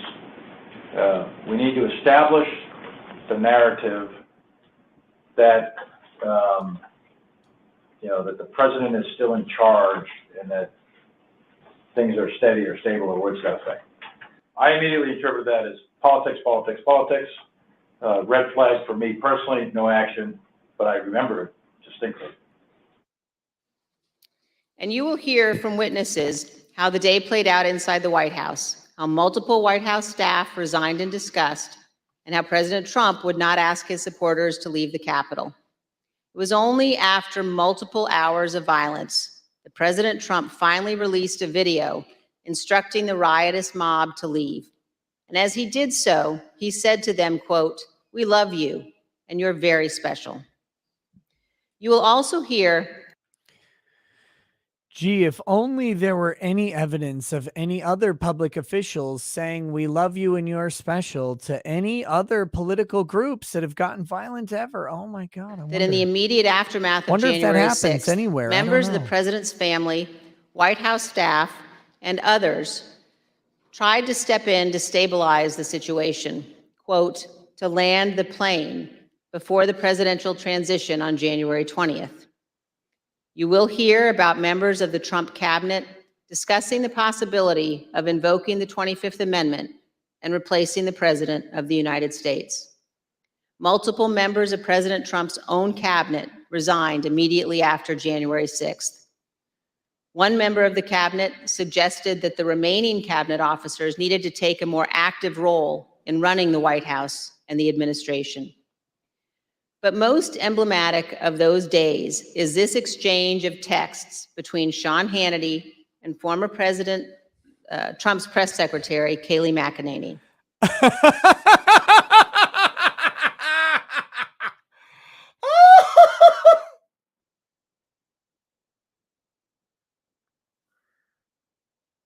You're fucking kidding me, right? Sean Hannity wrote, in part, "Key now, no more crazy people, no more stolen election talk. Yes, impeachment and 25th Amendment are real. Many people will quit." Ms. McEnany responded in part, "Love that. That's the playbook." The White House staff knew that President Trump was willing to entertain and use conspiracy theories to achieve his ends. They knew the president needed to be cut off from all of those who had World-renowned lawyer and political strategist Sean fucking Hannity. He's now they're now all of these people hate Sean Hannity. They hate him. But he's politically expedient here. You're a great American, Liz Cheney. had encouraged him. They knew that President Donald Trump was too dangerous to be left alone, at least until he left office on January 20th. These are important facts for Congress and the American people to understand fully. When a president fails to take the steps necessary to preserve our union, or worse, causes a constitutional crisis, we're at a moment of maximum danger for our republic. Some in the White House took responsible steps to try to prevent January 6th. Others egged the president on. Others, who could have acted, refused to do so.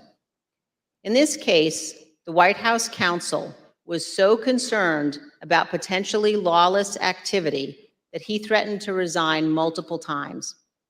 That is exceedingly rare and exceedingly serious. It requires immediate attention, especially when the entire team threatens to resign. However, in the Trump White House, it was not exceedingly rare, and it was not treated seriously. This is a clip of Jared Kushner addressing multiple threats by White House counsel Pat Cipollone and his team of lawyers to resign in the weeks before January 6th. Resign. Jared, are you aware of instances where Pat Cipollone threatened to resign? I kind of, like I said, my interest at that time was on trying to get as many pardons done. And I know that, he was always, him and the team were always saying, oh, we're going to resign. We're not going to be here if this happens, if that happens. So I kind of took it up to just be whining, to be honest with you. Yeah, exactly. Whining. Literally, yes. There's a reason why people serving in our government take an oath to the Constitution. Is our there? founding fathers recognized democracy is fragile. People in positions of public trust are duty-bound to defend it, to step forward when action is required. Oh, are they? In our country, we don't swear an oath to an individual or a political party. We take our oath to defend the United States Constitution. And none of you that take it oath seriously. Must mean something. Tonight, I say this to my Republican colleagues who are defending the indefensible. There will come a day when Donald Trump is gone, but your dishonor will remain. Finally, What a lying I ask fucking all of our cunt. fellow Americans, as you watch our hearings over the coming weeks, please remember What what's a at stake. cunt. Remember the men and women who have fought and died so that we can live under the rule of law, not the rule of men. I ask you to think of the scene in our Capitol Rotunda on the night of January 6th. There, in a sacred space in our constitutional republic, the place where our presidents lie in state, watched over by statues of Washington and Jefferson, Lincoln and Grant, Eisenhower, Ford, and Reagan. Against every wall that night encircling the room, there were SWAT teams, men and women in tactical gear with long guns, deployed inside our Capitol building. And we were concerned about a bunch of unarmed citizens walking in and somehow taking over the government from the people with guns and running the entire show somehow.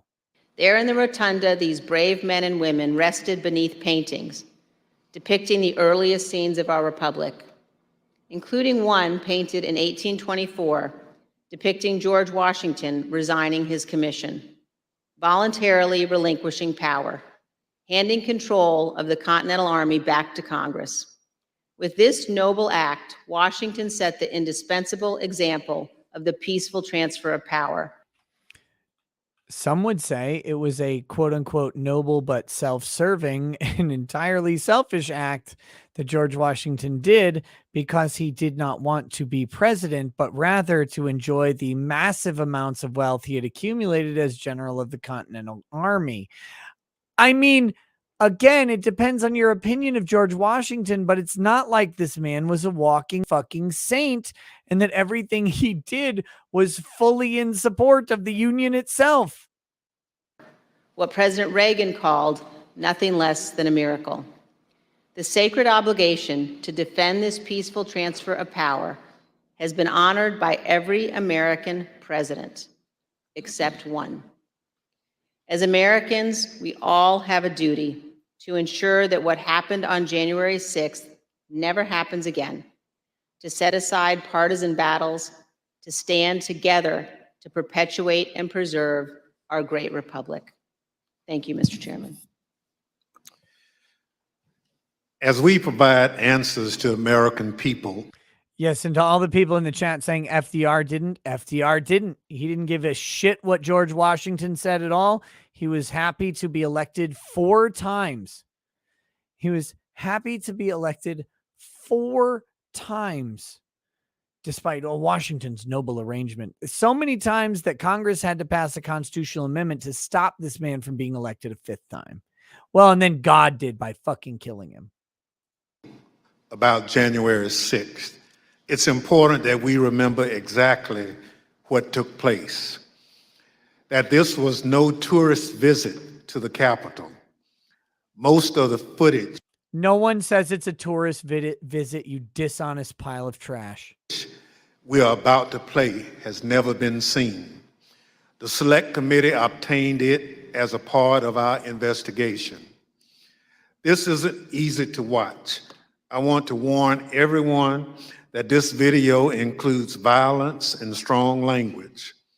Without objection, I include in the record a video presentation of the violence of January 6th.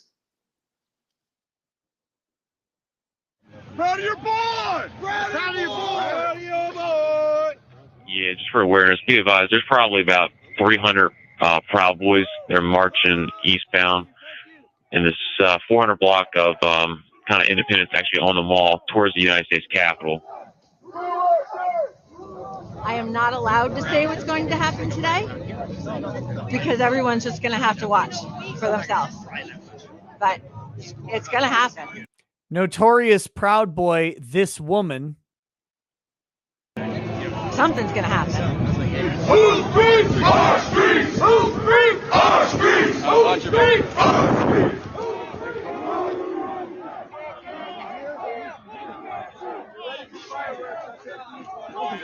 You hurt you. We are on your side. Don't make us go against you. Understand the side. Pick a side. These are our streets. Whoa, hold on. Manlet alert. Manlet alert. Hold on. Pick a side. We are the Lollipop Guild. We will stop the Capitol Police. Look at this guy. Holy shit. These are our streets. It's the oldest 9-year-old I've ever seen. $20 a picture. I hope Mike is going to do the right thing. I hope so. I hope so. Because if Mike Pence does the right thing, we win the election. That footage of Donald Trump's publicly televised speech has never been seen before. Benny Thompson just told us. All Vice President Pence has to do is send it back to the states to recertify. And we become president, and you are the happiest people. Mike Pence is going to have to come through for us. And if he doesn't, that will be a sad day for our country. Again, many people still agree with that statement. Nothing unlawful in what Trump said right there. Nothing unlawful in what he said. Now, Mike Pence had a different legal opinion and exercised that legal opinion, as was within his duty to do so, duty and power to choose to read the electoral votes. It's funny because by saying that Mike Pence choosing to read the electoral votes was the correct action, it necessarily implies that he had the choice to not read them, which would give validity to Donald Trump's argument. Because you'll never take back our country with weakness. You have to show strength, and you have to be strong.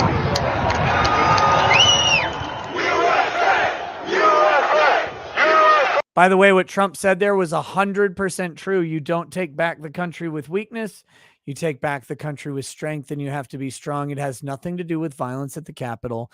This is edited video laying over different times with people who could not have been witness to two different events 2 miles away simultaneously. It's so fucking gay. Cruiser 50, it does look like we're going to have an ad hoc march stepping off here. There's a crowd surge heading Not east. an ad hoc march. We love Trump! We love Trump! We love Trump! We love Trump! We love Trump! We love Trump! We love Trump! Notice this. In jail awaiting trial on charges including seditious conspiracy and obstructing an official proceeding. Oh, on charges. Oh, well, is he guilty?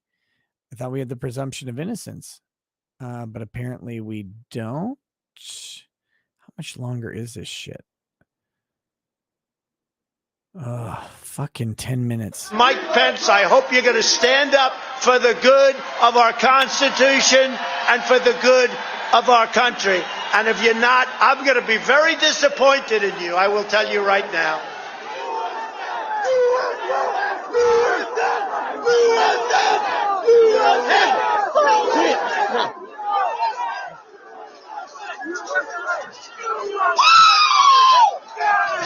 Get back, ladies! Get back, ladies!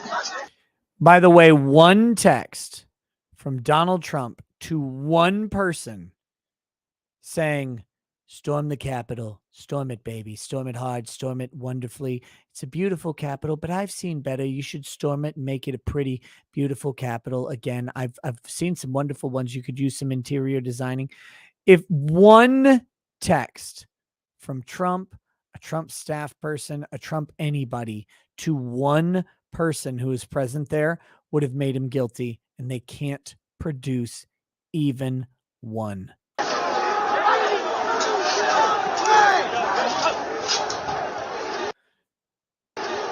Donald Trump is still speaking at this point.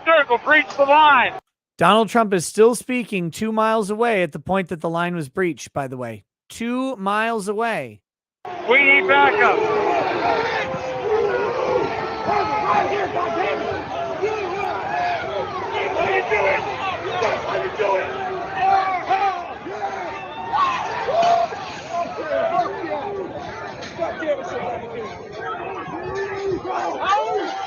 Madam Speaker, the Vice President and the United States Senate.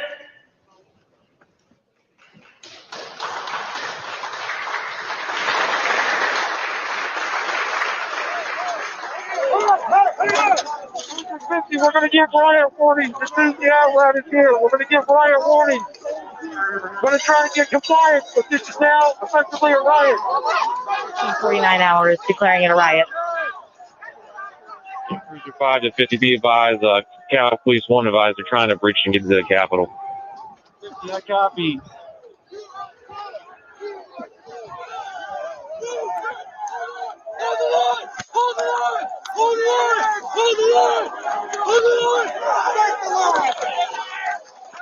42. We're about 5 miles out. We're trying to make our way through all this.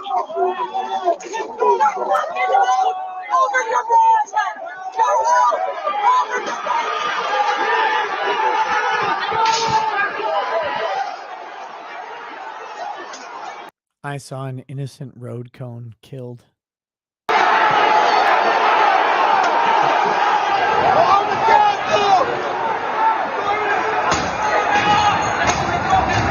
Hey, that's BG on the scene. This guy was at the Kyle Rittenhouse thing. Remember him? BG on the scene. There we go.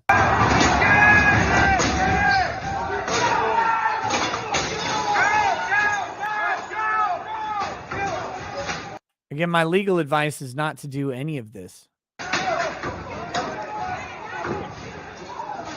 We have a breach of the Capitol! Breach of the Capitol to the upper level!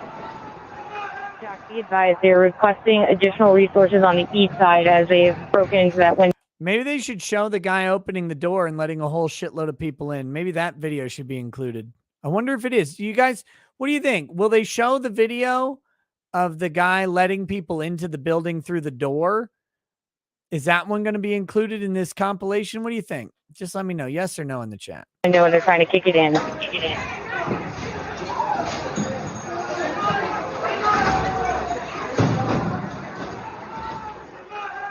Without objection, the chair declares the House in recess pursuant to Clause 12B of Rule 1.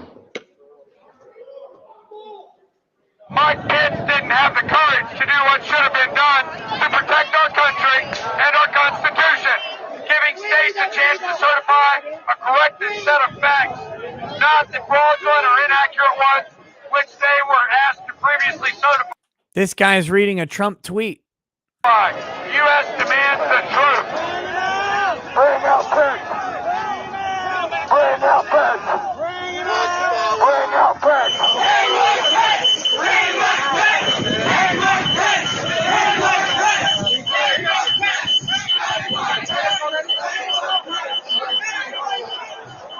You pepper sprayed another American that was fighting for you. Remember all the Trump tweets calling to hang Mike Pence? I remember all of them. Get him back here! Punch forward!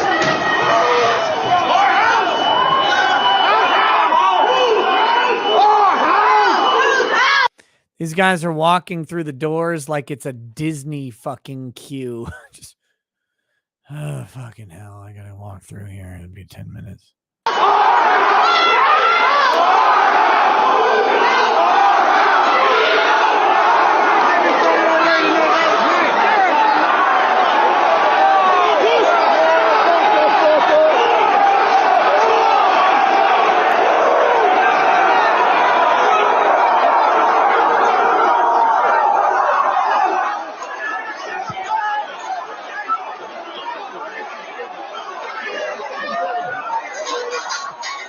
We can't hold this. We're going to get too many fucking people here. Look at this fucking vantage point, man. We're fucked.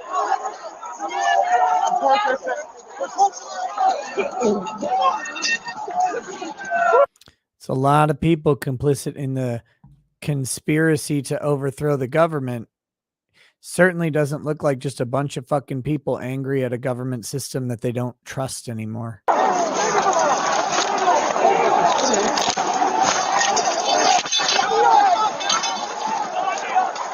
We need an area for the housing members. They're all walking over now through the tunnels.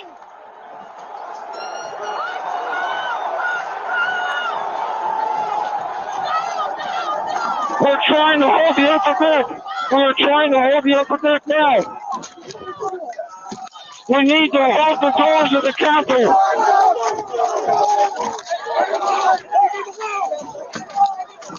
I need court support.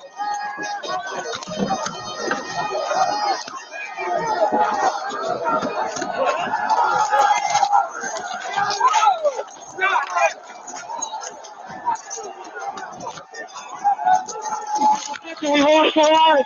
We lost the line. All MPDs pull back. All MPDs pull back up to the. Legitimately here, I feel bad for the Capitol Police officers who were understaffed. by people who knew this was coming. They knew it was coming. And by the way, those Capitol Police officer, the people in charge of the Capitol Police and in charge with the sergeant in command were Nancy Pelosi and Mitch McConnell. They could have adequately staffed the Capitol Police. They knew this. They knew these numbers were coming. They didn't want to do it. And I feel bad for the people that they left high and dry, because no matter what you think about the Capitol Police officers' actions here, they're terrified. They have to be terrified. And no one wants to be in that situation. But that they were left high and dry by congressional leadership who have the authority to call in more people when they knew this was coming, and they all did. They'll tell you, oh, there were all sorts of signs, but somehow none of them knew. Yeah. Yeah. They fucking put these guys' lives in jeopardy. They never needed to be.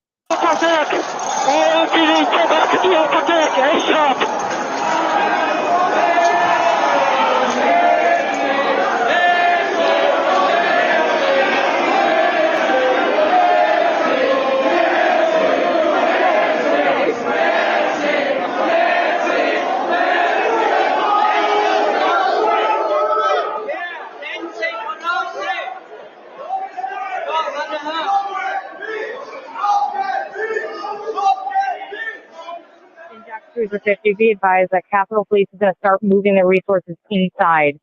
They're going to start the M4 officers first.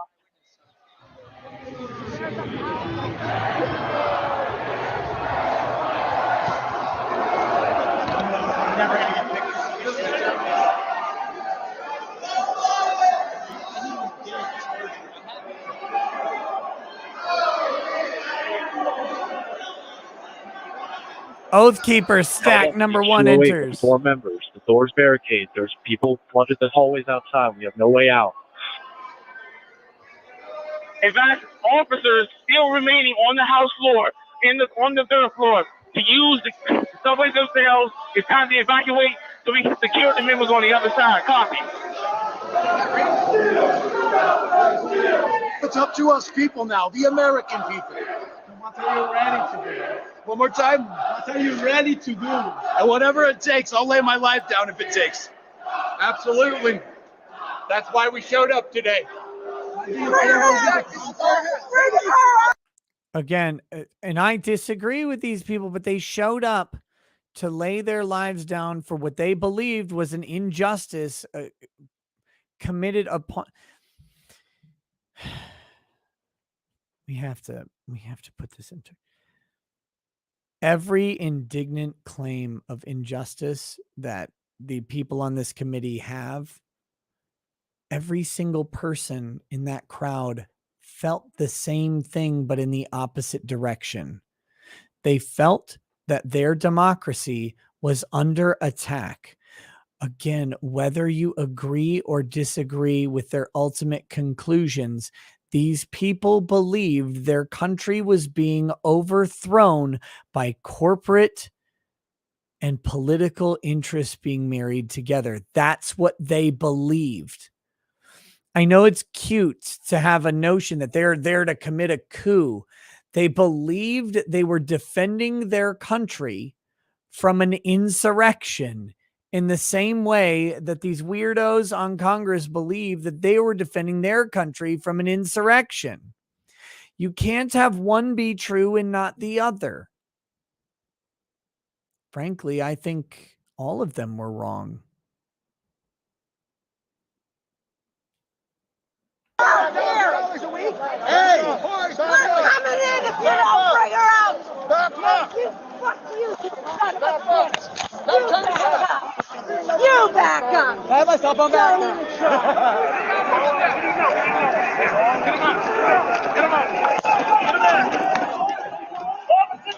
Get him up. He loves you. Get him up. Hold up. Get him up.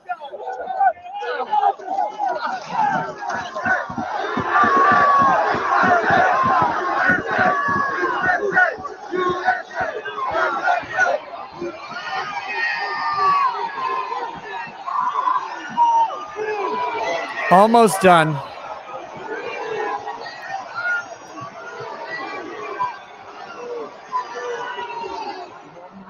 Thank you, Senator West Carolina, for backup.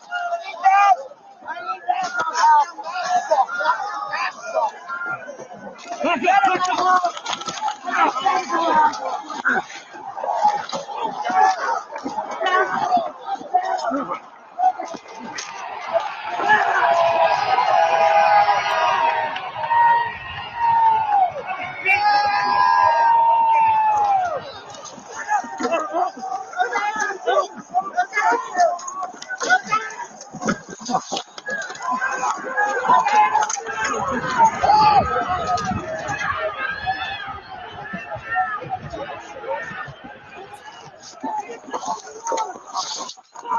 were peaceful people. These were great people.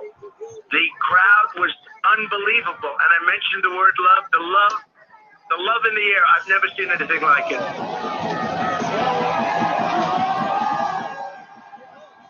Trump was talking about the people at his own speech.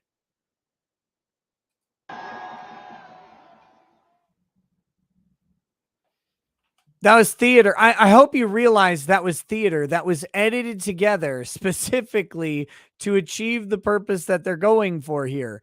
This is not in any way a bipartisan or neutral committee. If they're trying to pass it off that way, then they're fucking lying. And that was obvious.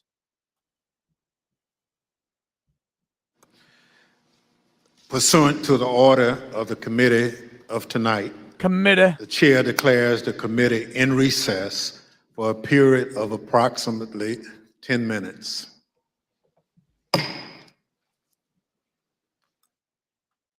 Minutes. These fucking idiots.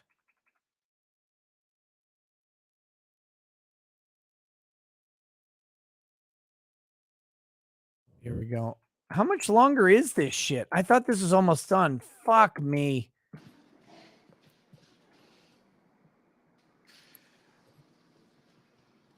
I want to thank our witnesses for being with us this evening. Oh to my God, share this their goes way longer than I firsthand thought. account- Okay, never mind. I'll finish this maybe tomorrow. I'm not going to sit here and do this tonight. I can't. It was announced to be 90 minutes long. I didn't realize it ended up being longer than that. And we had Jeremy on for almost 2 hours. So it's now late, but I'll finish it later tomorrow, probably sometime. Maybe we'll get Ty Beard on. I know Ty's going to join me on Monday, but he might be able to join me tomorrow evening or tomorrow night for more of this.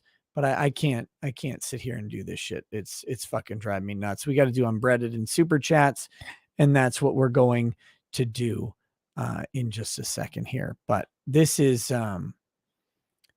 this is great. It's wonderful. But it's propaganda and it's political theater, and this whole purpose of this, they lost. They lost this. This is important to remember.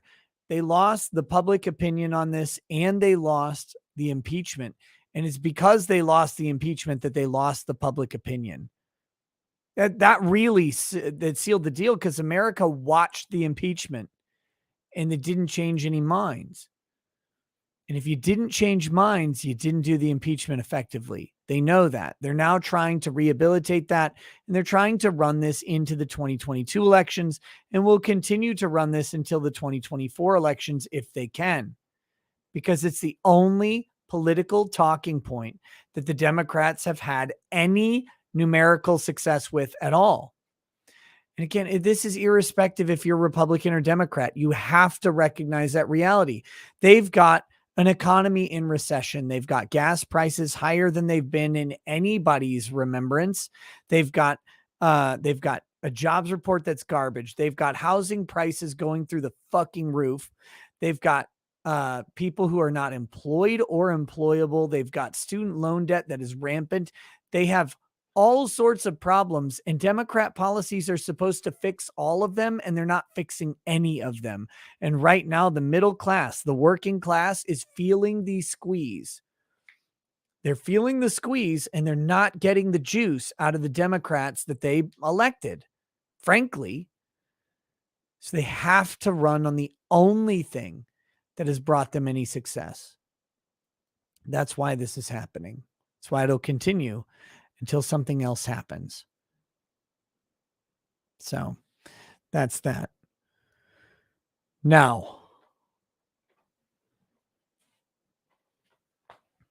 it is time.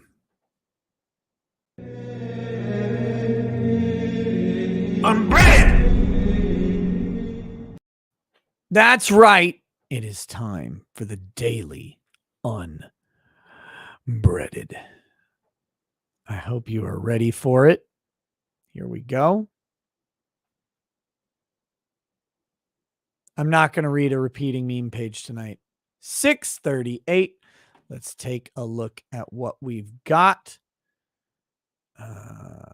Shit, I don't think I have it pulled up. Here we go. This might actually be in the second repeaty point. And I'm not going to do that. If that is, I'll re-roll it because I'm in the mood for that. Oh, no. This is a new page. A new page, a fresh page, not a repeating meme page. This is a full-on unbreaded page. Here we go. I don't know if you guys are familiar with unbreaded. Get familiar with it real fucking quick because here it comes.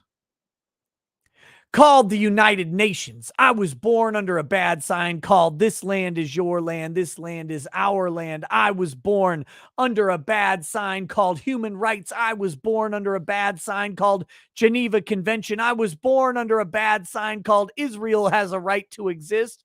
Beast. I was born under a bad sign called "Can't we all just get along?" I was born under a bad sign called "Imagine how they feel." I was born under a bad sign called "Your right to vote is valuable." I was born under a bad sign called "Black Lives Matter." I only need to squat once and my body is in perfect shape for an entire year. I only need to write down the day that I squatted last and my body continues towards any perfection that I desire. Invincibility on, wanted status disabled. Rosebud hold until infinity. Vehicle density none. Pedestrians disabled. Viewer disabled. Invisibility on. Restricted areas none. Explosive bullets on. Super jump on. Time dilation on. Musical synesthesia on. Flaming bullets on.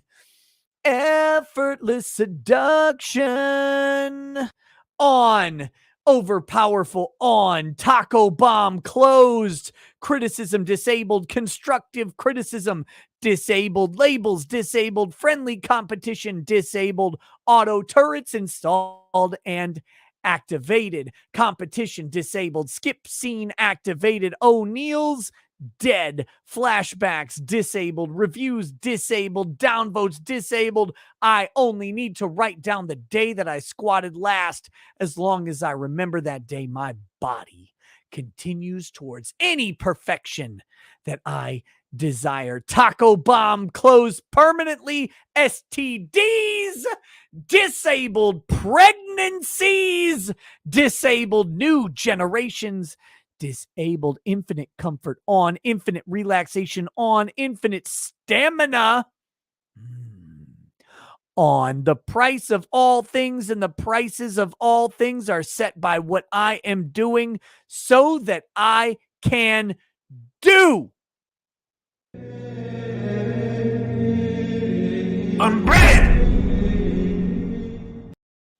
There you go, ladies and gentlemen. That was our daily unbreaded. Sometimes they are quick. Sometimes they take a little longer. Today was a quick one, but a quick one full of poignancy and power. Empower. All right. It is now time. We're going to finish up the super chats. Of course, got a little ways to go. I'm fucking exhausted, but there are many super chats to read, and we're going to get there. Cars in Depth, GOP candidate for governor of Michigan. Wait, read that one? Fuck me. Where are we? Here we go. Tracy 3. A friend was swatted saying she killed her 2 daughters. Cops showed up. Daughters answered, had guns on them. She was scared her son would come out armed. Whole family cuffed, house searched, told her, tell other streamers, go to the police and tell them their info. Yep. You got to do it. You got to develop a relationship with cops. Joe Schmo, 1 of 3 over on Rumble, says, I don't have $1,000 to send 10 $100 rants, but here's 20 to buy some coffee brand coffee from Jeremy. Get the tea to calm you down. Hey, thank you, Joe Schmo, 1 of 3. Tank Commando, not all cops are bad people, but they are the enforcement arm of the state. Very important. Comply or die. The cops that will surround your house and point weapons at you are the same people who stand outside an active shooter and do nothing. Sometimes they are. Look, I know a lot of cops, and I know that many cops that I've known have done far more heroic and harrowing things than I will hopefully ever accomplish in my life. And I know some cops who haven't. The problem with it is you can never trust the government to do the thing you need them to do. That's the hardest part.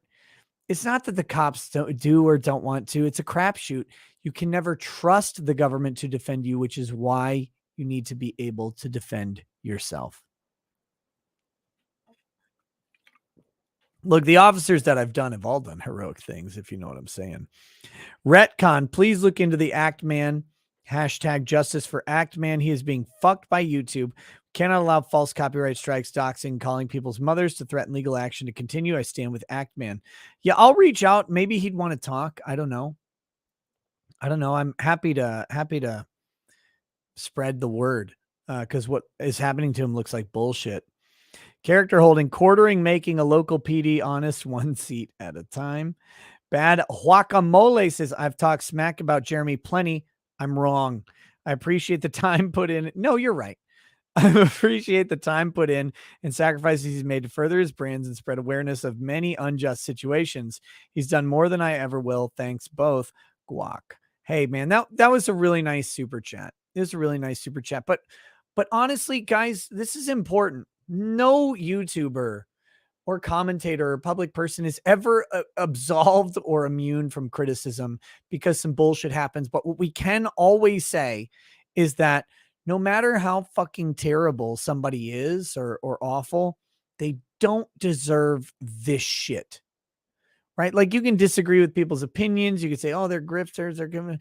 Nobody deserves to be put into actual jeopardy by the state due to someone else's butt hurt. That's the truth. But that was a really nice super chat. Bad guac. Thank you. Johnny Arbor says, Jeremy, you are at your best when you are tipsy. Devin Gray wanted to request a prayer and cheers for my dad. He had a spinal fusion earlier this year that has put him in a bad spot. He has a GoFundMe campaign up as well. If I can share the link. P.S. Have you tried Cragganmore 12 year? I have. I like Cragganmore. It's a good one. It's a list of Cragganmore is on the list of brands that I like. Dalwhinnie, Oban, Lagavulin, Glenkinchie, Cragganmore. They're all part of the same family of whiskeys, and they're very good. Same person owns all of those distilleries, if I remember right. As for you posting the link in the chat, you have to be a mod to share a link because Chinese spam bots trying to get virus-laden porn sites. And unfortunately, I had to shut those down. So no one can send links except for moderators and me. Otherwise, I would fully let you. You can talk about it all you want. Please do. Devin Gray wanted to request. Oh, shit. Read that one. Deborah Breeden. Rick. My name is Nick, but thank you. Lots of people call me Rick. Can you peek at my document? Not for advice, just conversation. Tweeted to you this afternoon.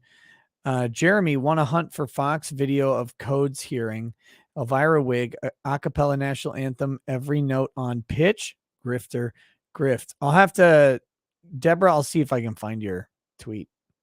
Have to check. Body LDD. My city has 12 million people, which makes it weird for me hearing about 2,500 as a population for a city. Lol. Everybody knows about your life in cities that small, while it's really rare for me to meet someone I know when going out. The crazy thing is, Fadi, I'm actually very reclusive locally, almost no one knows who I am. No one at all. It's wild. Fearless Soldier. Hey, Nick, left after posting about what happened in high school. I was in hospital for 2 weeks where I met my girlfriend who's been helping me with through my lows for 5 years. She loves me regardless of my past, and I think she's the one. So a toast to turning my life around. To Fearless Soldier, to finding a good woman who accepts you for who you are and who makes you want to be better. Cheers to you, brother. I wish you the best with her and with all of your future endeavors. And please do turn your life into good. Cheers, man.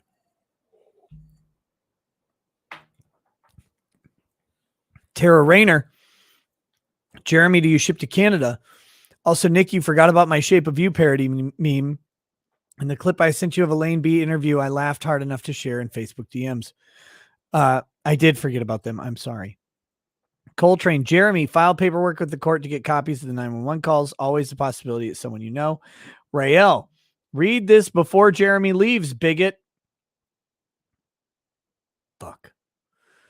To all YouTubers who get swatted frequently, start wearing signs on your back that reads, I am a YouTube. I have been swatted X times. Whoever sent you lied. Go home or something. Chevy Dirty Max. I'm waiting for the inevitable bourbon brand bourbon. Oh, that would be good. Jackson Kai, I'm doing my part. Just place an order. Don't make me have to place an order again because that beard is coming off today. This chat always delivers. Fadi Aldidi, yo, Nick, do you have any Arabic ancestors too? The beard and the nose hint at that, lol. Not that I know of. I did one of those fucking stupid ancestry things. Almost everybody is Northeastern Europe. I got a couple Frenchy, like a couple Western Europe, like French, but mostly it's Northeastern Europe, heavily Polish. I was surprised. I thought I would have a bunch of Jewish heritage, and I apparently don't have any specific like Mideastern Jewish heritage. Maybe there's some, but none showed up on the Polish side. So I just figured it had to be some level of Jew, right? But I'm not, apparently. Big Rob with a big chat says, just grabbed enough coffee for my entire extended family. Hope Jeremy enjoyed my Twitter pic throwing out the BRC coffee. You'll be glad to hear I cleaned my bin. Can't believe I wasted $100 on this super chat. Oh, hey, Nick, what's up? Thank you, Big Rob. Thank you. I appreciate that. Tara Rayner, you brought up Amber Heard and turds, so now you need to sing my meme. Jeremy, do a soul patch. On January 6th, the documentary dude said Proud Boys never went to the ellipse. So how does Trump incite them? We'll find out, I guess. Axelion, how many more orders to make Jeremy shave his eyebrows? Oh, we'll have to do that. I should go to his house and shave his eyebrows while he sleeps. Skyrim 96. I love orc girls, big, strong, and able to help me fight dragons. I don't want a damsel in distress. I want a damsel who can help me put other people in distress. Death by snoo type stuff. Fadi Alditi, after having 40 years old fun, you'll be disappointed by the lack of skill of 20-year-olds. That one's sure way to spoil the fun of youngers. Lol. X name X530. Look, you just get better at sex as you get older. Women and men, you sure do. So, I mean, enter at your own risk. X name X530. If he agrees to a Charlie Chaplin at 1,000 total, I'll put in another order. Sith happens. I made $500 tonight. I'm stimulating the economy, and this dude's a razor. Cheers. Thank you. Sith happens. JM reports. I know you hate me, Nick, and you really need to stop swatting Jeremy. Check your email. I sent one to do an interview with you about gun rights in the U.S. House. Thanks for the great content. Take it easy, brother. I'll look for you, JM reports. Stephen Oglesby. Can they not file writs of habeas corpus to get the Jan Sixers out of jail? They've tried. Has not been successful.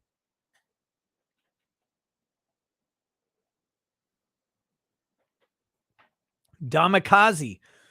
Can I get a toast to my Uncle Bob Leo Carlisle? Army medic attached to the 3rd Marine Division in Vietnam, 67, 68, awarded a Bronze Star with Valor and a Purple Heart. No PTSD, always a jovial man, and loved life to his last. To Uncle Bob Leo Carlisle, a man who looked into the gates of hell and was still able to smile afterwards.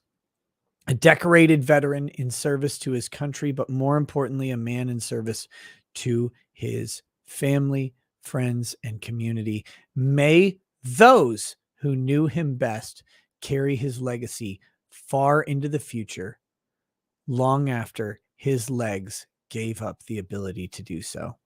Cheers to Bob Leo Carlisle. Fadi Aldidi, I'd love to buy the coffee stuff, the quartering, but delivery to Brazil makes it not so worth it. International shipping's a bitch.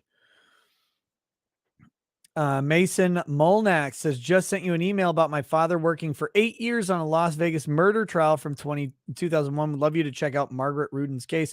I saw your email. I haven't read it. I just saw it when I was cleaning up some other stuff. I'll give it a peek tomorrow.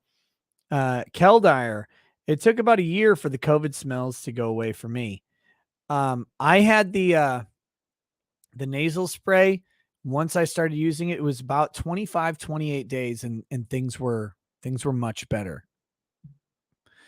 Goober Gabber, Jeremy, see it from the positive side. You may have been swatted, but in the end, you can boast that you've touched grass. Not many people can claim that. Good logic. Hey, what's up, Joe? If he hits 1,000, I want a live stream. Here, wait. If he hits 1,000, I want a live stream shave perform with his back to us. And then a quick head turn. Guys, my channel is under attack while sporting an Adolf stash. There you go. There's my good logic impression. Thanks, Joe. What's up? Oh, my goodness. J.H. Schwalbach with a huge chat says bought coffee. It better be as good as Nerdrotic's Geek Grind. Plus, if I can give money to Ryan, Cannell, and Jeremy from Geeks and Gamers, I can give money to people how like you, and you know what I mean, you people. Hey, J.H. Schwalbach, if you want to see some of these people you just mentioned, you better come to Anime Matsuri at the end of July. Squabs, I got my cold brew and a shirt. Love your vids, Jeremy, but also get wrecked. Time to shave. Oh, he's fucking toast. Mike Mick says, a long while back, my house got mistakenly raided. Everyone face planted in the yard and the house tossed. Saddest part ended up being the neighbors. We got shunned because we must have done something. It's awful. It's awful. That's why people who this happens to, like Jeremy, nothing happened to him, but his neighbors, 25 cops show up. Oh my goodness. He's handcuffed in the yard. Oh my, what did he do? It's awful. It destroys reputations. It destroys relationships, and it's bullshit. Mike the Dad Crosby, heck, we put air marshals on planes. At the very least, we should do that in the schools. I think we should go to allowing staff and parents to take extra training and then conceal carry in the schools. Eric, I ordered coffee brand coffee. Charity is sketchy, but still only donate to St. Jude's and grifting YouTubers. My charities of choice, I'll tell you, these are not like right-wing charities. I give to Make-A-Wish Foundation heavily. I think specifically Make-A-Wish Minnesota. I've seen how they spend the money that they take in, and it is amazing. I'm happy to give them a shitload of money. And I give to the Minnesota Zoo because the Minnesota Zoo puts on phenomenal programming for kids in Minnesota who can't afford it. And other than that, I donate to a local pregnancy crisis pregnancy center for, counseling on choosing an alternative to abortion, as well as parental classes and parental counseling for women who choose to have their babies. Because that's shit I believe in. So that's what I donate to. Other than that, various minor things. Those are the major things.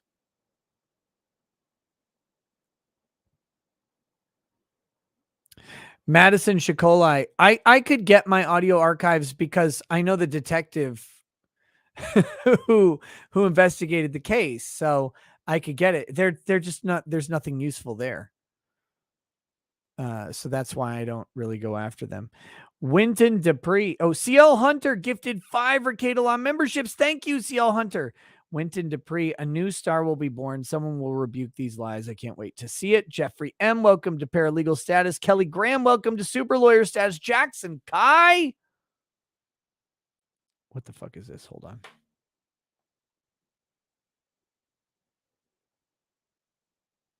I just got to make sure everything's okay. Oh, fucking nothing. Jackson Kai, why is anyone, let alone an elected official who supposedly swore an oath to the Constitution he spits on before he goes into work, allowed to felicitate himself, I think fellate himself on national television like this? It's physically sickening. M.O., welcome to lawyer status. Poorly redacted communism is the very definition of failure, quoting Liberty Prime. Snuggle struggle. Amber Turd pretends Depp's pursuit and right to due process somehow harmed women as if they are a monolith. But let's not forget how these very same groups censored a credible sexual assault claim against Biden before 2020. Snuggle struggle. Let's not forget how the young actress who exposed Harvey Weinstein is still blacklisted from Hollywood while celebrities abuse Me Too and Time's Up. YouTube algorithm bot number 7883. This channel and every person associated with this chat room is hereby banned for misinformation. This severance pay super chat. Have a nice day. True. It's all true. Bad guac. Jokes about Camelot 331 smacking Jeremy because whiskey. Drunk posts are made by drunk people. I bought a bag of coffee and a t-shirt tonight. If my wife likes it, I'll be subbing to Jeremy's service. Nick is an entertainment king. Guys, I gotta say, I get emails from time to time, and I've gotten a couple recently that have literally humbled me to the point where if I was Yellow Flash, I would cry like a bitch. But because I'm a man, I don't. Guys, there are people who say, I felt a void when Rush Limbaugh died. And then I found your channel. And it is my new Rush Limbaugh. And I like, to be, I do not think the comparison is adequate, but to be compared to the godfather of talk radio and one of my personal inspirations is humbling to have that. And I really, guys, every time those emails, I don't always respond to them. I don't know what to say, but they mean a fucking lot to what I do. So I appreciate that. That's just Bad Guacamole says Nick is entertainment king. My entire life, I've just wanted to entertain people, make them smile, make them laugh, make them sad, whatever it is. But ultimately, at the end of the day, make them want to come back and see something else. I didn't ever think I would do it through YouTube because it didn't exist when I was thinking about this. I thought it would be a more traditional channel of Hollywood or a novel or something. But here I am. I have the best job on the planet, and you guys are the reason it is. So thank you for that. Mind grown. The Capitol building belongs to the people, and the folks who work in that building are on the people's payroll. Yet I don't feel their work reflects the people's voices at all. Midterms equals time for layoffs. Yes. Absolutely.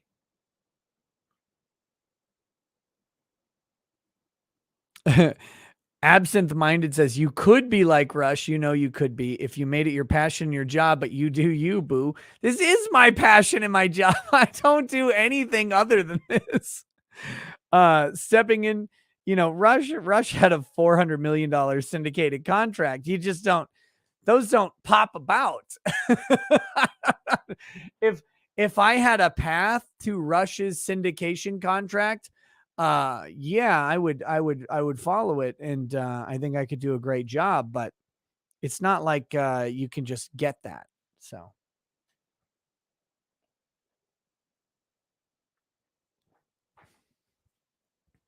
Jason the Great Awakening says, Mr. Thompson, Laying on the projection so thick it's like syrup. Bring on the popcorn. Tank Commando. Any group that violently enforces rules on a population that they themselves don't follow are evil. This inevitably leads to a caste system that breeds resentment and anger. Government employees hate you. Skyrim 96. I'm hearing a lot of the will of the people, but it seems like the Democrats don't really care about the will of the people when the will of the people goes against the will of the Democrats. Ooh. Yeah. Yeah. Brian Nielsen, 92% of all votes cast in DC were for Democrats. Sosky, this is why I'm happy to support the channel. Even in the midst of a string of swatting attempts, you keep it real and unbreaded. Thank you for being you and telling us how it really is. Never let them keep you down. Cheers. Thank you, Sosky. That one guy, Kaz, take my monies and please try some Dragon's Milk Origins. What the fuck is that? Zayden, gonna send you an all caps email tomorrow. Be on the lookout. We're trying to get the business license figured so we can move forward. CPA needs some info before we can do anything. There's other problems need sorting also.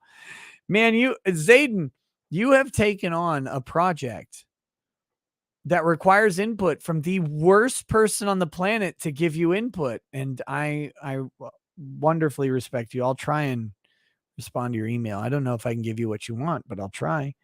Error 37. I'm so happy that you wore the shirt I got you for this fire stream. It's an actual baseball team called the Boomers. Error 37. This is the look at that. Schaumburg Boomer style with my beautiful rectangular physique. Thank you, Error 37, for sending the shirt. I like it. I like the shirt. Ocean Redux, sitting sideways, always in a daze. BG Willia, 21207. The problem is not the committee being non-factual. The problem is us backbenchers bridging the gap in front of their dais to correct them. Brian Nielsen, 6th, wasn't violent enough. Fucking sham hearing. Snuggle struggle. What happened to the alleged 2 explosives set in front of both the RNC and DNC on January 6th? We saw screenshots of a suspect, but now nada. Oh man, weird. What happened to that? This is not revisionist history. This is present day revisionism, paranoia, embarrassing. Etchy, if only we had someone somewhere just show us in court that any of the 60 claims by Trump was wrong, I would be fine. Why does it seem they are hiding info from America? Why? This is one of the big problems. The courts had the opportunity to take up a Trump case and let him lose on the merits, and they didn't. And it looked fucking bad. It looked corrupt. It looked evil, and it looked evasive. And all they had to do was take the case on the merits and let him lose. But they wouldn't. I don't know. I don't know what to do about that.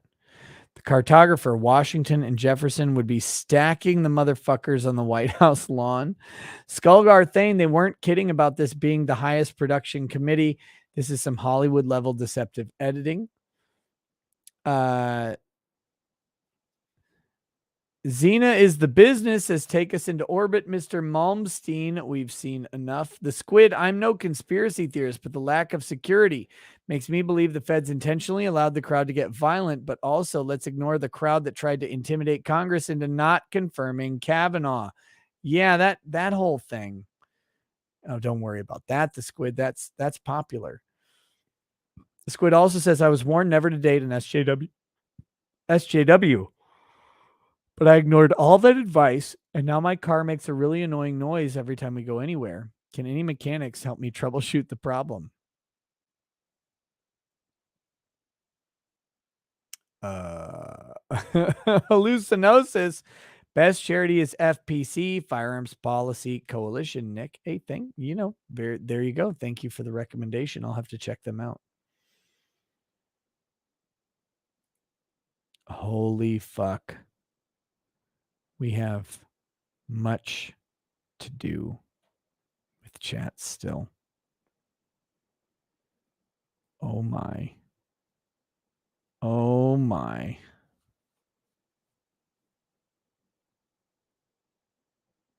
Here we go.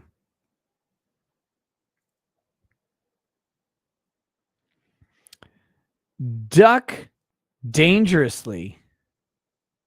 Oh shit, no, that's not it. Here we go. Here we go. Danielle F. Love watching your channel. As it is officially past midnight here in Atlanta, it's officially my birthday and had a shot of Maker's Mark. Glad I don't feel like I'm drinking alone. Cheers, everyone.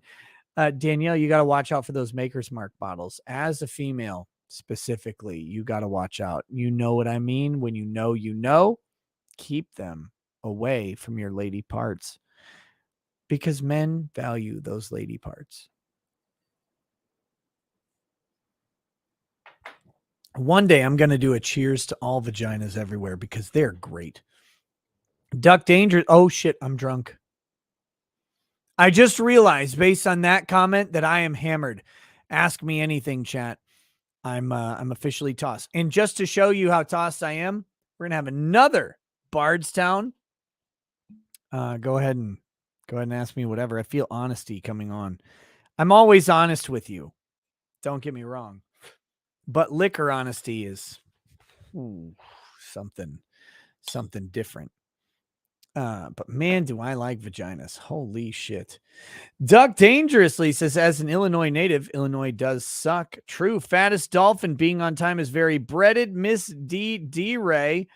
Thank you for the chat. Ultra Death 1, not late and gay. This is heresy. Zaid Comics from Chicago here, so I know what you mean. Lol, great show, guys. Hope you guys check out our Boo CG Vacation on Indiegogo, our own swimsuit special. Yeah, guys, if you're into the old swimsuit special, check out CG Vacation on Indiegogo. It is it harkens back to the Image lingerie and swimsuit issues. If you like seeing comic book girls in various states of sexiness, go check it out. And comic book boys being all hunky as well, if you're into that gay shit. Jocko Spilnick, U2C 24 vids on Amber Heard Narcissist by HG Tudor. Insight. No, I have not. Tabitha Bevel, toast to my uncle who took his own life on Monday. We laid him to rest in a Let's Go Brandon t-shirt, cigar, and a golf club today. He loved his whiskey. He will be greatly missed. To Tabitha Bevel's uncle, a man who felt the weight of the world and was unable to lift it off of his own shoulders. Too many men, too many people, and too much pressure. Every suicide is a tragedy. It is a failure of society. And all we can do at the time is mourn the loss, comfort the loved ones, and hope that the next person refuses to take their own life. Cheers to your uncle. May he be missed, but may his sacrifice, self-sacrifice, inspire everyone in your family to not choose that path in the future. Cheers. Tom Grawl, morning. Thank you for what you do. If you want, I will send you the other version of the Bardstown. Hope you have a wonderful day. Tom, if you want to send it to me, you can. I still owe you. I got to find your fucking email. I owe you for these two beautiful Kentucky Owls, and I will pay you. I really will do that. So, thank you so much. And if you want to send me the other, this Bardstown is beautifully good. I'm drunk now, so it doesn't matter. But you can, when I tried it yesterday with Megan Fox, you can tell it's a fucking great whiskey. Icon of Sin, I can't mod you because all you'll do is berate me about Twitch and it hurts my feelings. KFG, if you want to change, you must sue for money. Take theirs, add to yours. If you don't, they think it's a joke. Idealistic / policy change. Like you have to sue for money. Like you have to do that. There is no declaratory judgment in state court or in federal court, really, for most things. You have to sue for the money, but what he's saying is he'll take them changing policies and recognizing the other stuff. I think that's what he's saying. We'll see. KFG, swatting seems to only happen to YouTubers who don't aggressively push radical left. Very strange. Kyle Villand, the quartering was definitely swatted by Flawdzilla for being, oh wait, I read that one. Real Chick in Canada says, hi guys, I'm here. Hey, what's up? Real Chick in Canada. I don't believe you. There are no women on the internet. It's all just guys. Supersonic Nate. Jeremy's biggest mistake in this situation was that he was drinking a White Claw. You deserve to be in cuffs for that alone. Thank you, Supersonic Nate, for saying the truth that none of the rest of us could say. Swain Scarlson says a liquor store near me has a 37-year-old Lagavulin. It's 3,500 plus. Wait, what? They have a 37-year Lagavulin? I've never seen that in my life.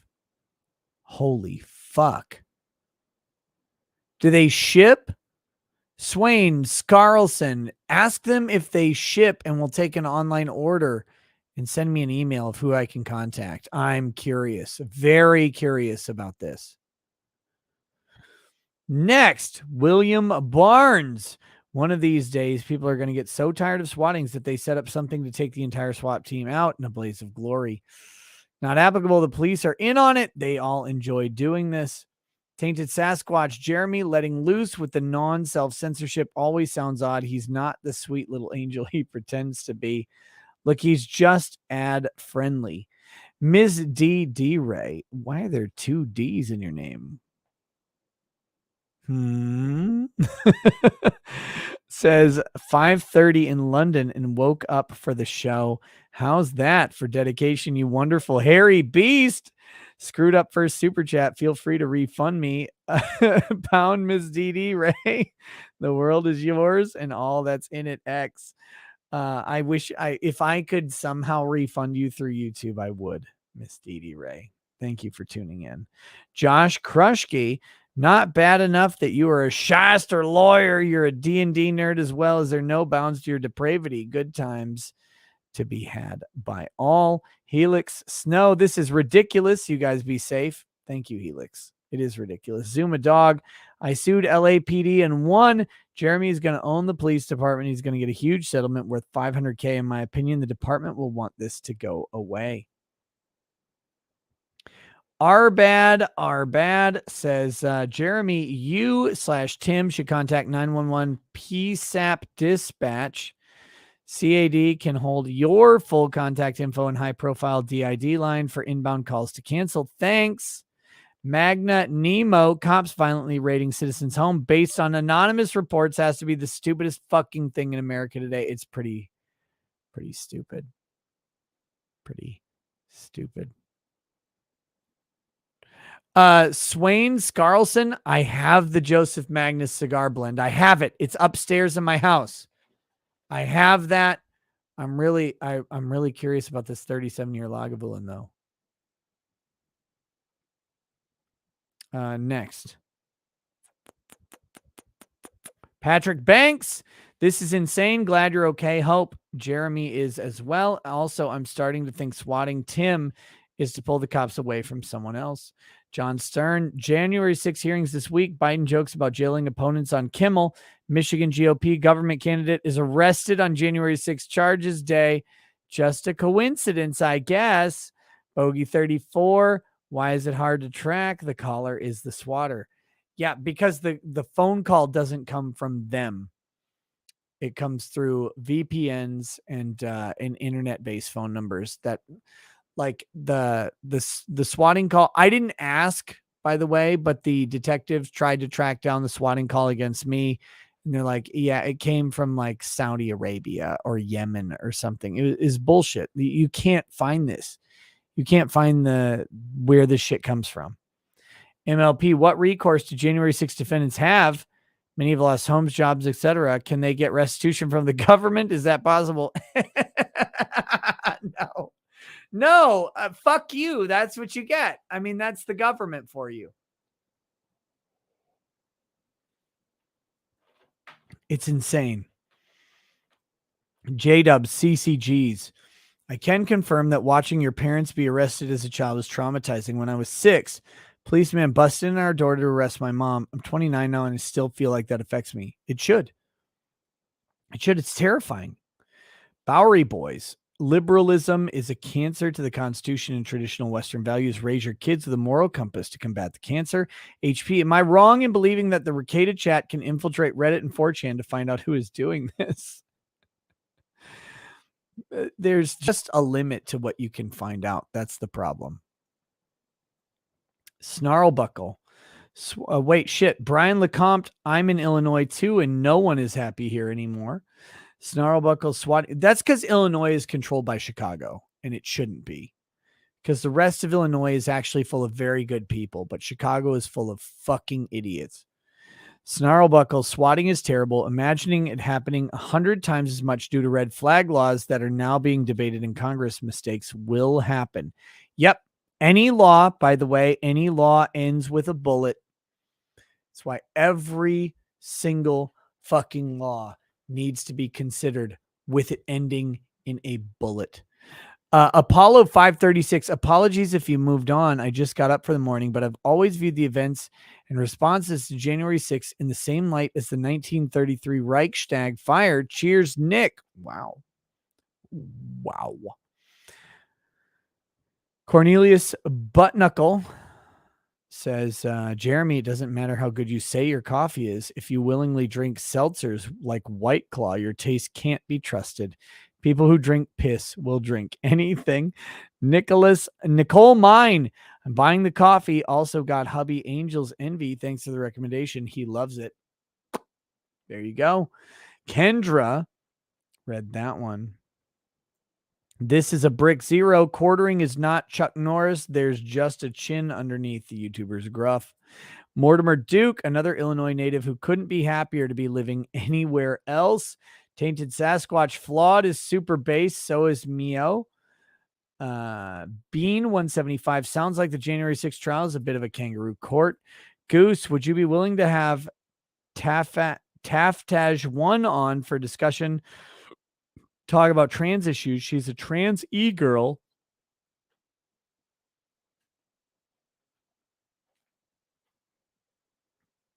Read a thought that is also is willing to discuss issues like this. Encouraged to watch Walsh's documentary. Maybe. The Darth Cavalier. Quartering has been back and calling you out on the last 5 minutes in chat, Nick. He was not in this chat. Here, look, here's what happened. Jeremy probably clicked on an old live stream link that I had. Long expired. Because he was not in this one. You saw I pulled up on screen, and right as I pulled it up, he pops in afterwards as a new edition. This motherfucker was not here.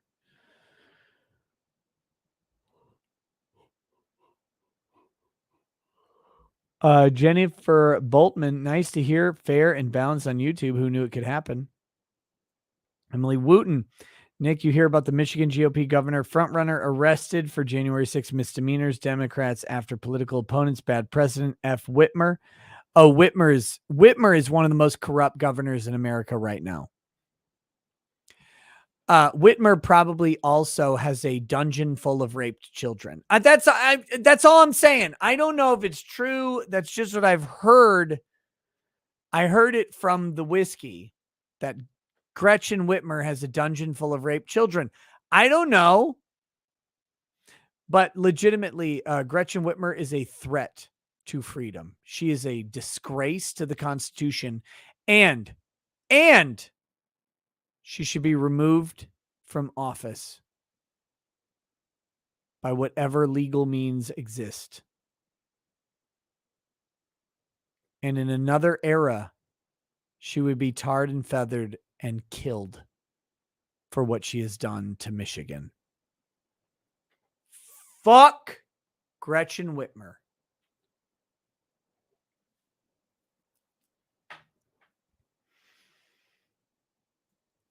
Arizona Flips. Love the show. Can I get one of the free memberships? Hashtag all hail the Nick. I don't know how they're just doled out. I don't know. I don't know at all. Frieza, I swear I heard you guys say existential circumcision. Have you not had your existential circumcision? Random Eskimo, with all due respect to Officer Brandon Tatum, the good cops are a disappointing breed. COVID left us with the scum of the precinct. Sheriffs are the only cops I trust. Sheriffs are interesting. Sheriffs have a lot of power that is divorced from the traditional rule of the state. They're supposed to be our guardians. Hallucinosis says, for the rest of tonight, super chats are a role play. Damn.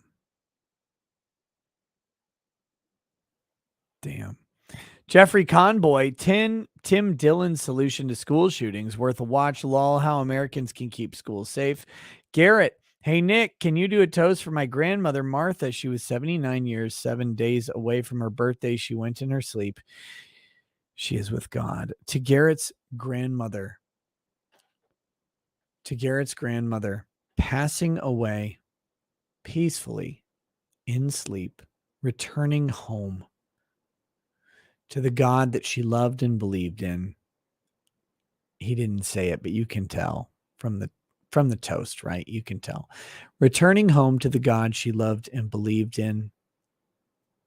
May we all share a similar fate of going home, leaving good friends and returning home, waiting for them to show up with us. To Martha, cheers to you. Cheers to your family. Not applicable. Who would hire that chainsaw? So many teeth. Basara 549. What happened was YouTube crashed for some of us. Yeah. Logan Darklighter. If Taylor Lorenz is under 25, then all I can say is meth is a hell of a drug. Oh, she's not. She's well over 40. That fucking cunt. Kel Dyer says, I have ordered just now and totally forgot to use a promo code. Fuck, I'm with you, buddy. Fearless Soldier, also join the official unofficial Tim Pool Discord at discord.gg/Tim Pool or the Gilded at gilded.gg/Tim Pool for good free speech community. MLP ordered yesterday, now again today, #unbreaded. CC the quartering order placed, shave him. Not Heisenbear says Jack SWAT. Tara Rayner, my vote is for Jeremy to do the soul patch. Chevy Dirty Max, read that one. Pete C, now that's a mustache, which has gotten enough shade. Ian Carroll's Nick's mustache. Who are you? I'm Scruffy, the lawyer. MLP ordered a third time. Shave it off. #unbreaded. Glenn F with a big super chat. What are you doing, man? Says Bush, Cheney, Amber Heard, and the IRS are the same.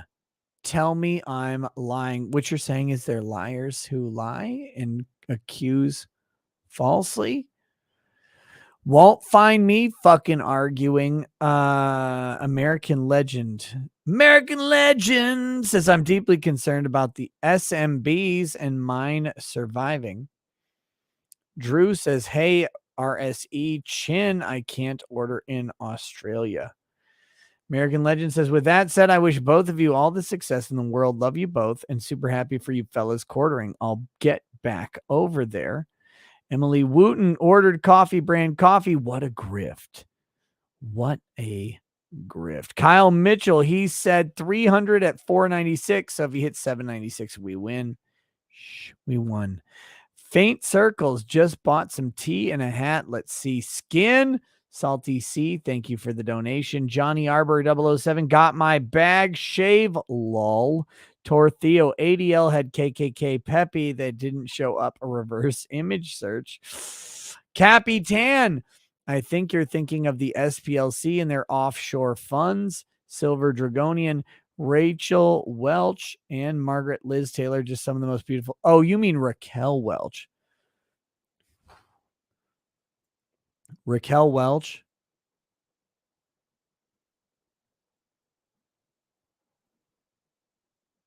A moment of silence for Raquel Welch in her prime. I mean, she was hot later, but in her prime, holy shit. What do you even do with that? Oh my God, she was one of the hottest women on the planet ever, literally in history. Caper 2X, you guys are on fire. Incorrigible. Kyle Villand, you continue to read my Viland. You continue to read my last name wrong. V. First name was right before you lost your SWAT virginity. Coincidence? Maybe. Karma. Cheers from Pipestone. Kyle Veland? Is that what I'm supposed to say? Veland? What, you're in Pipestone? Damn. Wait, Prime Raquel Welch or Camille Vasquez? Dude, Prime Raquel Welch every single day. Are we kidding right now?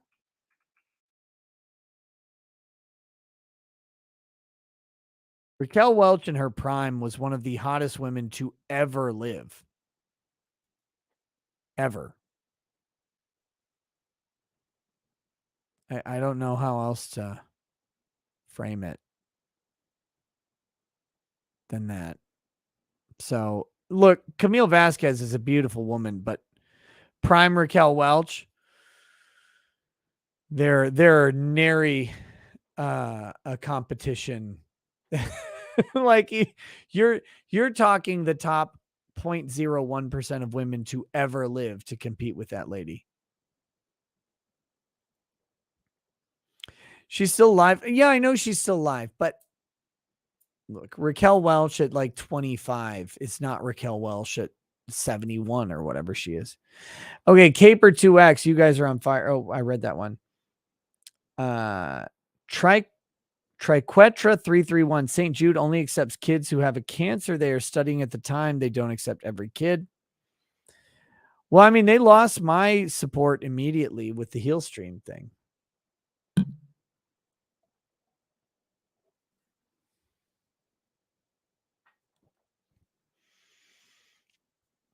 Jeffrey Conboy, we need an unbreaded during the shave.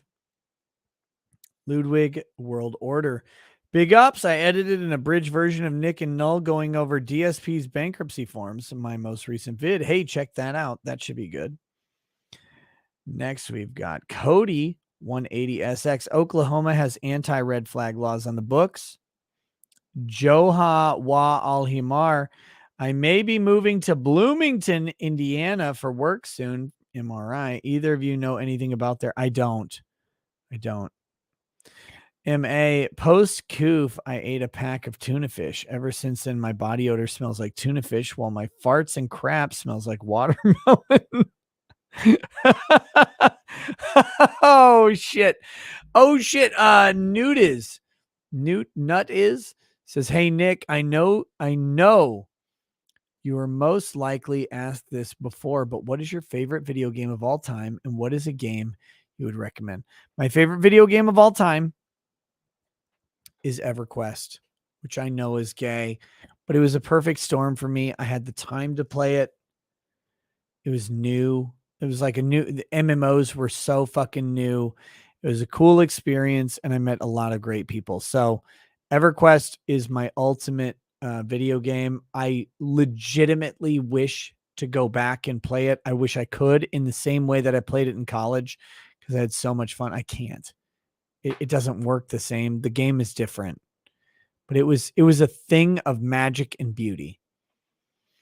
What game would I recommend though? Not EverQuest. I would not recommend anybody play EverQuest ever.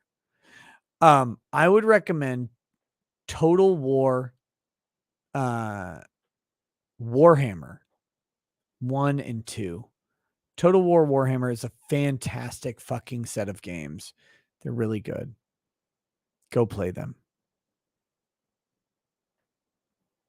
Next. Cars in Depth. My grandkids' elementary yeshiva has bulletproof glass, remote lock foyers, a hardened office, and a full-time armed guard just inside the front door. Yep, private schools can do that shit. Michael Crumrine. I just had a DUI filed against me 5 months after the incident. Is this legal? Yes. You're still within the statute of limitations. Absolutely. Get legal representation immediately. Seal Hunter, no, you should not play EverQuest now. You should not play EverQuest now. Guys, I remember EverQuest from 1999, 2000, 2001, when I played it a fucking ton. And I think into 2002. And those are different times. Don't play it now. It's a different game. Yeah. Michael, wait. Eric, nope. Caper 2X. I already ordered Jeremy by Beard. Contrarian 420 Swatting is the sex tape of the 2020s. Tech Daddy KB. Hey, Nick, here's a 5% I saved using code NOSE on Coffee Brand Coffee. Thank you for that. Should I do a sex tape, guys? Should I do one? What'd it do? What would a sex tape of me even look like? Would it just be me reading unbreaded? But naked? Thoroughly tossed. Speaking of me. Nick, please let my wife Monica know she can trust me going to the pub for more liquor.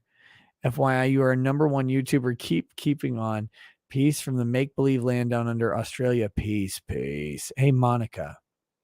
You can always trust a man named Thoroughly Tossed. What, you think you can't trust this man to go to the pub for at least one more? He's already thoroughly tossed. What's he going to do? Hit on himself? You can trust him. He'll be fine. He's not bringing back any bimbos or bitches. He's got you, who is a quality woman, Monica. He would not bring back trash into his life. Cheers to you for being there for him.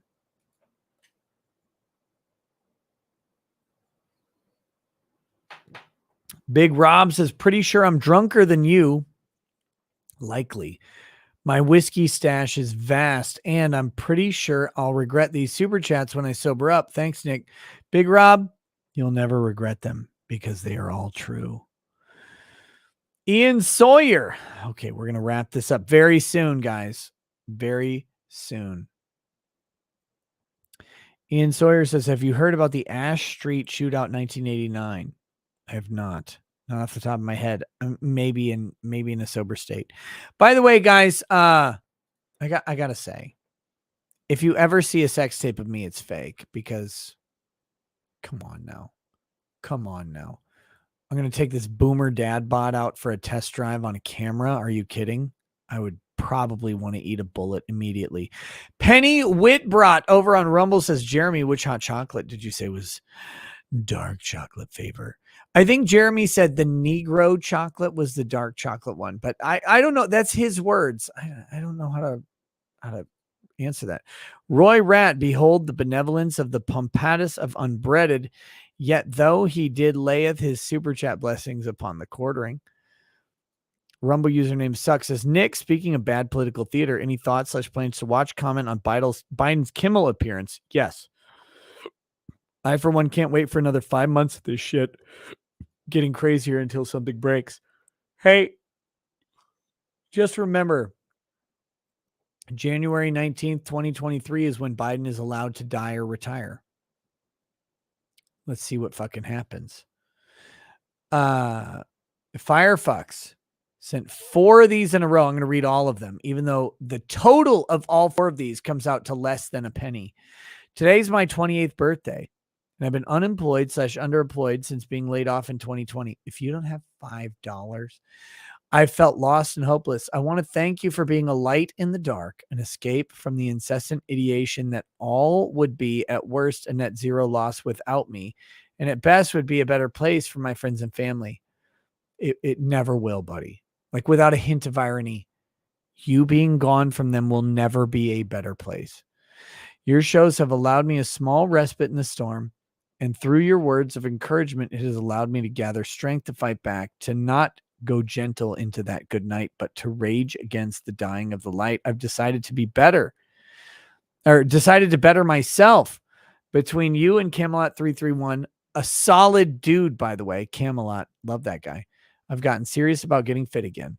Since 3/11/22, I'm down 50 pounds and starting Monday after the birthday weekend. I'll start going hard again. I'm trying to gain new skills to make myself marketable or to be my own boss by learning new coding languages. So I want to say thank you again.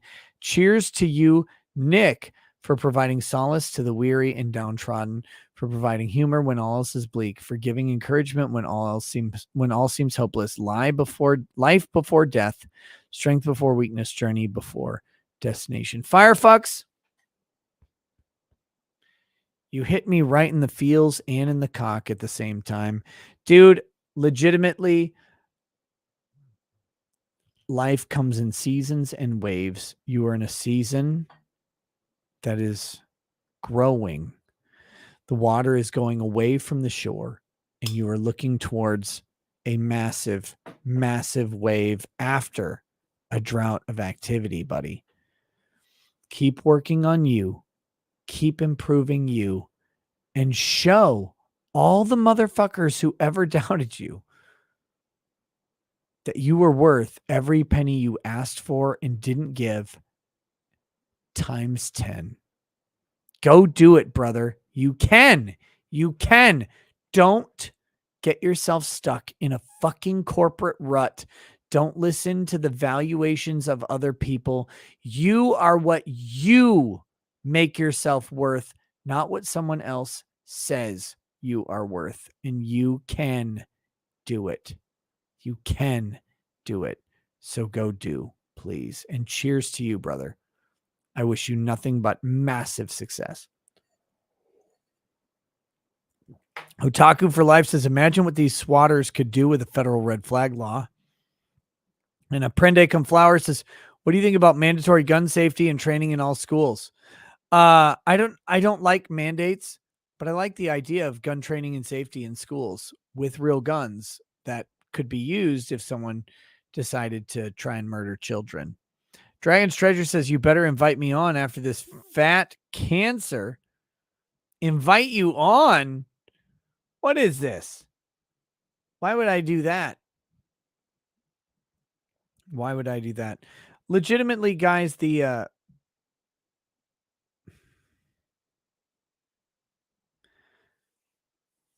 school shooting shit, I can't get over it. I can't countenance the idea of harming children who have so much life to offer the world and it being snuffed out. I can't do it. I look at my kids and all I see is potential.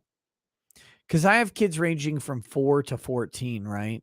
So the 4-year-old, the 6-year-old who's she's 7 today. What a great day. You guys have no idea how funny my 7-year-old is. First of all, she's one of the most beautiful creatures on the planet, and she is going to ruin the life of a man someday. It's so funny. But she is the most violently emotional person I know. And I have 5 kids and a wife. You have to understand that, like, I know violently emotional people. She will beat her siblings because they lay wrong on a bed. She will beat them for whatever. And at the same moment, she is the most loving and sweet little thing on the planet. She will come up with the biggest smile on her face. And she's amazing. She's amazing. Okay. So, like, I look at these children and I see just in my 5 so much potential going from where they were when they were younger to what they are as they grow, and watching them change and develop and see and learn and adapt to the world around them. And I'm like, how can you process taking a life that is so young, that has so much, that has the whole world at their feet? It physically pains me, and I don't know what to do with it. I hate school shootings. I hate the murder of children. I hate it. Because I see I see every dead kid. I see my own kid's face right on their corpse, which is horrible. But I just think about that and I'm like, this child was anything. It was anything in the whole world. You never know what they're going to do because it'll surprise you every day, drive you crazy every day. And then it's snuffed out. And I candidly and honestly would take anybody who would murder a child and I would beat them to death with my bare hands.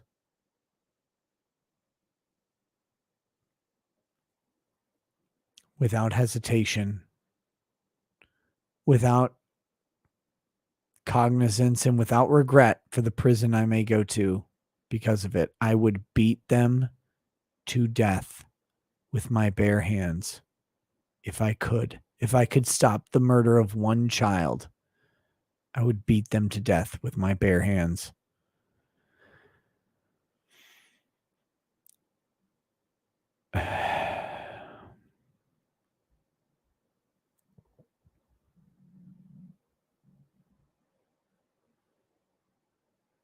And I wish our society was ready to do the same. Nudiz says, I play... Fucking hell. Hold on. You will not see me cry on this stream, on any stream ever. But sometimes I have to take liquor and put it in my mouth to prevent a manly display of righteous anger. So give me a moment, please.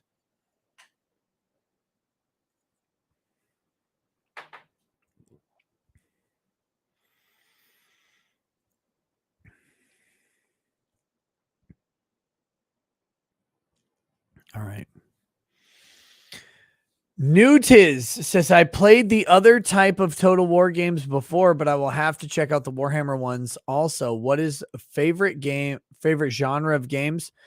I actually, my favorite genre of games is like a grand role-playing game similar to Skyrim, Morrowind, Daggerfall. I love those. I enjoy them. I never finish them. And I just enjoy the shit out of them. So that's what it is. Glenn F. Nick, two things. A huge chat. Glenn, what are you doing? Two things. One, I love Megan Fox. Bring her on more often. She balances you perfectly. I'll bring her back. I think she's fantastic. Two, gosh dang it. I forgot the second thing. You're getting me drunk. Dude, me too. I forgot what you were going to say second too. All right. Here we go. Concert LD. Nick, spoiler alert, it pissed Nate off so bad he quit watching it. That's the January 6th shit. Yeah, Bad Dragon Knight. As the local Mississippian, we all hate Jackson and their politicians. Even Jackson hates Jackson, most oppressed city in the world. Literally. PC, what if the government is the domestic threat? Benny Boy with head in the sand. Jeffrey M, welcome to Paralegal. I think I read that. Droid, this committee is for optics and narrative control. Correct. Winton Dupree, is this union salvageable? Yes. Yes, the union is not in danger. The union is not in danger. Even if there's a massive force of cuckolds in the government, the union is not currently in danger. It is salvageable. It is savable. We do not need a reset. We do not need a civil war. We do not need political violence, period.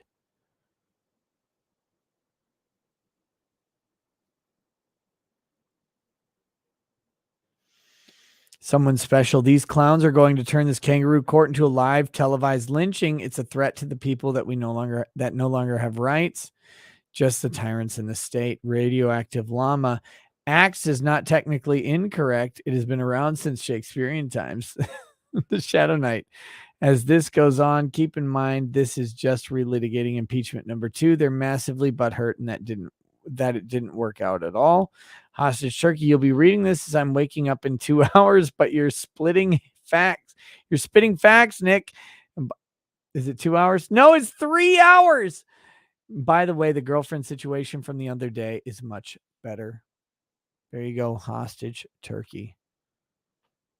How can you avoid tears when you're running out of whiskey? Joe Quixotic, I am not running out of whiskey. I have so much fucking whiskey at my disposal. You can't even touch me on whiskey. I got whiskey coming out of my anus, my ears, my eyes, my nose. And if it's coming out of my nose, you know it's got to be huge. Droid, this is a precision psyop. Real Chicken Canada. I made a 1-minute version of all the dumb stuff that was said today at the hearing. I put on my Rumble 1-minute versions of all the dumb stuff.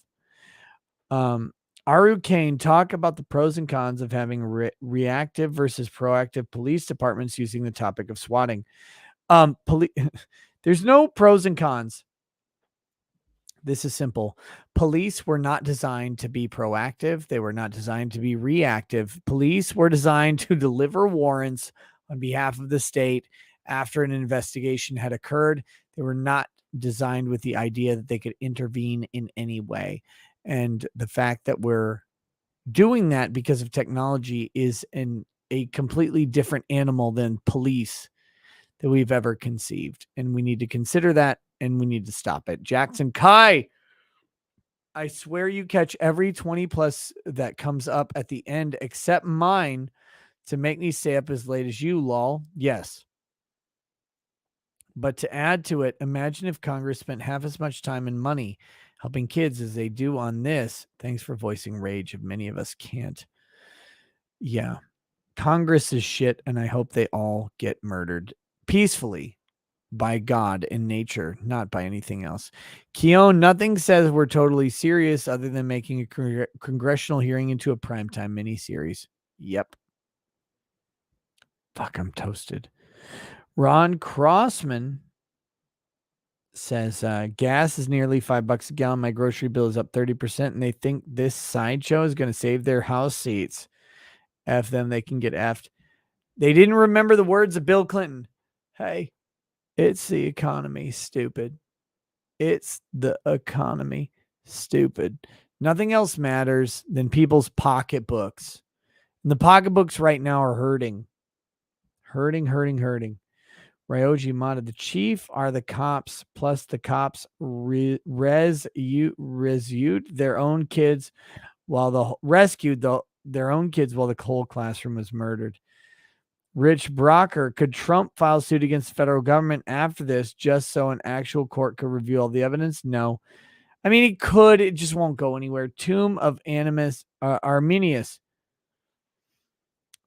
Gun nuts in America, also a gunless insurrection. Hilarious. Terror Rainer, the claims of overthrowing the government is ridiculous to begin with. If it's for Trump, he was still president. The government correct. Sir Marhouse.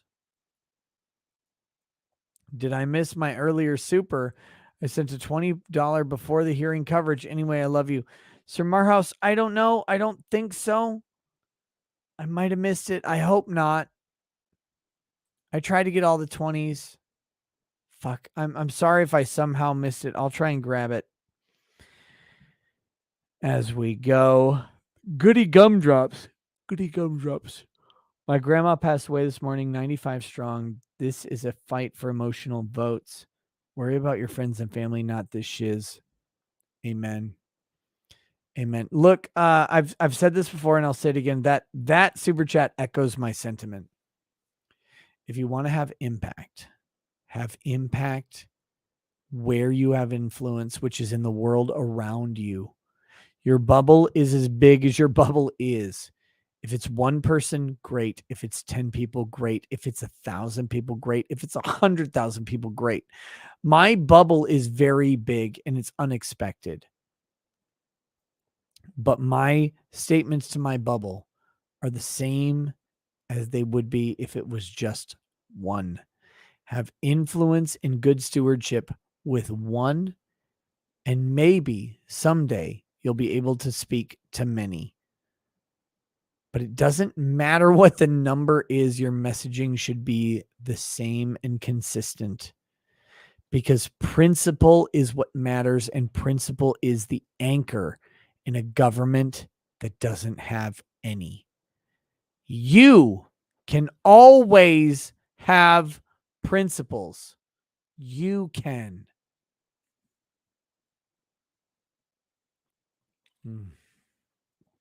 Big Chungus. Can Trump sue for defamation on this whole speech? Not easily. He'd lose. Mary Rose, cops will try to bully you, but if they are allowed to search, they will do it without your approval, of course. Homar 311, they don't want you to think because having ideas that aren't theirs can be dangerous. Tara Rayner, call service for many was blocked. How the F would they have gotten the effing message? Joey R. Chapa begging the question over and over. Rich Brocker, Trump should have just ordered the Justice Department to assign a special counsel to investigate Biden for the first half of his presidency for colluding with others to steal the election. Nah, that would be crazy. Robert Sum, how my dad voted for Joe Biden. Rip Dad 2005. Don't look. Here's the thing. This is the hardest part of politics because we want to take the fight to our family and our loved ones. Don't. I'm telling you, I'm begging you from a personal level, don't take the fight. Love the ones you love and be the example that they look to, especially with dads. Especially with dads. I don't know how many men need to hear this because you'll never. Okay, no, all men need to hear this. All of you. You will not know this. Your dad. You think that your dad is like above you. You think your dad is like, no, I know the truth and the way. Your dad, speaking to you men, your dad respects you more than you can ever respect them. Dads are the number one greatest force on the planet. And so many sons think that their dads, because they respect their dads, right? Like they respect these men. They're like, I trust these men. I don't agree with them, but I trust them and I love them and I respect them. Stop. You inspire them. Take it from a dad. I look at my 14-year-old son. I'm blown away constantly by his knowledge, his acumen, his insights, his wit. Your dads respect you. Okay? So I have to point that out. It's really, really important. Don't ever sign off on your parents. Ever, ever, ever. Even if you disagree with them vehemently, it doesn't matter.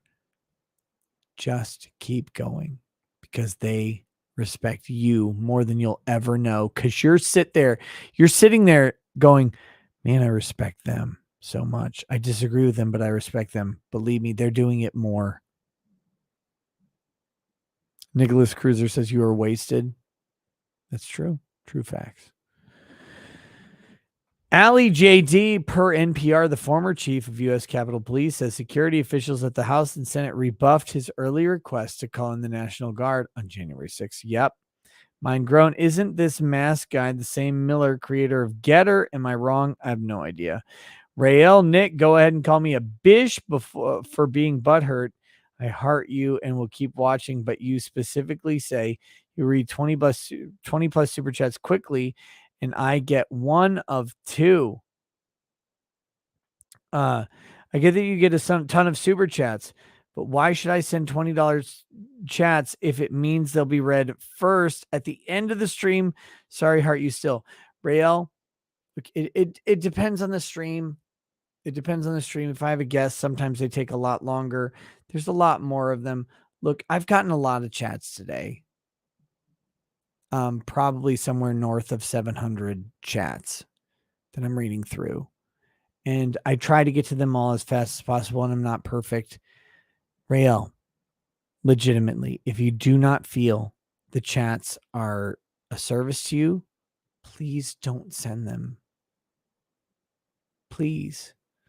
I do not ever want to disappoint someone's expectations. I try to get to the 20 plus ones as soon as possible, but it doesn't always work out in the time frame people want. Please don't send them if you don't think I'm doing it right.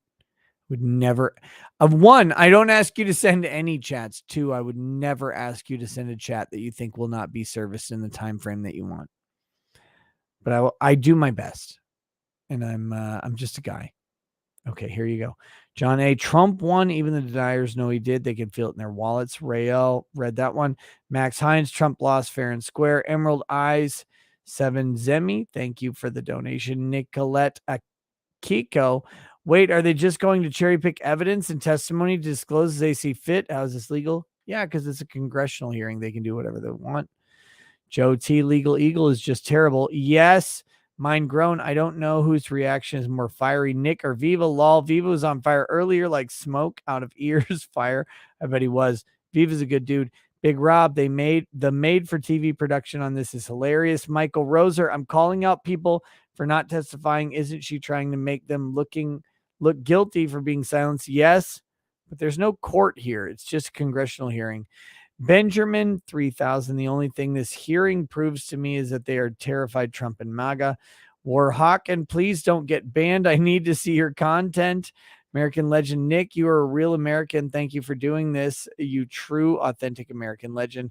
Fuzzy Creature, to me, this is obvious. The end of the program series is going to be issued subpoena to Donald Trump himself and have him frog marched.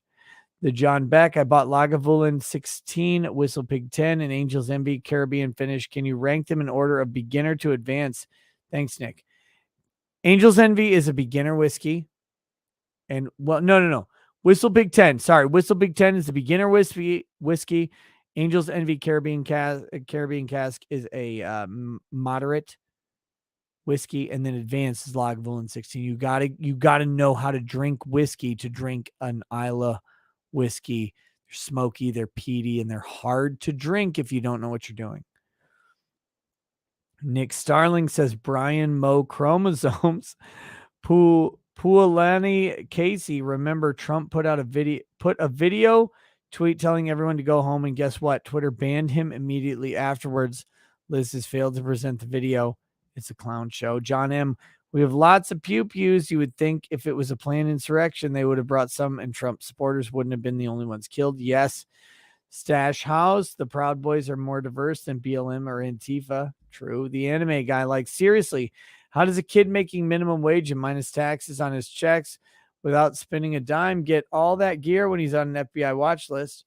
Brian Nielsen read that one. Ryoji Madi Cheney is out after this coming election, by the way. Thank God. Fuzzy Creature, remember in the weeks afterwards when they had the National Guard, how they didn't feed them or give them places to sleep? Pepperidge Farms remembers. Bozzy, is presenting something this heavily edited not somehow unethical? There are no ethics in Congress because Congress doesn't have ethical rules for themselves.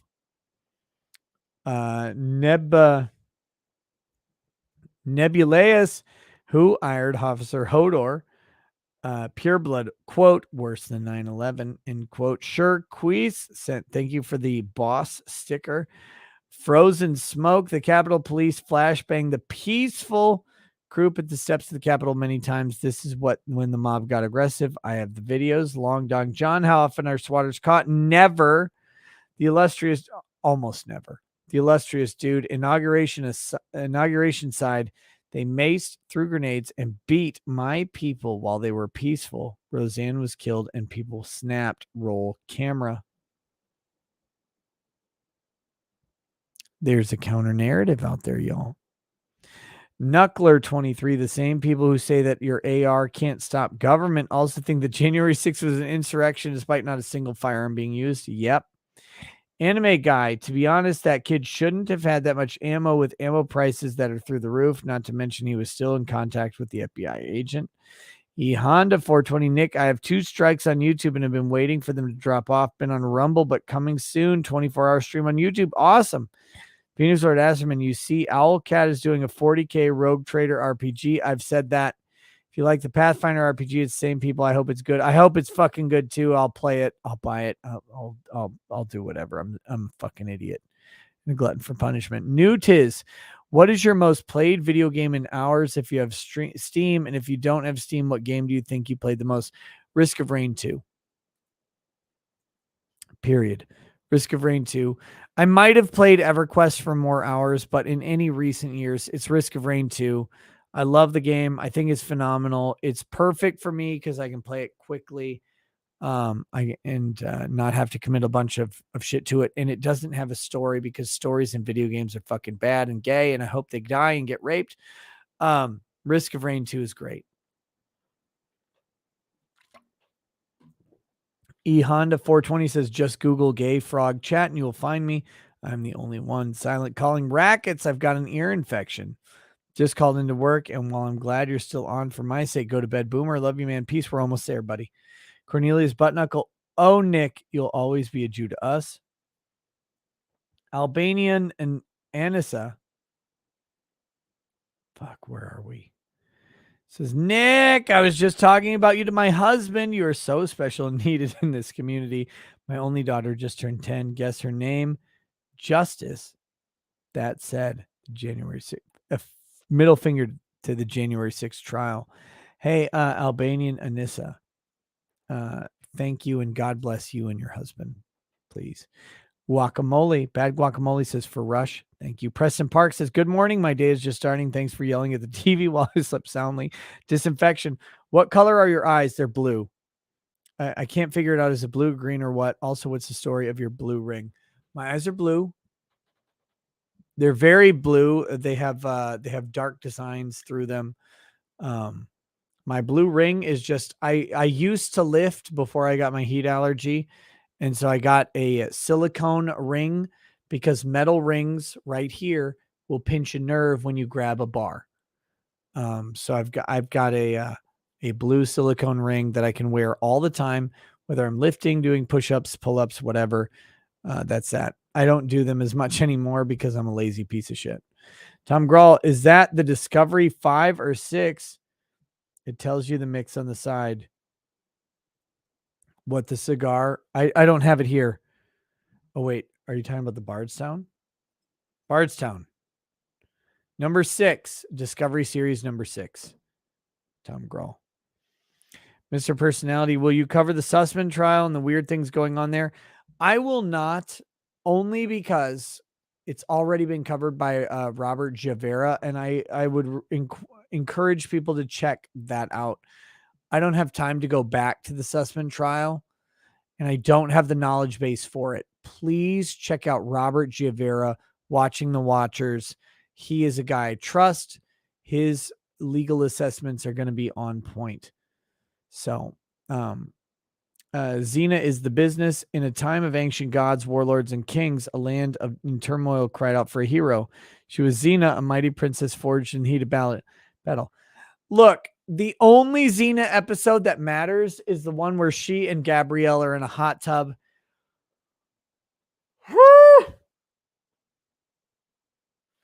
And you know it. And you know it. Bilbonius Bag of Donuts says, loving 40K books. Thanks, Nick. The Emperor protects. Thank you, brother. Enjoy it. Holy shit, Gabrielle was hot, wasn't she? Lucy Lawless, I didn't think she was hot as Xena. Full disclosure. I was not like Xena's hot. I was like, Gabrielle's hot as fuck. Xena, I never thought was hot until she was in Spartacus. And oh my God, Lucy Lawless was smoking hot in Spartacus. And I would recommend anybody who needs some jerk off material to go watch Lucy Lawless in Spartacus. Fuck me. Holy shit. Admiral Peanut Butter says, morning, Nick. Good morning, brother.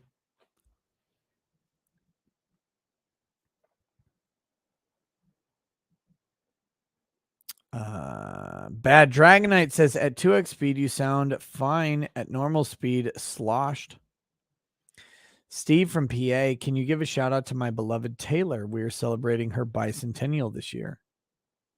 To Steve from PA's Taylor, 200 years old. I don't know what the fuck that is, but cheers to you.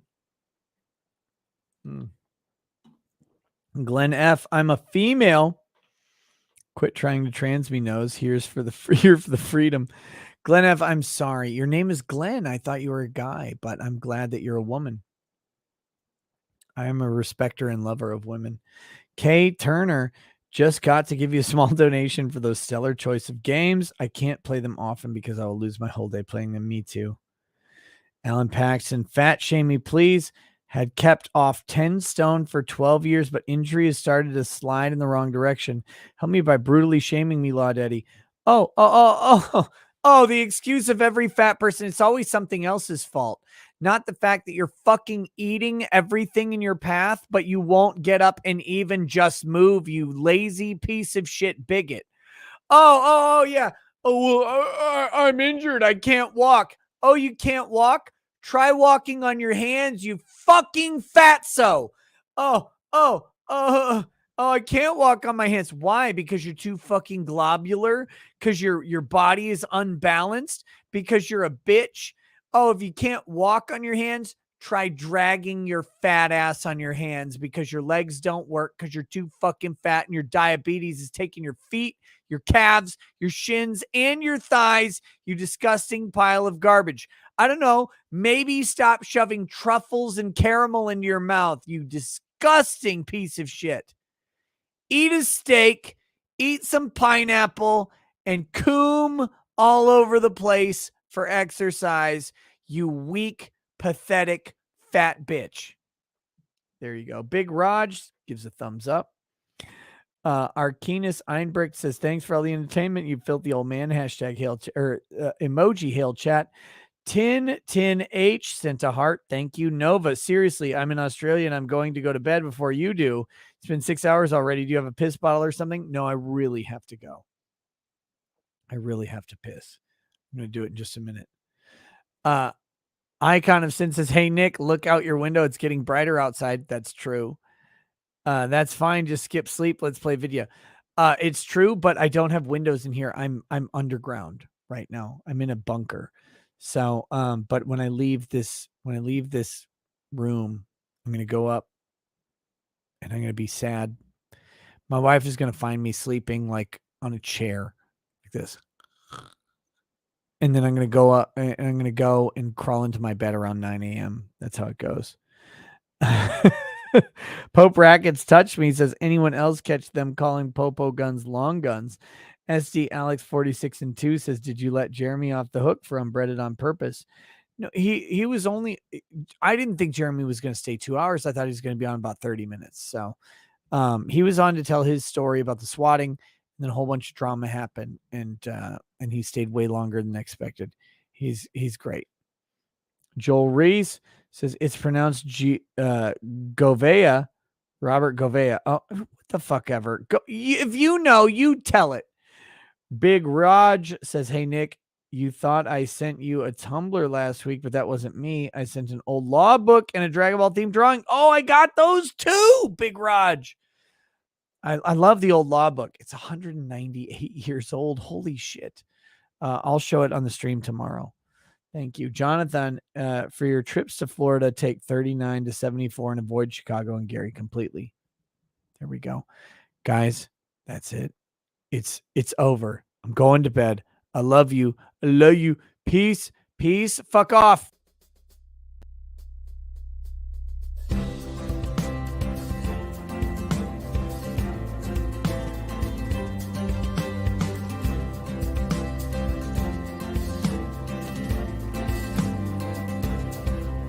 He drinks a fair bit, but you realize that it just helps get his noggin jogging along. With his glass by his side and his kids asleep tight, we'll hear some lost-plaining tonight.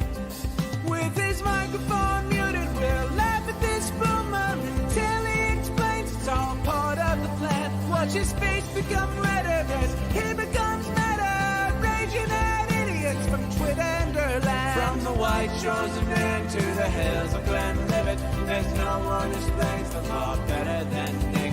So pour out a glass for the ones who have passed to make the law what we have now. Oh, his lady is fair, and she handles herself with the grace of one who has borne many children. As the wife of a lawman, she makes sure that he has the time and the place to provide for them there. So pour out an Ardbeg, a Balmore, a Love, spirits flow as the ones who get unemployed. So pour out a glass for the tea post on Twitter as we hear Lost Blaming tonight. From the white shores of Nam to the hills of Glenlivet, there's no one who explains the law better than Nick. So pour out a glass for the ones who have passed to make the law what we have now. Oh, the guests are all plentiful, from Dundee to Drexel. They bring their perspective and spice to the mix. But the reason we're here and the one that we cheer is the one who is showcasing us his career.